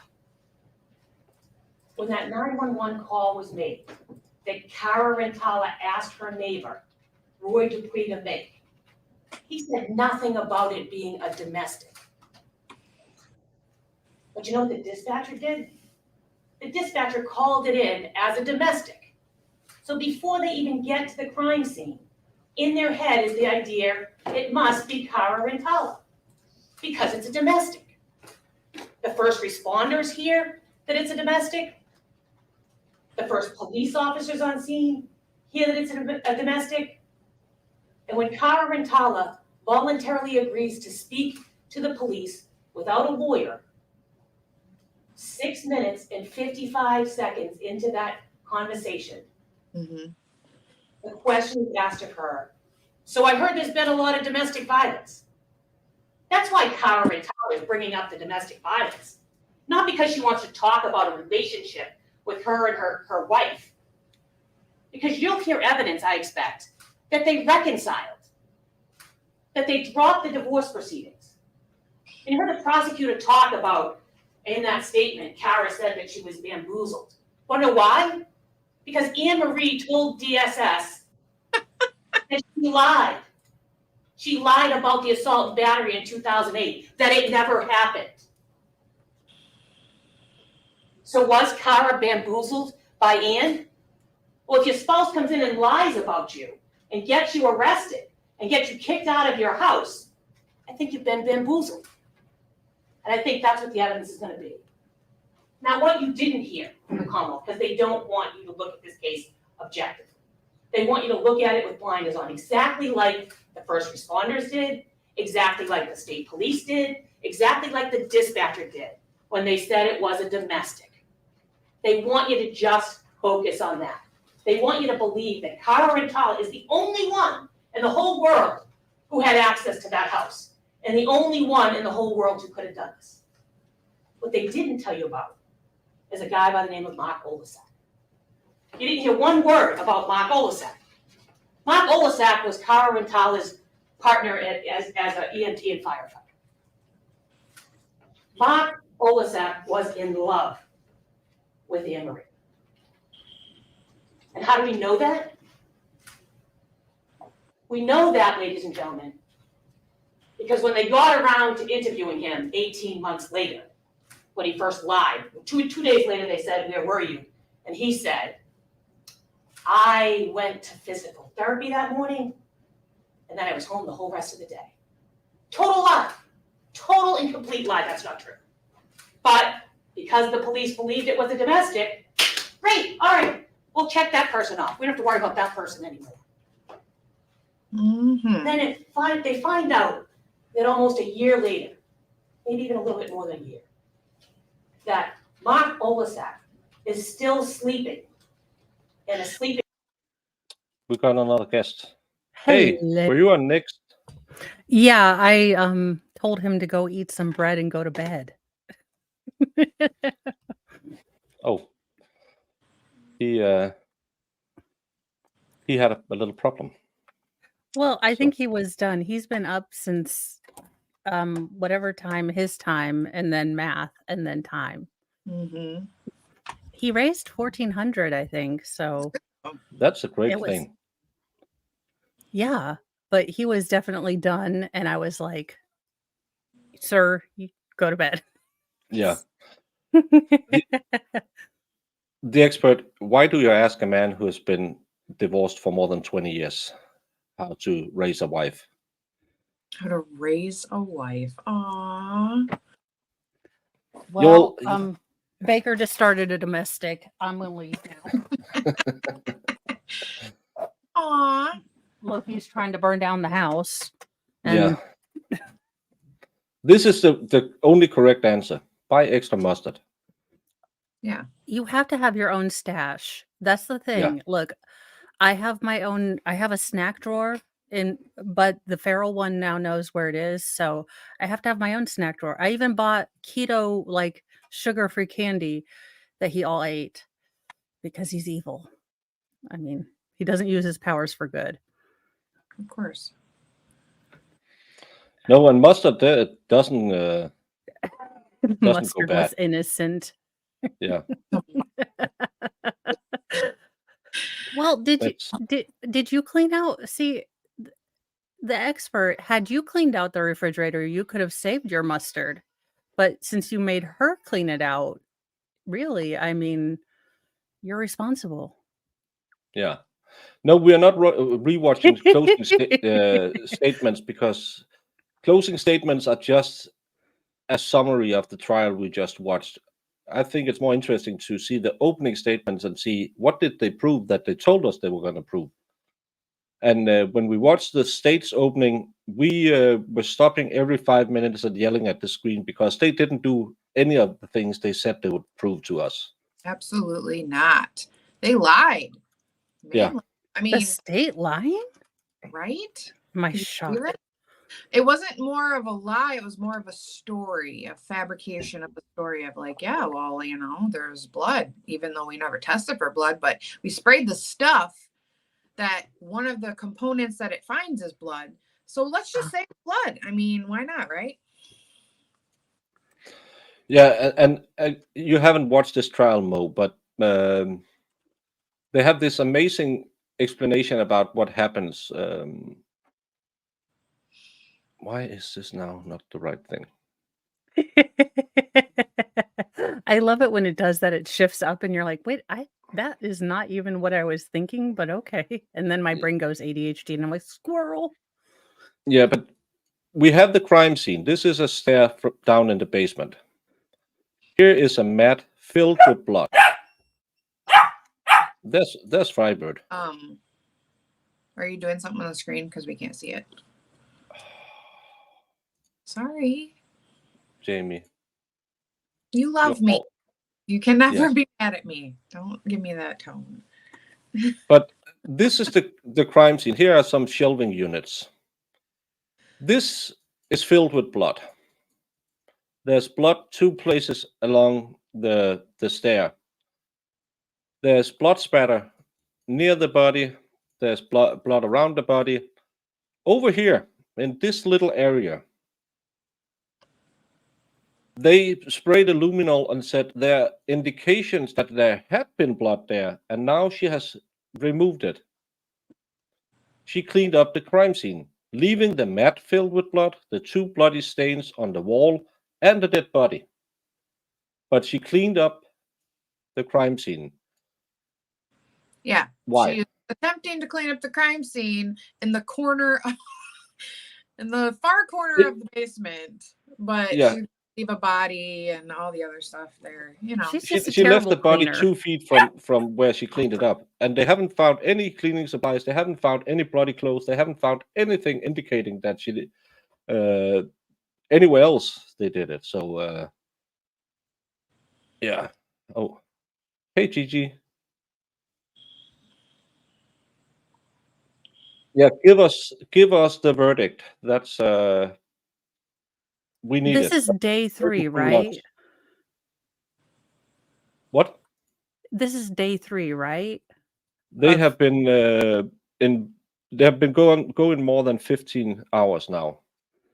for verdict watch. Yeah. Yeah, Good they got the Lord. trial around noon Wednesday.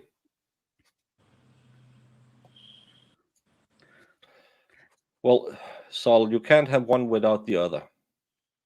It's the lashes that make you. Oh, I shouldn't say that because I was really close to say it's the lashes that make you. I'm gonna come. Oh my God. But no, it's the lashes that draw you in, and then her personality keeps you around. My charm and my wit, along with these lashes, guys. Yeah. How many mustards do you guys have? Well, you need different mustards. Mustards. If you're making a sandwich, you need something with a little zest in it. If you're having some kind of cheese, you need something with a little more punch.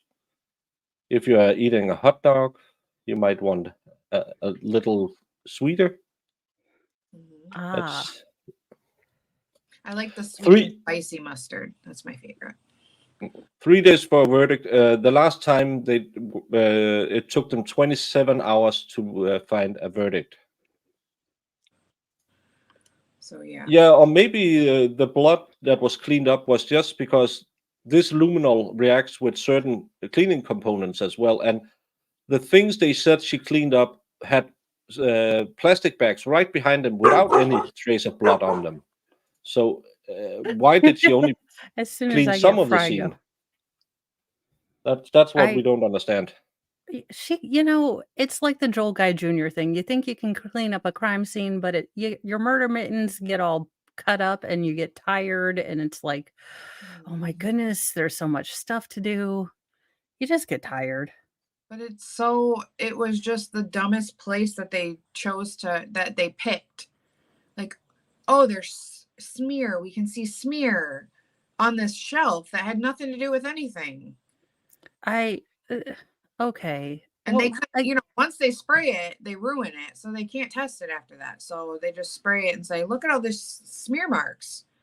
That's as smart as, Gareth Pursehouse saying that he didn't intend, he went in there to talk to her because she didn't return his phone calls and she threw the first punch because, she got startled. And then he had to aggress on her because, she threw the first punch. Even though you encroached in her. Well, and then, things happened. And, after a little light struggle hug to the neck, I mean, she parkoured her ass over to the balcony. And then, things happened and he had to run away. But then he also had to call his girlfriend from not Twitch, was it Tinder, because he was sad and stuff. And he just had to get away from his mental state. Jesus. Sadly, weirdly, I mean, they didn't buy it. It's kind of odd. I know, right? How long did he was convicted? Yes, first-degree murder with a special condition of lying in wait, and he could have been eligible for the death penalty, and then also burglary. Oh. Well, he's probably not gonna come out right away. Well, if I were the judge, I would make him change his name to Prison Pocket, but, possibly, I mean, he'll be in there long enough to make a funny joke. I mean, he'll have enough time to work on his comedy. No, why not? Yeah, that's the prison comedian. He might tell a funny joke once. Maybe if he tells his jokes, people will be so disgusted by him because his jokes are terrible that they'll leave him alone. Yeah, or he'll tell them to the wrong one. There aren't any balconies in prison, are there? Because I sense poetic justice coming soon. Yeah. Allegedly. It's some people are just stupid. But what's the thing with the syringes with nicotine in them? He alleges that he went over there to tell her about his big sadness because I don't know if you realize this, but she was the only therapist in California. He could not talk about his unrelenting sadness to anyone else but her. There are no therapists in California. So he was going to unalive himself with the pure nicotine was his story. He just had to do it right with her. Mm-hmm. Yeah. Are you comfortable? Are you sure?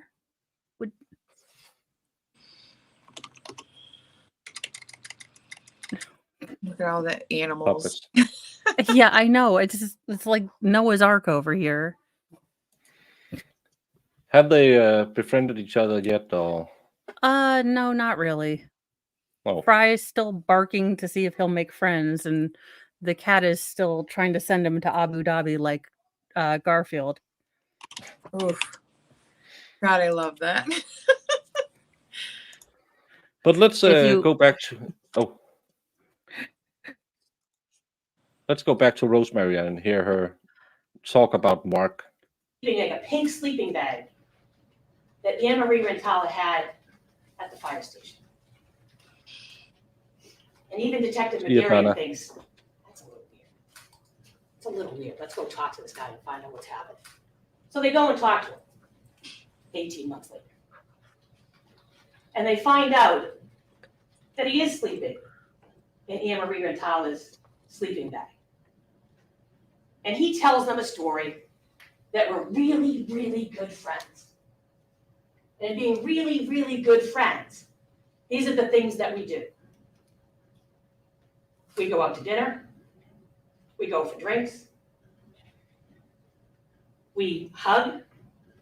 We kiss on the corner of the mouth. I don't know why that's important, but he thought it was. And then at least on one occasion, Mark Olasak sent a text to Anne-Marie Rintala that he loved her. And he says he loved her in a friend way. That's what he did. And you'll hear evidence, I expect, that the police learned in the investigation that after Mark Olasak lied, that they actually went and got the records of his credit cards.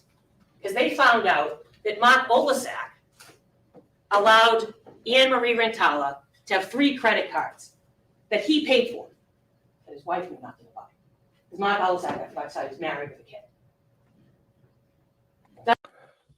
Oh, Mo's gone. I had a question. Doesn't tell his wife that he opens up these 3 credit cards. He'll say, I expect the evidence will be that he told the police that he was trying to help her build credit because she had really bad credit.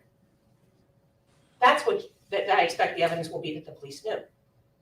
So they Sorry, go and had they to pull look a for these pizza out. credit cards. They try to I just because again, I'm not married, haven't been for a long time. Hypothetical: if you knew a man, maybe a man who was married with 6 children, and Yeah. he had a little work fling and gave her 3 credit cards without telling. Let's call her Joe. The woman's name is Joe, and he gave another lady 3 credit cards without telling Joe that he had done it. Oh, and he also slept in her sleeping bag for 18 months after her death. How would you think Joe would react to that? Well, hypothetically, they don't start looking until you're on your 3rd dead husband, is how I'm going to answer that. So, Yeah, you know, hypothetically. let's just say if I were the cop and being a person with a uterus and a brain, I would be looking at the wife like post haste. I'd be like, Yeah. I'm going to need his wife to come in yesterday. Yep. We reached the same conclusion. We have heard nothing about them looking into the wife. try to figure out what it was. What is it that that you're allowing her to charge? What is it that you're allowing her to use? What is it that you, Mark Olasak, are taking on the responsibility of paying? By the time Anne-Marie Rintala is killed, there's a $7,000 outstanding debt on the credit card. Again, that Mark Olasak doesn't tell his wife. Now, I expect that you'll hear that the police found out that his wife, during the course of this investigation, finds out about 2 of the 3 credit cards. And he allegedly has some conversation with his wife where he doesn't fess up to the 3rd credit card. And his wife, I expect the police will tell you, that tells them, I don't want you involved with her anymore. I don't want you around her anymore. I don't want you working with her anymore. I don't like what's going on and I don't want it to happen. And what does Mark Olasak do? Continues to see it. What does Mark Olasak do? Try to find a way to still work with him. Until he makes this statement to the police that says, I'm a great friend, until you lie to me. Until you lie to me. And you'll find out, at one point when Anne-Marie Rintala was moving back to be with Cara Rintala, to fix their marriage, to have a chance at getting right. Hey, expert. Hey, how y'all doing? You will Good. just hanging out, waiting. Hey, buddy. Hello. It's been so long, I feel like, since I've seen y'all. Oh, yeah, right. Yeah. Well, it's Well, been it a while does. since I feel like I've been on an island over here. Like, I have no friends. Well, Mo, you're early in the morning, unfortunately, now for me. Well, I have all the small people. I know. What can we do to fix that? Well, apparently crate training is bad.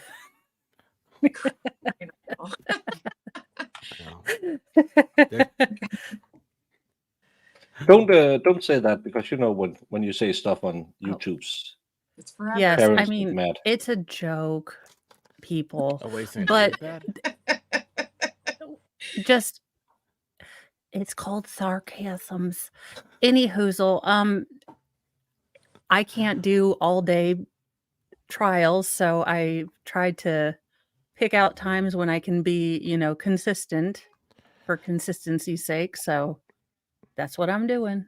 Yeah, Baker is he's a beast. He's Yes. I mean, he truly is the Iron Man of these trials. I can't do them. My shoulder hurts still from like 2 weeks ago doing a trial. Yeah, I don't know why my shoulder hurts. That sounds really dumb. And I have no way to explain my way out of that one either. So anyway, my wife threw Oh, away don't the you love mustard. I getting found that out older last when you're night. like, what the hell did I do with triple Lutz getting into bed? What the hell did I do? And you're like, crap is wrong. You know, I've been very Jimmy, all right? What's up, babe? We broke her. I'm sorry. It took a So- long How do time we put today, her back but we got her. What is she doing? It's been a day. Oh. It's because you didn't sleep all night. Oh. She was hanging out with all the cool kids. Yeah, I was hanging out with David and all his dork friends. They're my dork friends too. Yeah. But, Not all. Never mind. I'm gonna come to the tree house. Facts not in evidence. Yeah, it's always taken. It's Anyway, Mo, it's great to see you. And To let see me you know how too. that. I don't crate train my dogs. Oh, Some people I'm not. do. I'm not. I'm joking. We don't even have a crate. Fry's a free roam kind of guy. Don't come. you were just peppering that in so awkwardly. Expert and Mo are trying to have a serious conversation. That's why it's so great. Baker gets me. Whatever. Yep, it's because you stole my accidental sexual innuendos over an artist channel today, so I need to get you back. You're the only one that got them. Yeah. I'm sitting there going, okay. Yeah. Where's the reaction? And I had to up it in chat, and you were the only one laughing on screen. So It was maybe too we're early the for weird people. ones. Yeah. Yeah, I know. Well, it's all fun. It's all fun. Yeah. We hope So. so. Until someone loses an eye, then it's hysterical. How do you guys feel about pirates? Anybody? Of the Pirates go Caribbean or just pirates? Yeah, like of the Caribbean, I think. Well, I was like pirates or I'm the captain now. Like I didn't know which, like Yeah. Somali or like I didn't know The- which pirates we were going with. I'm not sure I'm a big fan of the Somali ones. Nobody Well, likes that's them. what I didn't know which alliance we were going with. Keith Richards or I am the captain now. Yeah, privateers. How do we feel about that? I don't know. It was brought up. I feel like I ruined your stream already. No, because I've been sitting here for 5 hours and 46 minutes. Please take me down a rabbit hole of something I don't understand. I guess pirates are okay as a thought. I think if they had better PR, it would have been different, you know? It's like Robin Hood. Robin Hood was a thief, but he had a good public relations person. And it was like, oh, Robin Hood, he did so much. He stole from the rich and gave to the poor. Yeah, that's called a thief. Yeah. You're not stealing from the poor. Nope. Because what he was stealing was tax money from the poor, taxes. given to the rich. So again, I know that socialists really like him, but what he really did was steal from the state, and socialists like that the state have all the money. So again, So really what we need is to remind we need a children's book that says Robin Hood was an ass. No, we needed maybe the pirates were really cool. Caitlin. Hey, Caitlin. Robin Hood had great tights. Yeah, Oh and God, someone I love just- that movie. Oh, the tree from the Costa movie was just felled by some. I think they believe he was a 14 or 16-year-old kid. You know, Oh, from when they have this stone dike, not the dike. I don't know what's something like that's Wall? called. Yeah, kind of the wall, but it's not really a wall because it's just made to keep livestock in the field. But you know where they jump over that fight with the prince of Oh, or the yeah. sheriff. Yeah, that tree has been felled by some idiot kid. sounds 16-year-old about kid. right. Yeah, Sounds on brand for this year. yeah, and again, why? But it's the most. As soon as the expert jumps on, Shizzy, Shiz, what's happening, man? What's up? How's it going? I don't know. Shizzy's internal monologue after seeing the expert. Don't come. Don't Crazy. Don't come. Don't come. Mr. Mo asks what we were talking about today. Mustard, pirates, and coming. No, seriously. This is a real job, sweetheart. It really is. I promise. It can be. No, you just have to mix all those together into a conversation for half an hour, which I think is easy, actually, to tell you the truth. So It is. now, who was it? Was it Jamie or was it Mo that asked about the amount of mustard I had? No, I am a By the way, condiment my wife is not here, whore. so if I have to leave real quick, you know why. You said you had different like styles of mustard. Well, Oh, I get the different styles. I was just joking because we have a bunch of different styles of mustard. So I was just laughing because she pitched all of them. Generally, I leave the yellow mustard, as alone standing.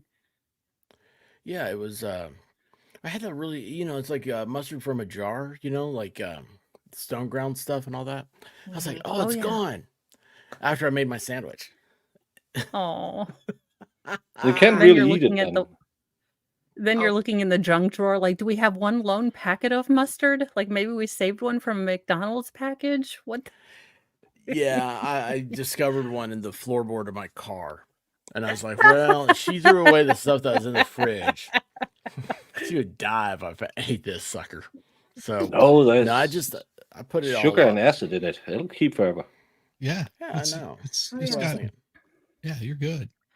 Yeah, it'll be fine. It'll be fine. Just rub some dirt on it. Fine. No, I haven't No, had you it. I just haven't had my use sandwich some yet. honey and cayenne pepper. Ooh. Well, and I'm the type of person that buys condiments and I'll forget that I have it like extra and then I'll buy more. So then I have like a ton. So it makes me laugh when you said you didn't have any. No, I'm the type that I thought we had because I buy with the big family, people are like, are you hoarding in the, early coof days? And I'm like, no, we just have a family of 8. This is a Tuesday. Yeah. True.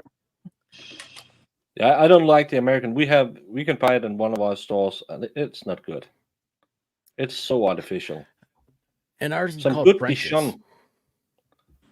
You need some Dijon mustard. That's good. Yeah, I actually had some.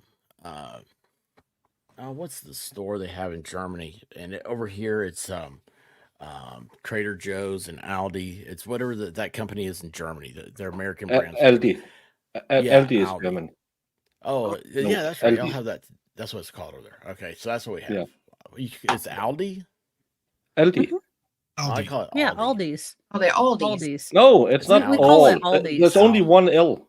All. Yanks. L. Yeah. Like that. The only time I'm proud to be called a Yank. It's because all of you are the same. It's like when you look at Europe. Do you live in Paris? Nope. Do you know France? No, but I've been to Paris. It's all the same places, isn't it? Like Yeah. the Sound of We all- Music and Harry Potter all happened in the same place, right? Oh no, I never saw Harry Potter. But Paris is not in France. Yeah, but Paris, people Tennessee, I know that. Yeah, People but don't Brittany know that. really isn't in France. They don't. Brittany does not want to be part of France, and France wants to be No, part Brittany's cutting herself now with those knives. of Britain. See Yeah. that video? She's She, okay. She nicked her leg. She She got a was little just trying cray-cray. to redo the Shakira dance. She's not having a break. And speaking of was Shakira, just- whatever happened to that videotape she made? What video? Shakira?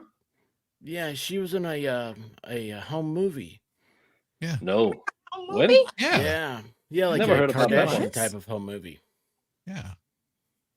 Well, now I That need nice to see if her lady? I hips can't don't believe it. lie. I want. Yeah, it was her and two dudes. Expert. I don't believe you. Yeah. Do I look intellectual enough to make up stuff like this? I mean, Yes. Yes, What? you do, sir. No, on it the just comes- fly, it you just think I'm comes smart across enough to as- come up with crazy stuff like this? Yes. Real life. No. Is, Oh Look up boy, Shakira. No, it just comes across his feed. yeah, she bangs, she bangs. Isn't that her song? no. Yeah. No, that's Oh. Ricky Martin. Rick Martin. Yeah. A man who has never Well- banged, actually. No, but there could be two dudes in his videos. Yeah. Are you sure it wasn't yeah. him? Boy, that was a ripoff. Well, I know. do you have Menudo. do you have Little or do you call it Lidl? That's No. another German store. No, no. We just have the Oh, Aldi. no, Lidl's what you put in your like Aldi. soup. Aldi. Aldi. Ask Oh. Ace. He'll know it's Aldi. Well, Mass was yelling at Well, us. Says, why we do call we it alcohol? Aldi's because we have to add an S to it where I'm from. Aldi's. There's an S. Yeah. Yeah. Because- Well, I'll You call know. it Aldi from now on because I don't know if it's Yeah. an Audi or an Any. Well, think about this. If you see a guy named Al, do you call him All? Hey, All. I'm Yeah, gonna. but it's with but now one I'm L. going to do You it. call him One L, Al. like Al. well, yeah. that's my Albert, dad's short name, for so Albert. I guess that's I what don't. I call him Like from short now for on. Did Prince you- Albert. Did all of Or you go short to Prince the? Albert.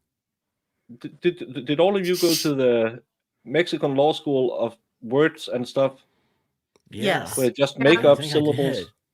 Yes, Oh, we man. did. I feel like I took a class. Baker, have you ever seen my morning newsy news where I just say something foreign? I highlight and in order to not cause an international incident, I just say something foreign. We should do a segment where you read Danish news. Oh That'd dear be God. awesome. It'll probably last a couple of hours Oh, when dear. I'm just yelling Y'all at you. had No. incident, didn't you? I'll say Like, something ago? with a circle with a cross out We- and we little have- dots. They made up their own little language. I'm gonna say circle dot thingy, and there we go. Yeah, the culotte. That's very confusing. Like Motley Crue. That's not a culotte. That's an umlaut, Oh. An That- umlaut. and that's German. That's Yeah. that's not Danish because we would put the u with the that's y. Basically, the whole thing would just be highlighted and said something foreign. Yeah, and that's Yeah, why I that's want how I to do. have you. But again, it's to make the ladies happen. We have 3 extra letters, so when we spell the alphabet, it lasts a little bit longer. Well, that know- you know what? that's You- always helpful. You weren't taught that technique when you were younger. I can touch my nose with my tongue. I wasn't taught any technique. Okay, yeah. Well, as long as we're giving out helpful tips. You know what? Never mind. I'll leave that one for later. I forget sometimes. Yeah, that might be a what's going Rumble on. exclusive. So yeah, I've got to No. go get some mustard this afternoon. So I got this from Nick today. That could be the hate. Choklad. In Denmark, it's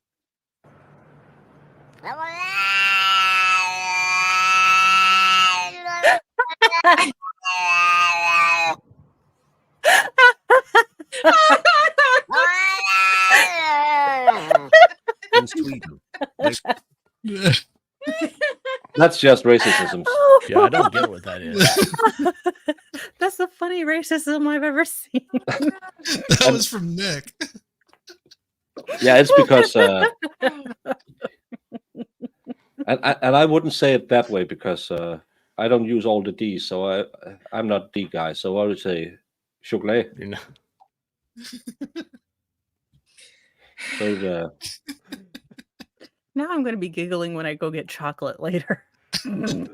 Fed, you can't say that's anywhere near accurate because you Norwegians are always saying we talk. You even have a sketch show that Baker, always he's makes not fun even of Danish people. conscious.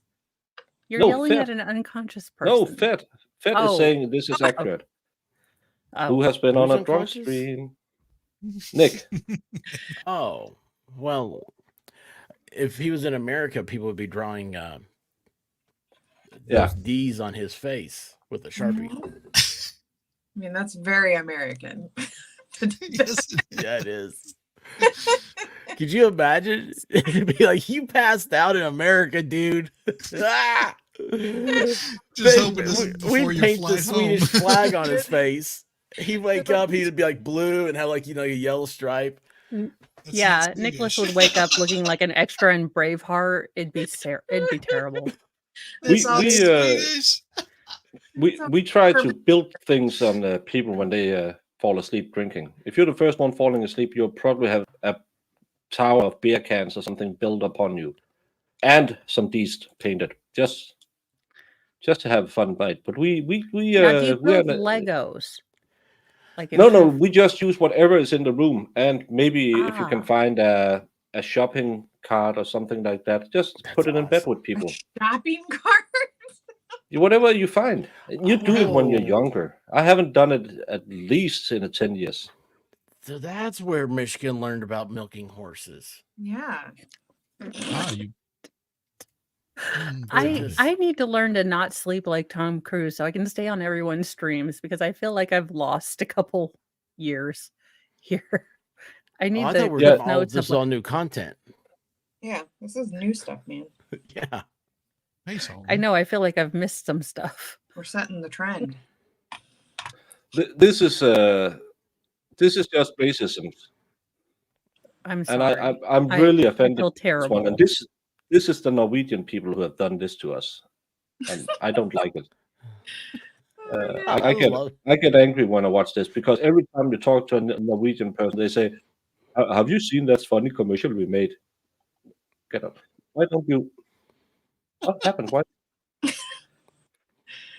Now, this funny commercial we this made. one, I that's know about, probably take off the sound.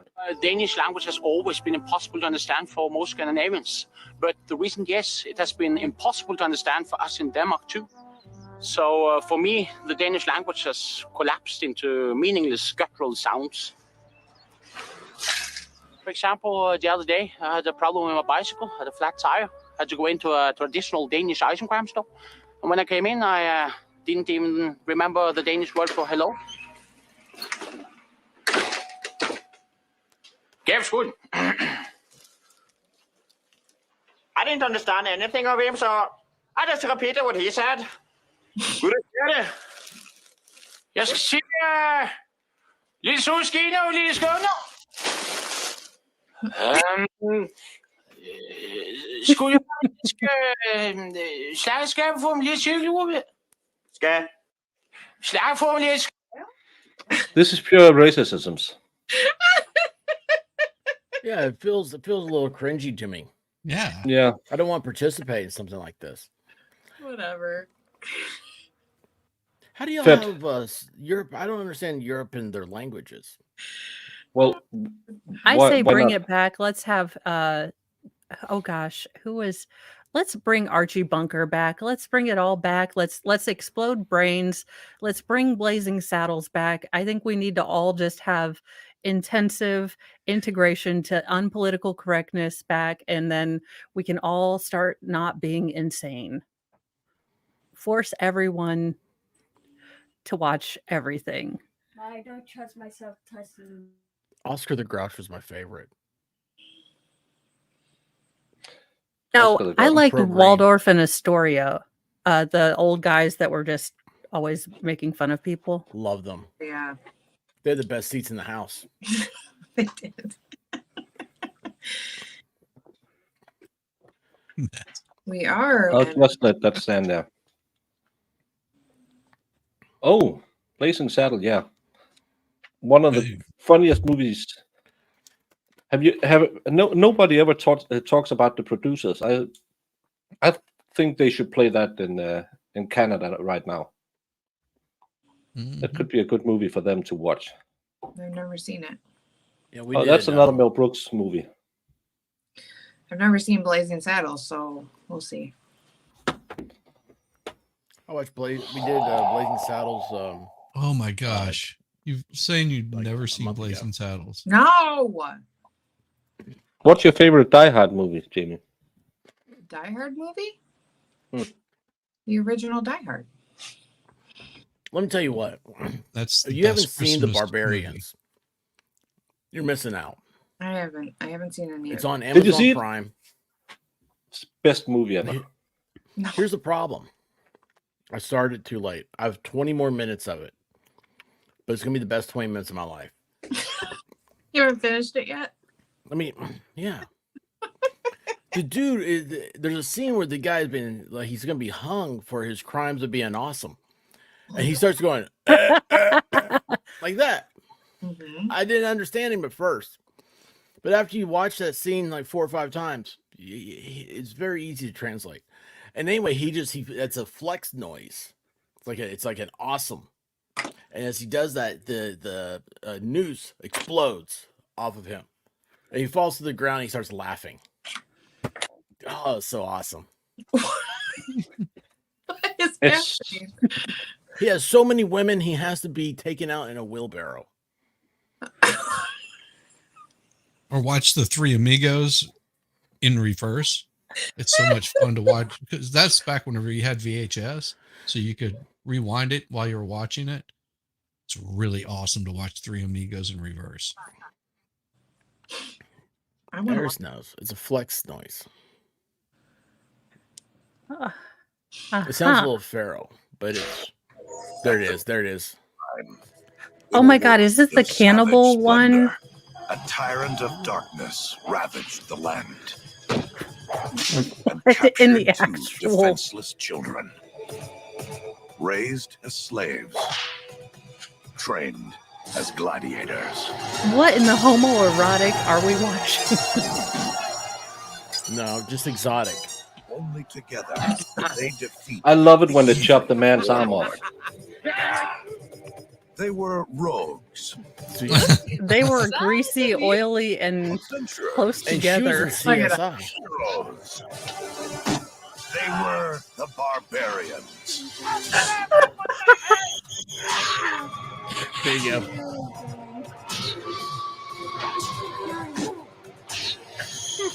Look at that. I love the fight scenes. They're not even close to each other. This is awesome. The internationally renowned bad boys of bodybuilding, Peter and David Paul. Get out of here! That's right. They later did a movie called Babysitter. They didn't do the Barbarians too? There is a Barbarians too. Don't get ahead of yourself. Yeah. Just watch this one, and I'm pretty sure you're not going to watch any other movies when you need an action movie. I am. But they don't. I'm gonna make Mr. Mo watch this now. I'm intrigued. That's on Amazon Prime, isn't it? Yeah. Yeah. Oh yeah. And it's the guy that's in those Motley Crue videos. He's in it. He's in. Have you ever saw a Home Sweet Home video? He's on the beach. He brings, I think, Vince Neil the telephone. You guys don't spend a lot of time watching videos on YouTube, do you? Nope. Not music what I videos. talk about are two different things. Does anybody want to call Eileen? Or Aileen? This is Aileen. So this is Aileen. Aileen sent me a message, said, hey, you come out and talk? And I was like, who is this? And it's like, I'm Aileen. Don't you remember? I'm like, no. Oh, I thought you were talking about Eileen, and I was like, "Are you going to wear? Are you going to wear overalls with no call shirt?" Aileen, it's 1-805-947. I was like, Yeah, I'm don't okay call with her. it. I love the song. I'm sure she's some sort of bot or something. I'm sure I get she's these. not a I dude. get like 10 of these things a day. Where Really? just where they send me a message and just like, hey, how you doing? And I'm like, who the fuck is this? And they're like, hey, don't you remember me? And then they always send a picture, and I'm like, no, I'm pretty sure I would remember an Asian lady. Don't you mess with them? Huh? Juror, everything made by Canon was fueled by all the snow from Colombia, and every movie is a masterpiece. That's Hey, yeah. if it gave us Predator 2 with the sweatiest Danny Glover ever, and he was just about done as hell, he starts. That is the level of retired and done that starts my done and tired Danny Glover scale of doneness. Then I'm willing to keep the 80s. Oh, I love the Do what now? Danny Glover in the 80s. That's all I got. Okay, so I have a Danny Glover level of done, tired, and ready to retire. So it starts Silverado. with sweaty. Well, it starts with sweaty Danny Glover from Predator 2, and it ends Silverado's with. way before that. I just start with sweaty Danny Glover from Predator 2, and it Well, it ends was in with. LA in the future. And it ends with Jesus Christ. Why the hell is Chris Rock in my movie Danny Glover in Lethal Weapon 27? 4. So whatever. It's still that's the end of the scale. So when you reach why the hell is Chris Rock in my movie, that's when you know you've gotten to the end of Danny Glover, but without done, Chris retired, Rock, and ready think to about go. all those people that we wouldn't have found out about at Burning Man. Chris Rock is you know what? The Pirates, they need Chris Rock to be their PR person. Oh my god. We do. They do. The Caribbean Pirates. Those Caribbean. Not the El Capitan or Capitano or whatever. I'm learning so many languages today. I just feel blessed.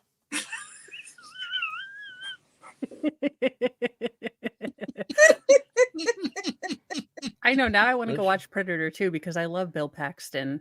Oh my god. Actually, no, I want to go watch Aliens because Bill Paxton has the best line in Aliens. Never mind. I'm going to see game it. over, man. Bill Paxton was Yeah, I in that know. movie that I showed Jamie yesterday with Matthew McConaughey. The Frailty. Yeah, Frailty. Oh, I love Frailty. Oh my gosh, that's the greatest movie. It's weird, Yeah. but I like It is but I weird. like 7. I like 7, but I always watch at the end. I'm like, he's not gonna shoot him. Don't shoot him. That doesn't have Bill Paxton in it, does it? Yeah. No, Yeah, 7 he's- doesn't have No, but Frailty does. Frailty does. It was made like 2008, It said Yeah. 2001. something like that. Something. You Well, know, no, it's a 'cause I was good just- movie with Bill Paxton in it, and maybe one of the best movies that everyone's forgotten about. Weird Science. Is that is the one though, but True Lies. Oh God, That's I right. love that movie. That's right. That was hilarious. And if it's still was on Amazon best Prime, you need to watch movie? it quickly before it goes off because you can't buy that, and you can get like the modern version of that. Like you can only get like the standard definition version. Who was he? Jamie. Okay. True Lies. So remember Jamie Lee Curtis? Yeah. If you can't remember Yes. Jamie Lee Curtis in that movie, then there's something wrong with you. Well, she's my namesake. She was born a guy. That's And then, of course, so Bill Paxton was the secret agent man that worked at a car dealership. Oh, okay. Yeah. Yeah, he was a little wiener guy. A little wiener guy. Oh, wiener guy. He urinates on himself. Well, not like the little Nevish guy, the little fakey guy. No, he says I've got a small. Well, yeah, but I It's call. pathetic. Well, yeah, but I wiener Do it means slowly. more like Do it, nerdy do some weenie. more. That's from that strip scene. Oh God, yes, it was. And he drops the recorder. Yeah. Bend over. It's like, what? Can we get the verdict at do ludicrous speed? Yeah. Or can we go to the side thing where the the verdict's already out, and then we push fast forward. We're here right now. With the power of technology and recording, this is already out now. We'll just push in Through the and magic of TV. Yeah.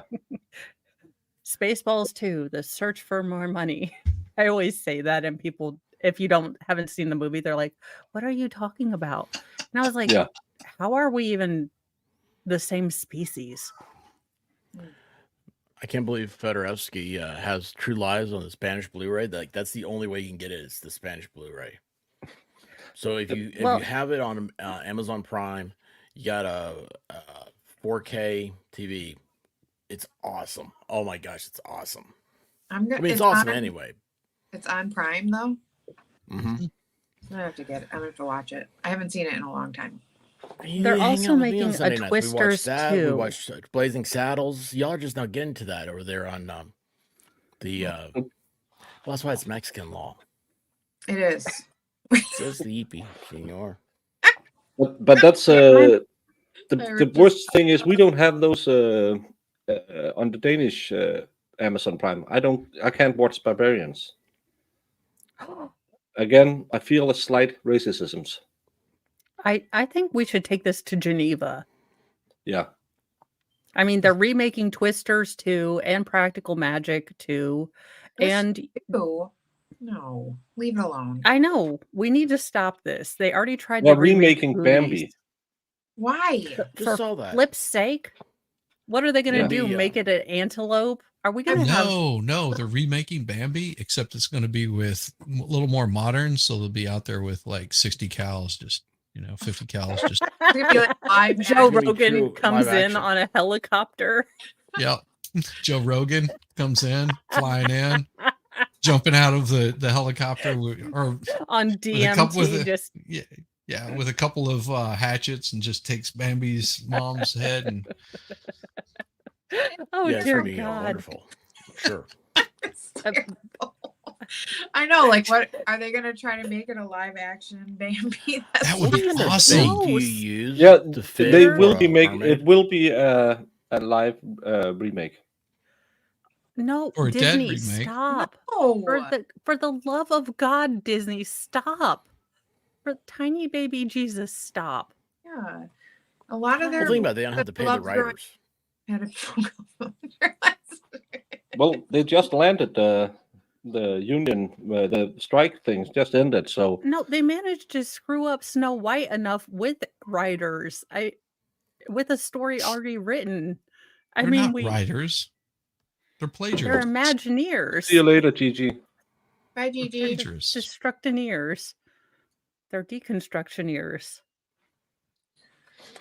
Yeah, but again, it's just can't we can't we have new movies? That's why I love canon movies. They were so stupid, but it was 90 minutes, you were entertained, and everything blew up in the end.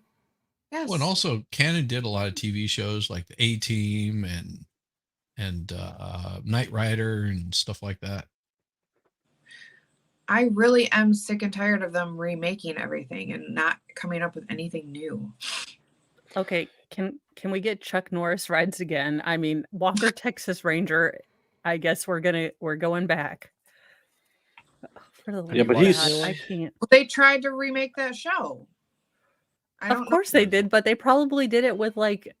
It was one of the politically correct woman, strong female lead, and it was Walkerina, Texas Rangerette. No, it was the guy. You know that one of the one guy from that Supernatural show.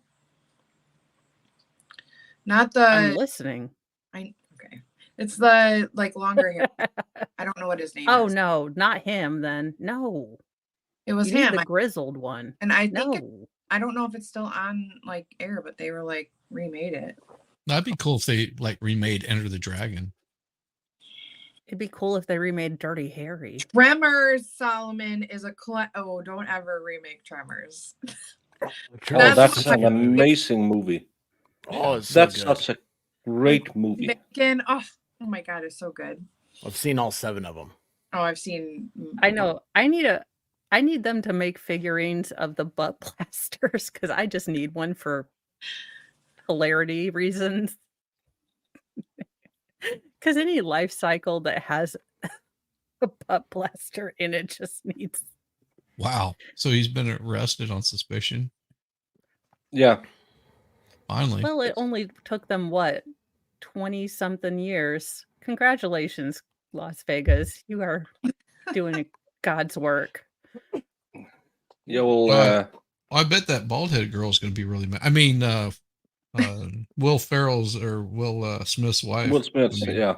Yeah, she's going to be Yeah, very just keep your upset. name out of, or keep her name out your mouth, though. I did Yeah, use she her was, name. I just called her that bald chick. Woman. Chick. Yeah, and keep That's your married to Will Smith. under Or like it's cucking Will Smith, loosely, one of the two. loosely. let's. Sure, something's loose there. I used to But- like but ag- Will Smith. But again, I loved him back. I'm Yeah. I'm not a lawyer expert. Is this smart?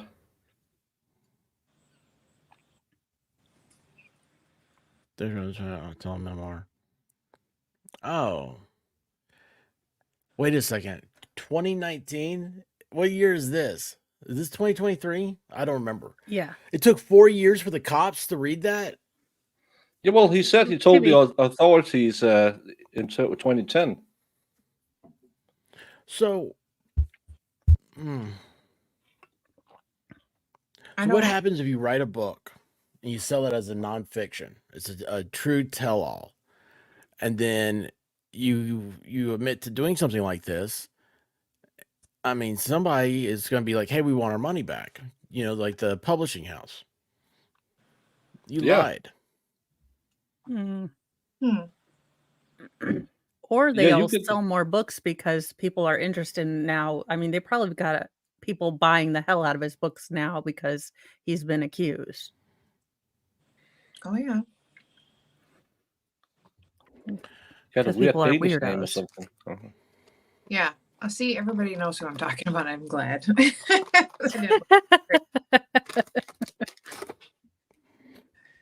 But yeah, I seen it like an advertisement for it a while back, and I was like, "Oh man, they're redoing that." But it's not Chuck Norris. It's not the same. No, and Every time I see open marriage, it just makes me think there's a tramp stamp out there that says "open for business." That's Yeah, Just notice and that all no of one these made open tramp marriages, open marriages is only for one of the persons in the marriage. usually Yes. Yeah. There's always it's never for both ever. No, it's like that Democrat marriage. that Democrat senator candidate who's like, look, I am ethically non-monogamous, but my husband doesn't like it. I was like, well, then you're just cheating. You're just openly I'm No, like, I don't know because what they the had a deal. They had a deal, so Oh. that's yeah, or something. That's always the Oh, never oh mind. it's What this happened? one. What happened? Yeah, I don't Yeah. understand what it is. I don't, but I mean, if that's your Oh. thing, go ahead, go for it. But I just mean, Yeah. yeah. not my scene. Yeah. I was at a in a my first political party I was a member of. We were at this yearly convention where you meet and clap like seals, and you're sitting at the dinner at night and talking about with some you're just mashed together from everyone near you county, and we're sitting there talking to this little bald Play-Doh looking guy, and normally you just say, "Oh, what do you do?" And oh, I run this club called Mona Lisa or something. I was Mona thinking, Lisa? I know that name. I can't remember the name of it, but he had a swinger club. The nicest guy ever, but he looked kind of like Play-Doh that melted in the sun. But again, if It's if never you the have- boobs you want to see. Never go to Nope. the topless beach. It's never the boobs you want to see. It's always the 80-year-old woman and they've been through 8 kids. It's never the boobs you want to see, people. I'm telling you. I would imagine Well, not. Well, who Mass, hasn't been let me sunburned? say, in my 15 years of being in politics, and I've been the chairman of our local party. I've been to some meetings. I could write a book about someone, but I would probably never get to release it. It's yeah. No, it would probably be a bad idea. So someone, let's just say I know someone who knows his secretary real well. And I'm sure they were just going over the bullet points for his speech every night. Seems logical. Yeah. You want to be prepared. So you have to retire early and go to a room and talk about it. But Yeah, I mean, don't know. Because politicians are people of a certain higher standard than the rest of us. They would never do anything wrong. Never. Yep. No, what Yeah. standards? Higher standards? Oh, Yeah. Feinstein does that today. Isn't her husband one of those who earns a lot of money on the stock market? no, that's Pelosi. No, Feinstein too. Oh, Feinstein really? too. Oh yeah. Yeah. Feinstein's, I think she was valued at what, 50 million? Feinstein's the one that let the Night Stalker go. She held a press conference and left out really important, pertinent information key to the case. And then Pelosi's the one that gave Jim Jones a building contract or commissioner. You know, our California politicians are just awesome. Yeah. Not to rack on only Fedorowski. How's your former PM doing? Her husband might have been trading a bit in the stock market as well, and she knew absolutely nothing about it, even though they had shared economy. He made a year's wages betting on the stock market, and she didn't notice it because she was too busy running the country. She has to be very stern with him now. So that's what's happening. So being stern with him means that into the bad boy room with him she goes. Yeah, she had to resign, but still, she had a few problems before that. She might have misused some credit cards and stuff like that. It happens. Who was the chick, the prime minister chick over somewhere that was big Finland. into the Coca-Cola stuff? No, it was never proven. She took a test and it showed up clean because she was at a party where everyone was yelling about Colombian dance powder. She did never partake in any of that, and she was ousted at the last election. And everyone said it was just because she was a woman that she was ousted. Because if it had been a man, we have our cultural minister right now left our parliament previously because he was stopped in a traffic stop and had a little bit of a nosy problem. But she never took any because she did take a drug test a lot of time after the party allegedly happened. So they did in the Danish parliament. They went around and swiped all the toilets because we had a lot about the clubs should do more to keep drugs out of the nightlife. And I think in 90% of all the toilets in our government building, they found traces of cocaine. But that's probably the journalists and the visitors. It was just cleaning fluid. Yeah, probably something like that. Yeah. But it's just... It happens, you know, as you do. It just... things just... things happen. Don't rag on because even if they're from the Libertarian Party, do. they do it too. Oh yeah, I no. rag on all of them. I hate all politicians. I think they should make it where nobody in your family, anywhere in your family, should be allowed to gamble in the stock market if anybody's involved in any part of politics. Just a thought. You know, here's the thing. I don't care. I don't care if they got rich off stock market or anything else like that. What I want is I want to get rich. Yeah. I want low taxes. I want stupid, frivolous spending to end. I want personal liberties to be left alone. Basically, I just want to be left alone. Yeah. I don't want to hear about how I'm a bad person because I'm this or that, or try to put me into a checkbox. I don't care. I don't care about anything they do. I don't care about if they eat, if they don't like mustard. I don't care. Well, I only care no, about I myself. care. Yeah, If I you care about hate that one. mustard, there's something wrong with you. Crossing the line. Yeah, it's crossing the line, expert. Mhm. Hating mustard. Can't let that Yeah, fly. I can't go behind that either. But no, but it. That's what I always say. Politicians are in politics for themselves and Just getting leave us themselves rich. alone. But and the stop problem is screwing us over.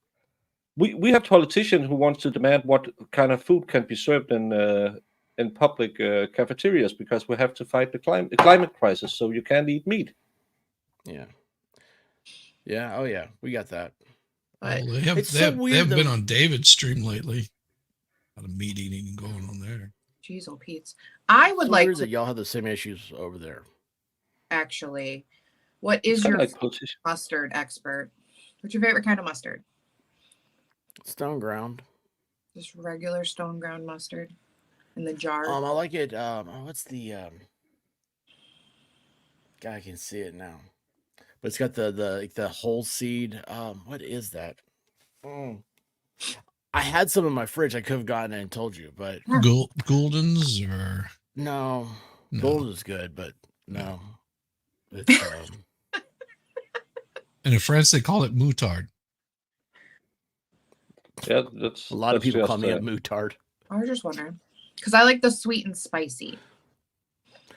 This Cuban mustard I had was amazing, and it was like that. It was like almost had like that honey mustard taste with a spicy chili bite to it. It's amazing how good food the Cubans can make, but yet they don't have any food. Well, it's because they sell it to all the Americans. Yeah. They're allowed one chicken a month and I forget how many pounds of rice and beans.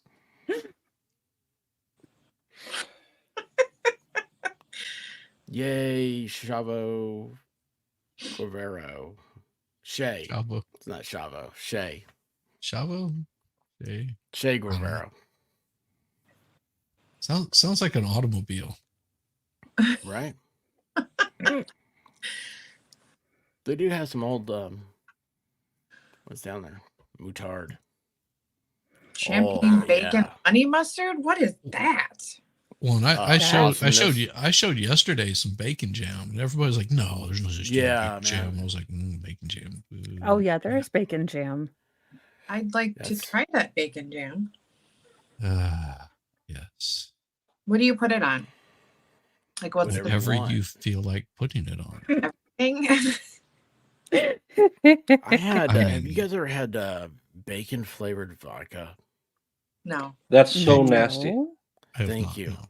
Baker is so. I swear, man. Somehow we share a Yeah, gene one of my ancestors has had a little accident somewhere. And, It's gotta be, man. It's gotta be. Yeah. Yeah. The like. Oh, I got it. Thank God it was. That free. is right. Correct. Right there. Peace, peony. Bacon jam on brie on goat cheese. Oh yeah.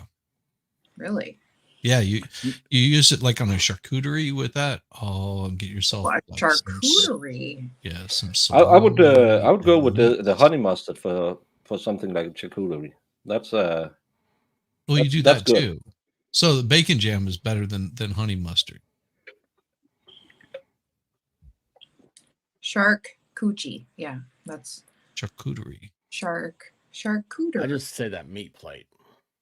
Meat. Yeah. Meat, cheese, Meat and cheese. charcuterie. Charcuterie. Well, it's a French word. No one knows how they sound. Least of No all one the knows. French. Yeah, how are the French over like in Europe? French are actually pretty chill. Like if you get outside of Paris, they're pretty chill. What?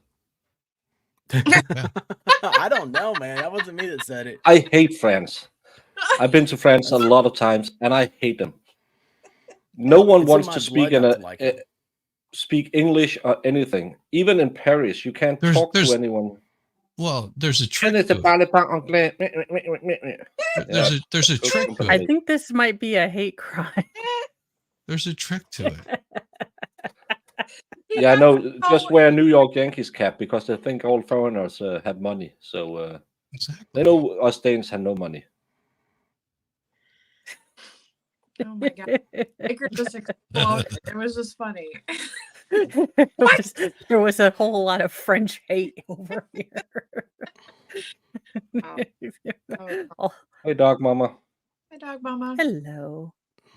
No, you get outside of the big cities, most of those people are pretty chill. They're a little more down to earth than people in France. I didn't like the people in France. They had some weird attitudes. I understand they build strong roads. They can hold the weight of German tanks. Well, that's until it's until the Americans come along and bomb the shit out of them. So-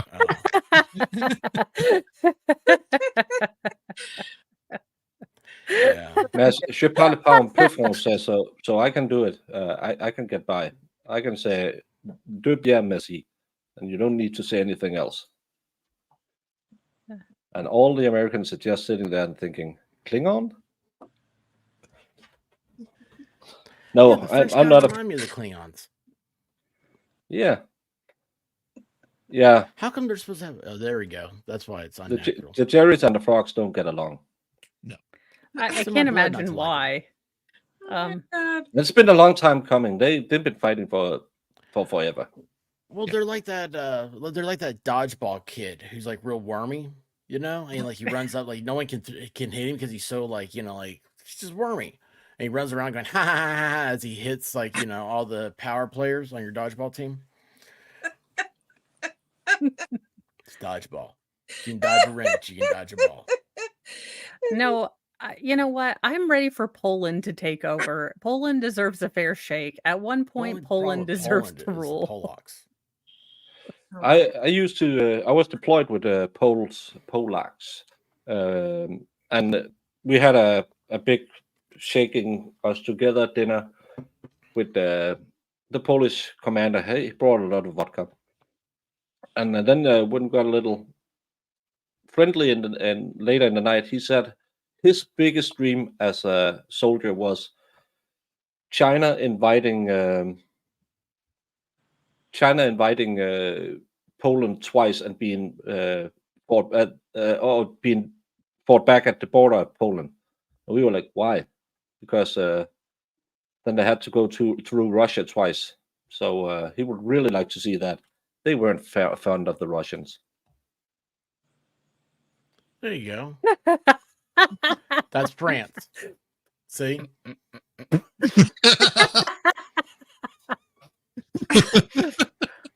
I would do that unexpected. I mean, I would do that unintentionally. That would be. That's France. That's what they built, that big wall right there between them and Germany. The like, Maginot you can't Line? beat our line. And so, like, the Germans said, we'll just drive around it. Well, yeah. Don't Dummies. be Well, a of dick course- and Of course, build a Germany Maginot Line. built a wall on either side of their own country for a long time. Yeah, but Well, only on one side, straight through the middle. Yeah, I watched Allo Allo. That's a great. René, kiss me, embrace me, take me in your strong arms. You should know what it is. It's really funny. So it's a mockumentary kind of thing about the French resistance fighters, and it's René is this. He owns a small bar and sleeps with both of his serving mates and has the most hideous wife ever. So it's a great show. They have a tank commander who's he has a little loose wrists, who's really fond of Renee, and they are fighting to find the picture of the Madonna with the big boobies. Well, you know what really helps limp wrists? If you become a baker, because your forearms just get like powerful and from working that dough. Oh boy. Yeah, if you want to not stop the limp wrist. Low or Low is not with John Cleese. No, Inspector Clouseau. That's another one. But the accent is just like in the show. Yeah. Eris is right. Dead on. Oh, that's here. It's a great thing I'm not that intelligent, so I just say a lot of things, and sometimes it's funny. Hey, you know what? If it works, it works. It works. It works. It makes the ladies. Good just enjoy it. morning. You know, I didn't realize. I don't know where. Oh yeah, they have a French undercover soldier who's playing a French policeman. So to try and hide, every time he says "good morning," it's "good morning," and all the other people are having a really shitty French accent. It's 80s English television. It's kind of like Fawlty Towers and stuff like that. It's just funny if you have that kind of humor. Oh, Well, and if you know, they're talking about doing a remake of The Office. That's how crappy Yeah. of oh writing dear that they have. Jesus, no. So they did the English version, which had Ricky Gervais in it, which is hilarious. If you've ever seen it, it is so funny. And then, of course, they did the American version of it, which is in its own right funny. But now they're wanting to do another, like they're wanting to bring it back again. Just like, why don't you write something original? Change. Because they want to torture us with 87 Mindy Kalings.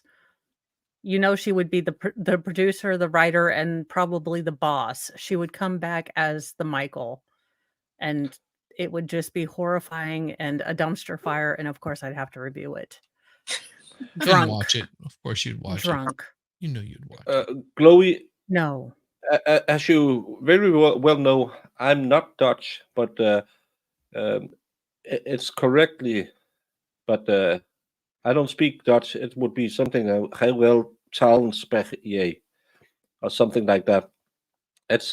Dutch is more like a mixture of German and Danish. I don't speak it, but I can read some of it because it's a lot like Danish. So you're saying that the Dutch just are missing a few teeth so they can speak it a little clearer? When you try to make fun of Dutch, you just speak in your throat. So, but I think who's the one who is Dutch? That was a slow pitch. I'm not going for that one. No. Yeah, Ace is from the Nederlanders. We had a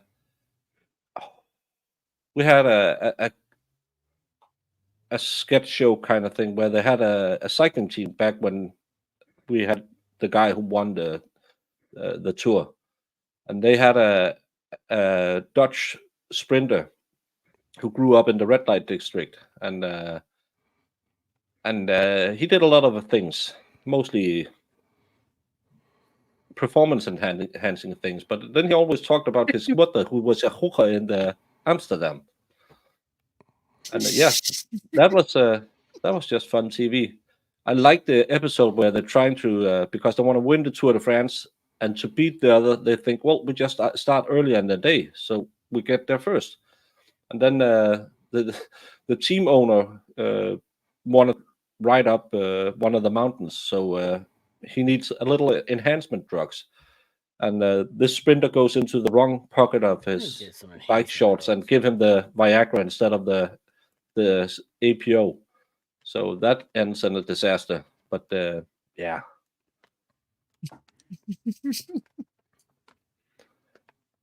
I don't speak any languages. I stumble through a lot of them.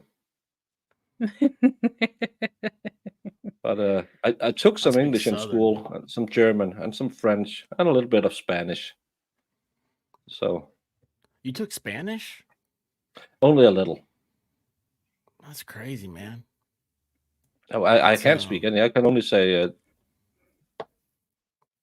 ¿Dónde está la Gordita biblioteca? Crunch, burritos, some nachos, and taco authentico. Yeah, That's all I need. Tex-Mex and Latinx. I know Yeah, that's I can't Spanish. speak any of those things. Yeah. Latinx. That's like Latin that's on Twitter or something like that. Hey, that's on them, man. I don't know. If they Yeah. want to be that, that's cool. Yeah, that's yeah, I do that. The last one is my local dialect. And I only think we have like 9 or 10 on my island. So Wait a second. There's no vowels in that. there's a vowel. That's a Y. Yeah. Sometimes it's a Finsk. vowel. Sometimes it's a vowel. But you would not pronounce it. How would you pronounce the last word? The Finsk. last word. Yeah, Finsk. Finns. Finsk. Yeah, that's where Medina live. She speaks Finsk. This is Fynsk. Finsk. Because our Y's kind of turn into ooh. Ooh. Okay. Ooh. So whenever she says, whenever she's going, why, you're going, ooh. Yeah. So instead of That's, sexy, it's sexu. No, because What do you call an sexy emu? is sexy. An Emmy? No, because Man, that's those you don't Australians change get so names. mad when you Emu. mispronounce that. Emmy would be an emu. Ooh. Yeah, right?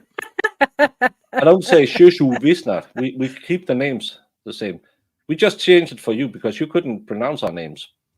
Because you think you have to pronounce everything that's written. Like, again, Like morons.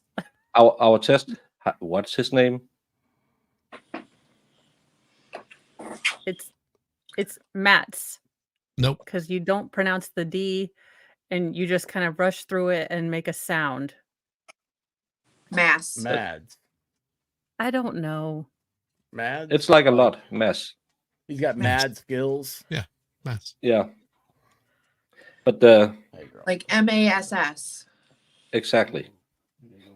So It's just- what if he Forget that it changed? has E in there. Just say mass. That's funny. I just love it. So I wonder if that's where Max came from. Yeah, I don't get why you call it Nike. Because it's Greek. Yeah, but then it would be Nike. Well, I mean, it's all Greek to me. Yeah.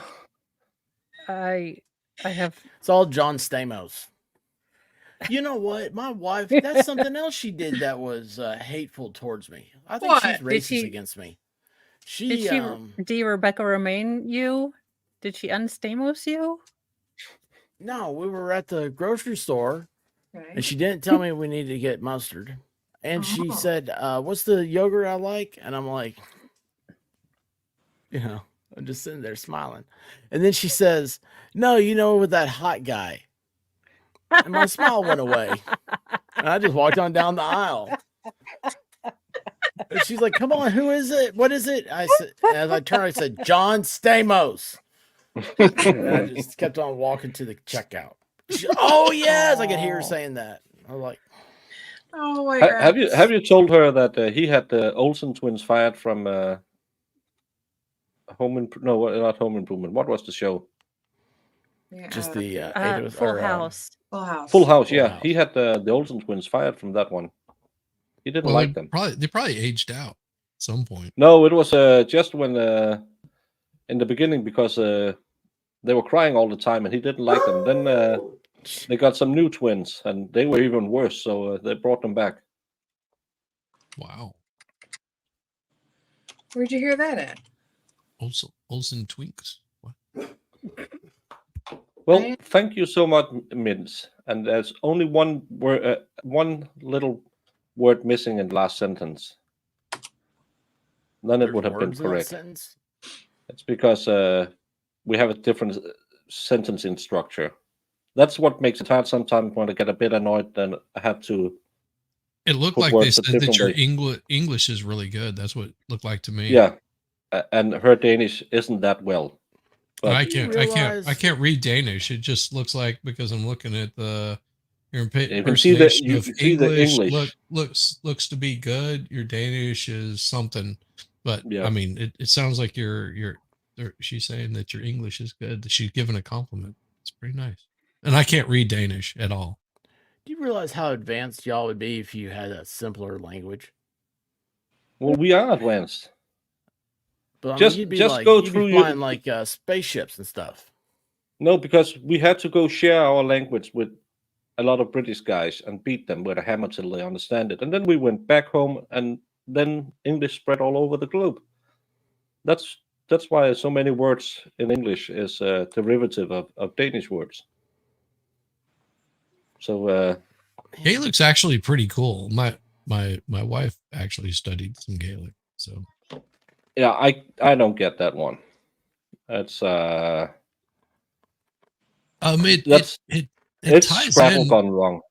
Well, it has some pretty cool stuff, and then the pronunciations for it is pretty neat also.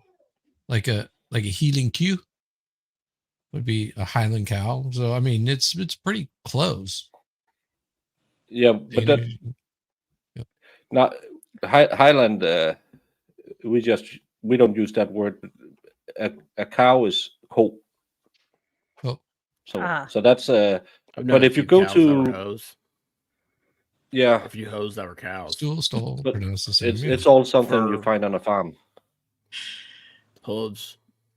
Cow is co. Ko. The W. With a strong O. Ko. Strong O. Oh. We don't have any W's. We don't use that. That's why I can't say words with V and W's in it.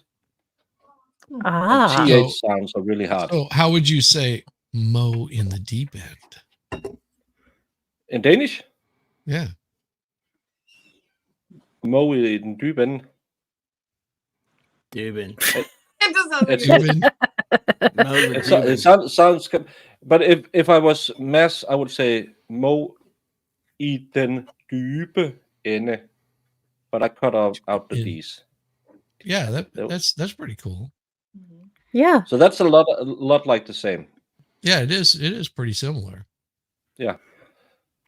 Like if you were Baker's listening the for smartest it. person I've ever met. I didn't Yeah. realize. I'm He's got telling the you. big brains. It's a BMW. It's in Danish that's a BMW. Because a W would in our we say V instead of a W, so it would be a BMW. BMV. So not like BBC, but BMV. We have a DMV. Yeah, that place is the worst. funness. There you go, Eris. That was awesome. I like that. Well, if I was Winosaur, I would say Mo in Dyben. We have 3 different accents to 3 Danes who is in the chat. So and you would be able to understand each other. So Yeah, like because someone from the south understands someone from the north, but barely. well, if you go Sort really, of. if you go really far north or west, most of us will have problem talking. Even south, because they've been occupied by Germany for some years, so they heard totally different words. Like when you say in Danish, "Open the window," it's "Åbne vinduet." When they say it down there, it's "Öppna vende." It's not the same language. Wow. See, learning new stuff every day. Yeah, don't well, like we learning. have we do have the changing accents by one city over, and we are today because we have the national television.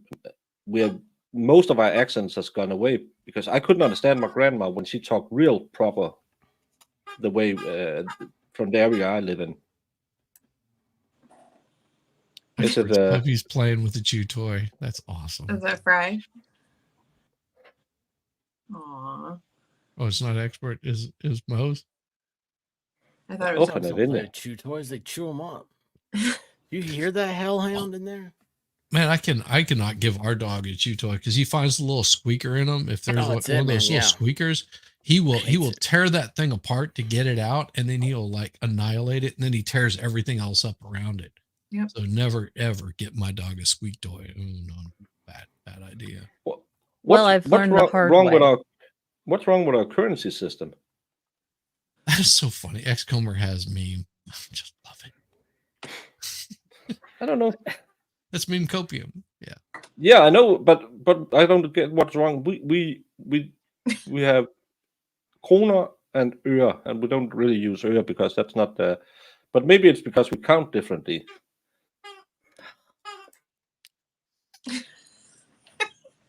Somebody's got a duck. Numbers? No, but we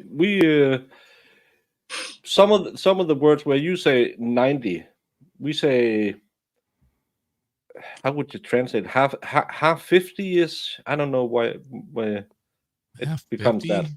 How would 90 become half 50? I don't know. We know what it is. It just turns it just turns crazy in the end when you have to try to learn it. Kilometers or something whenever you're speaking Danish. Like No, but it's just the way we pronounce.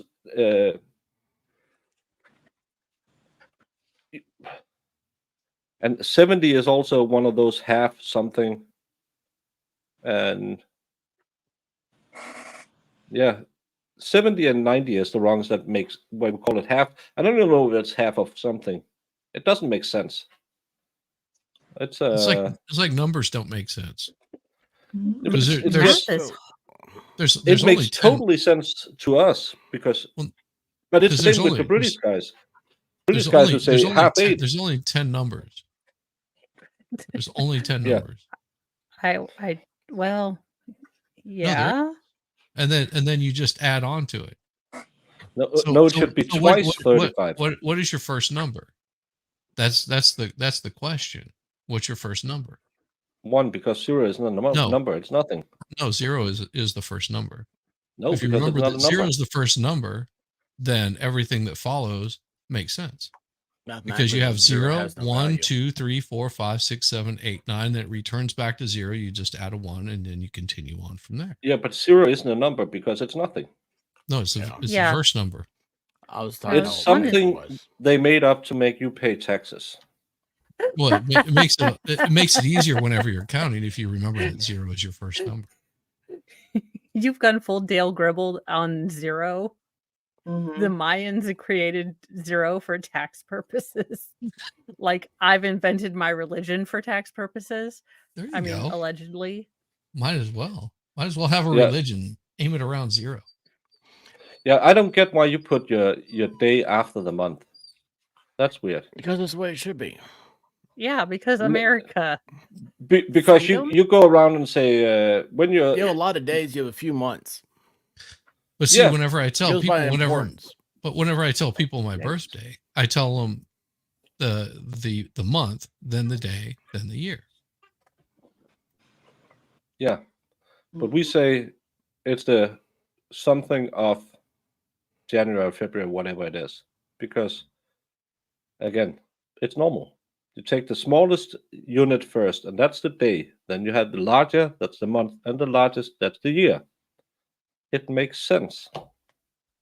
Now, see, our months, we got like 30 days roughly in them. And we only have 12 months. So see, that's the months go That's first. smaller number. That's a small But one. you have We got lots of years. 300. You have 365 days, so it's a smaller.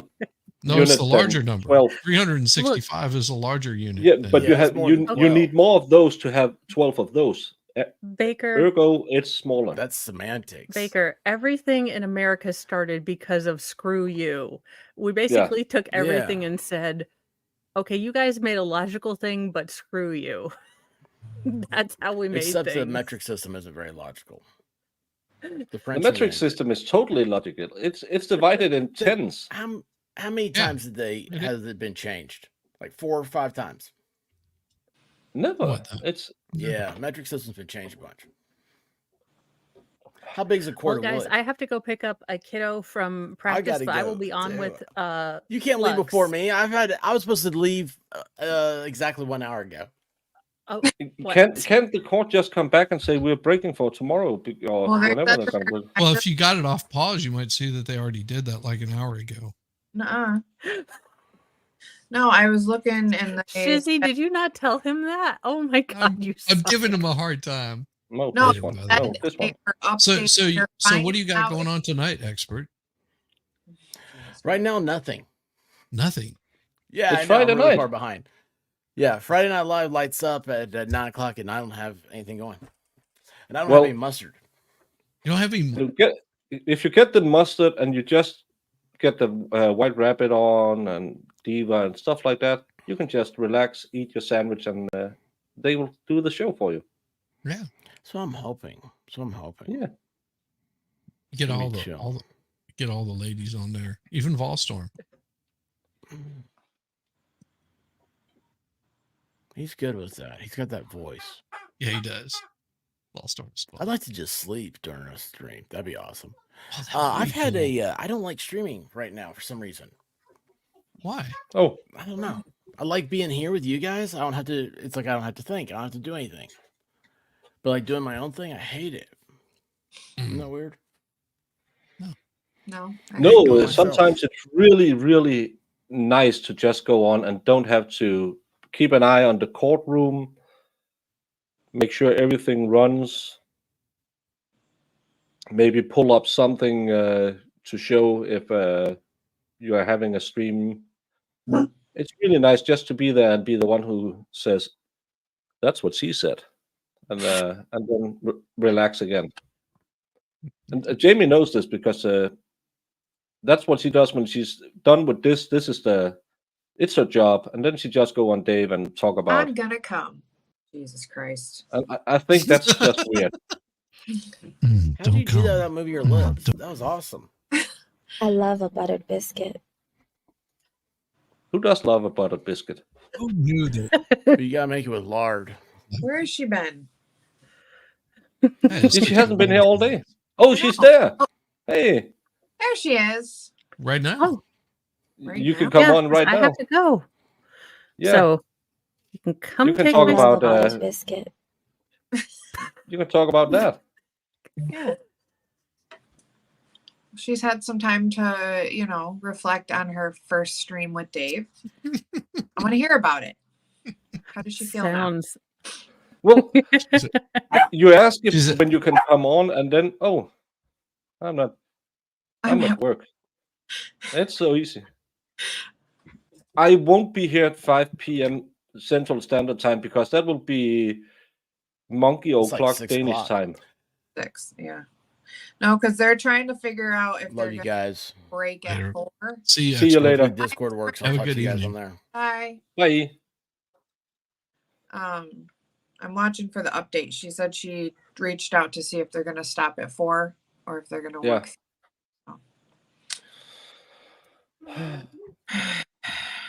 I don't think they're going to continue.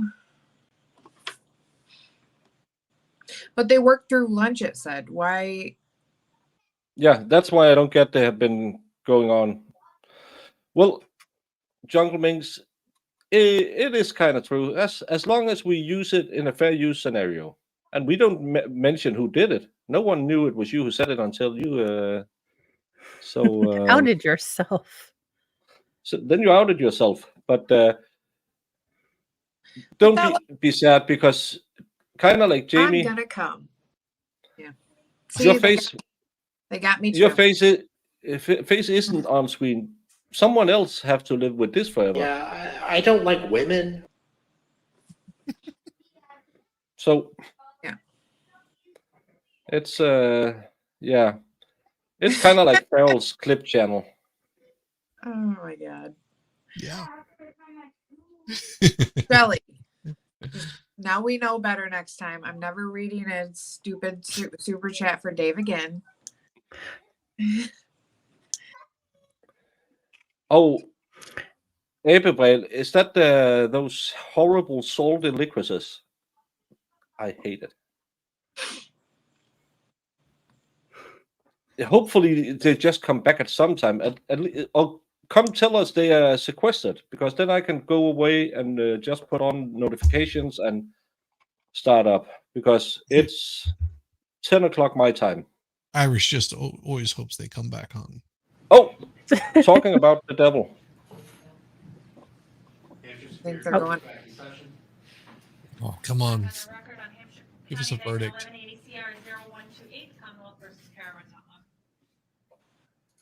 No, the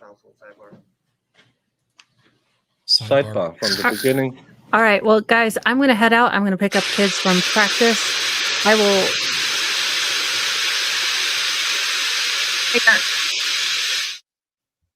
Yeah, I was waiting for them to turn it off. Oh. I will be on with Flux at 7 for Fluxing Around, and I will see you guys later. Bye, guys. Bye. Bye, Bye. Mo. Bye. Say hi to Flux for me. I will. She's a sweetheart. Bye. Jung, Don't come. Don't come. You can wait just a little while longer. Don't come. Just a don't little come while just now. longer. Not right now. Not this instant. Keep it Mystery- going a little bit mystery longer. Why You is must it when you restrain guys it say just it a sounds little bit. way different than when I say it? Just hold back, Joe. It's okay. Yeah. Wait till you can be on with MG Law. He'll love to have you come on his stream. He did. I mean, you can come on my stream anytime, dear.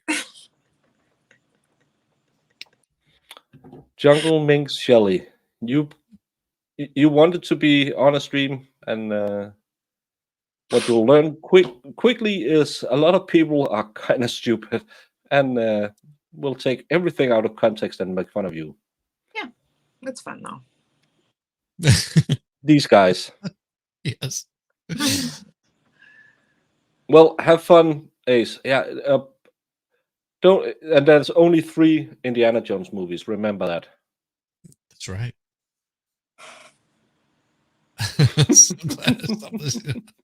You can make a fortune. Yeah, she has the Yes. ASMR voice. Yes. He really could. I don't like him and Shelly both. They should. You guys should be doing that. We could just have conversations. I love And just not even sexual conversations, just conversations. Yeah. Doesn't have to be sexual at all. Nope. We could tell the news. Yeah. Oh, come on, give us. Please, or at 100. least go away for the week. No, I can't. Yeah, well, give us a then not you have to guilty. run it on Monday because I'll be in court. Well, if it's Monday, I'll just pull it up on mine and run it from there. And I'll share it with yours so you can just turn it on and let it stream on your side and then join in whenever you want. She looks like a nice little lady. I feel bad. Nice little lady. Nice little lady. Ah. What are we going to do? Right. Members of the jury, I received a note from the jury just as I was about to gather everyone so I could release you for the day. So I'm not going to address the note this afternoon just because of the timing, but I have received it and we will address that first thing on Monday morning. So I'm going to release you for the day. Again, I'll give you the same instructions. Please do not discuss this case, Why can't he just address any aspect of this case, or anything related Because to it's this a question. case with anyone, It's a question including from each the other, jury. until it is time for you to resume your deliberations, which is not when you arrive at Nope. the courthouse on Monday, but when you've been called in here and I've said it is time to resume those deliberations. Also, please have no contact with any of the participants in this case. Refrain from any outside research or investigation, online or otherwise, concerning this case. And No, then he would have done it all and media not sent them accounts home for the concerning this weekend. case. Again, it's very important that you shield yourself from any outside information or influence concerning this case, so that your verdict ultimately can be based solely on the evidence that you have received during the course of this trial. Yep, that's not going to So, happen. have a pleasant evening, a good weekend, and we'll see you back here Monday at 9. He said he wasn't. Somebody just doesn't want to go back to work. That's what it is. Well, Yeah, they want to make those $7. Yeah. So he said he Oh, got. that's what you Jungle Minks are. Oh, yeah. She's in court. So they got a note, and he's not going to No, address. if it has been a note to ask for ending deliberations, he would have talked about it, saying, "I'm going to release you for the weekend. You'll come back Monday morning. We'll give it another try, and then we'll see how it goes." He wouldn't have waited for that. Have a good weekend. Thank you. No, he wouldn't have waited for it because he doesn't want to bring him back if at all possible. No, and again, if it's because they don't feel like they can get to a decision, he would just have said, "Well, I'm going to break for the weekend. We'll see you back on Monday, and then we'll give it another try." Blah blah blah. Well, you are better. I never said you weren't better than me, but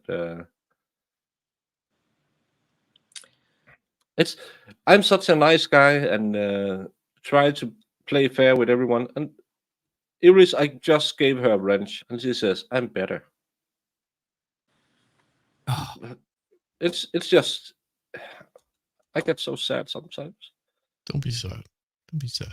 Jamie will rub your back. Oh, thank you, Jamie. There you go. It's so nice. If I did, it'd be a little. Yeah, it'll be a little weird. So,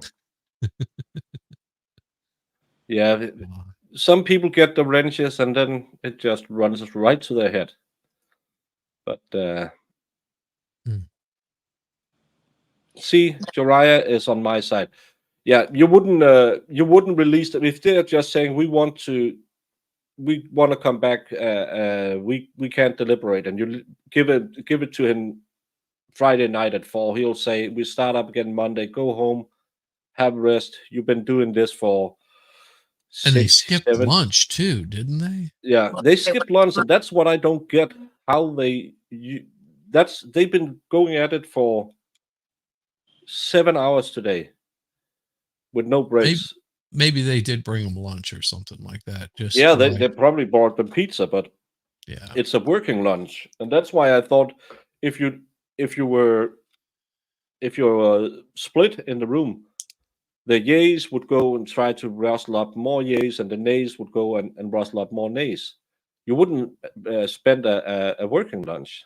Yeah, don't bring them good lunch, because you bring them good lunch, then they're just like, "Oh, we'll just do this on Monday, and I actually get a free lunch." Yeah, you're gonna give them those crappy wraps from a gas station. No, you get them from Subway or something like that. I just can't imagine what they're in there arguing about. I want to be a fly on the wall so badly. Lawn and Crim also said it was confirmed they had a working lunch. Yeah, they said they worked through lunch. I assume they got food. They just didn't stop deliberating or whatever. Right. I'm gonna end my poll. Will it happen today? You were all wrong. You were all wrong. Because 39% said yes. 38% said ha ha ha ha ha. So 1% more, and they have been right. Yeah, exactly. I didn't put a poll up. No, they don't want another hung jury. And again, had they asked to, he would probably even have gone hard at them and said, "Well, we're going back. You're going to deliberate, and we are ordering hotel rooms so you can stay if you can't get ready." Yeah, that's what I would have done. I would have just made them stay throughout the whole weekend. Like, give us a verdict by the end of the weekend. But that means now I can go find something interesting to watch. It's been a long day. Lucky. Just upload your VPN, watch The Barbarians. But I don't want to pay for VPN. I'm too cheap for that. I pay for so much YouTube stuff. You just do the really. They don't work properly. Well, it doesn't matter. And the last one I had, it worked for 2 days or something, and then because it was the free one, oh please pay for it. Then it works again. Yeah, you only need it for 1 day. Watch The Barbarians and then get rid of it. Yeah, but I also want to watch True Lies now. Yeah, me too. Yeah. it is. That's kind of a you problem because we had it on for more than an hour. Yes. But Monday, no, we should break early from trial.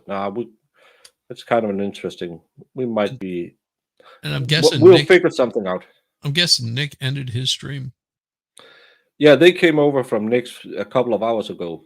That's why we bounced from 40 to like 80 people. Oh, okay. Sorry. So sorry, I wasn't back. It is. You have just as dirty mind as Jamie. She didn't spell coke. She didn't spell coke right. It's not spelled that way. It's spelled COKE. Yeah. Yeah. I don't know what you're talking about. Yeah. Well, Rossman, we are happy that we can entertain you while you're having these problems. Father Ted Time. I never watched that. My dad liked it. Yeah, we still have more than 70 people. It's just dropped now close to 70 because people are thinking they're going to leave. So I have 70 on my side. You have about 10 on your side. So we're close to 80 people. Yeah, Nick was real chat face, but he raised $1,400 or something like that. So that's an okay hangover to have. And everyone on top of my chat, I have put in the link to the free Zachariah Anderson Give Send Go. If you can, please go and contribute a bit. And if you can't, go and share the link so it can get some new eyes on it. And to the rest of you, I'll give the floor to Mr. Shizzy Wisnuts. Well, you know where to find me is at Shizzy Wisnut. And you can't miss the voice. If you hear the voice, then you know where I'm at. I'm just tired. It's been a long day for me. I've been working and then streaming and working and streaming. And thank you very much for hosting this, Baker. You've been more than accommodating, and I will get a stream link out for you and have it set up for Monday. Because Baker is going to be off in the wild blue yonder doing his court stuff. And of course, Jamie, we want to hear from you. Yeah. Hi. Lashes. I'm gonna come. Oh. Yes. This is what I have to work with.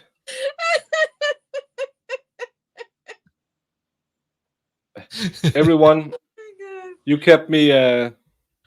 Yeah, Jungle Shelly. His stream has been done for a little while. He's incapacitated right now.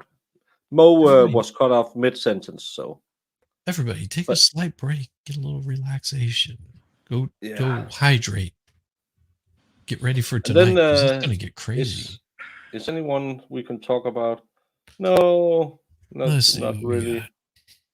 No. I don't have anyone on my list. I only have Friday Night Tides. I'm not sure people want to watch that. Yeah, I'm not seeing anything. Do you have anyone? No. Then let the people have some off time, and then at 9, I think the expert will be on. At 7:30, I think Mexican Law Show will be on. So go hang out. You'll find Jamie on one of those channels because she says she'll be there. I really just sleep for the rest of my life. No, I'm not watching Friday nights.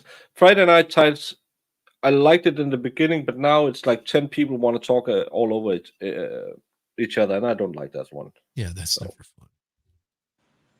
Yeah, he should be on at, I believe she sent me a link for 7:30.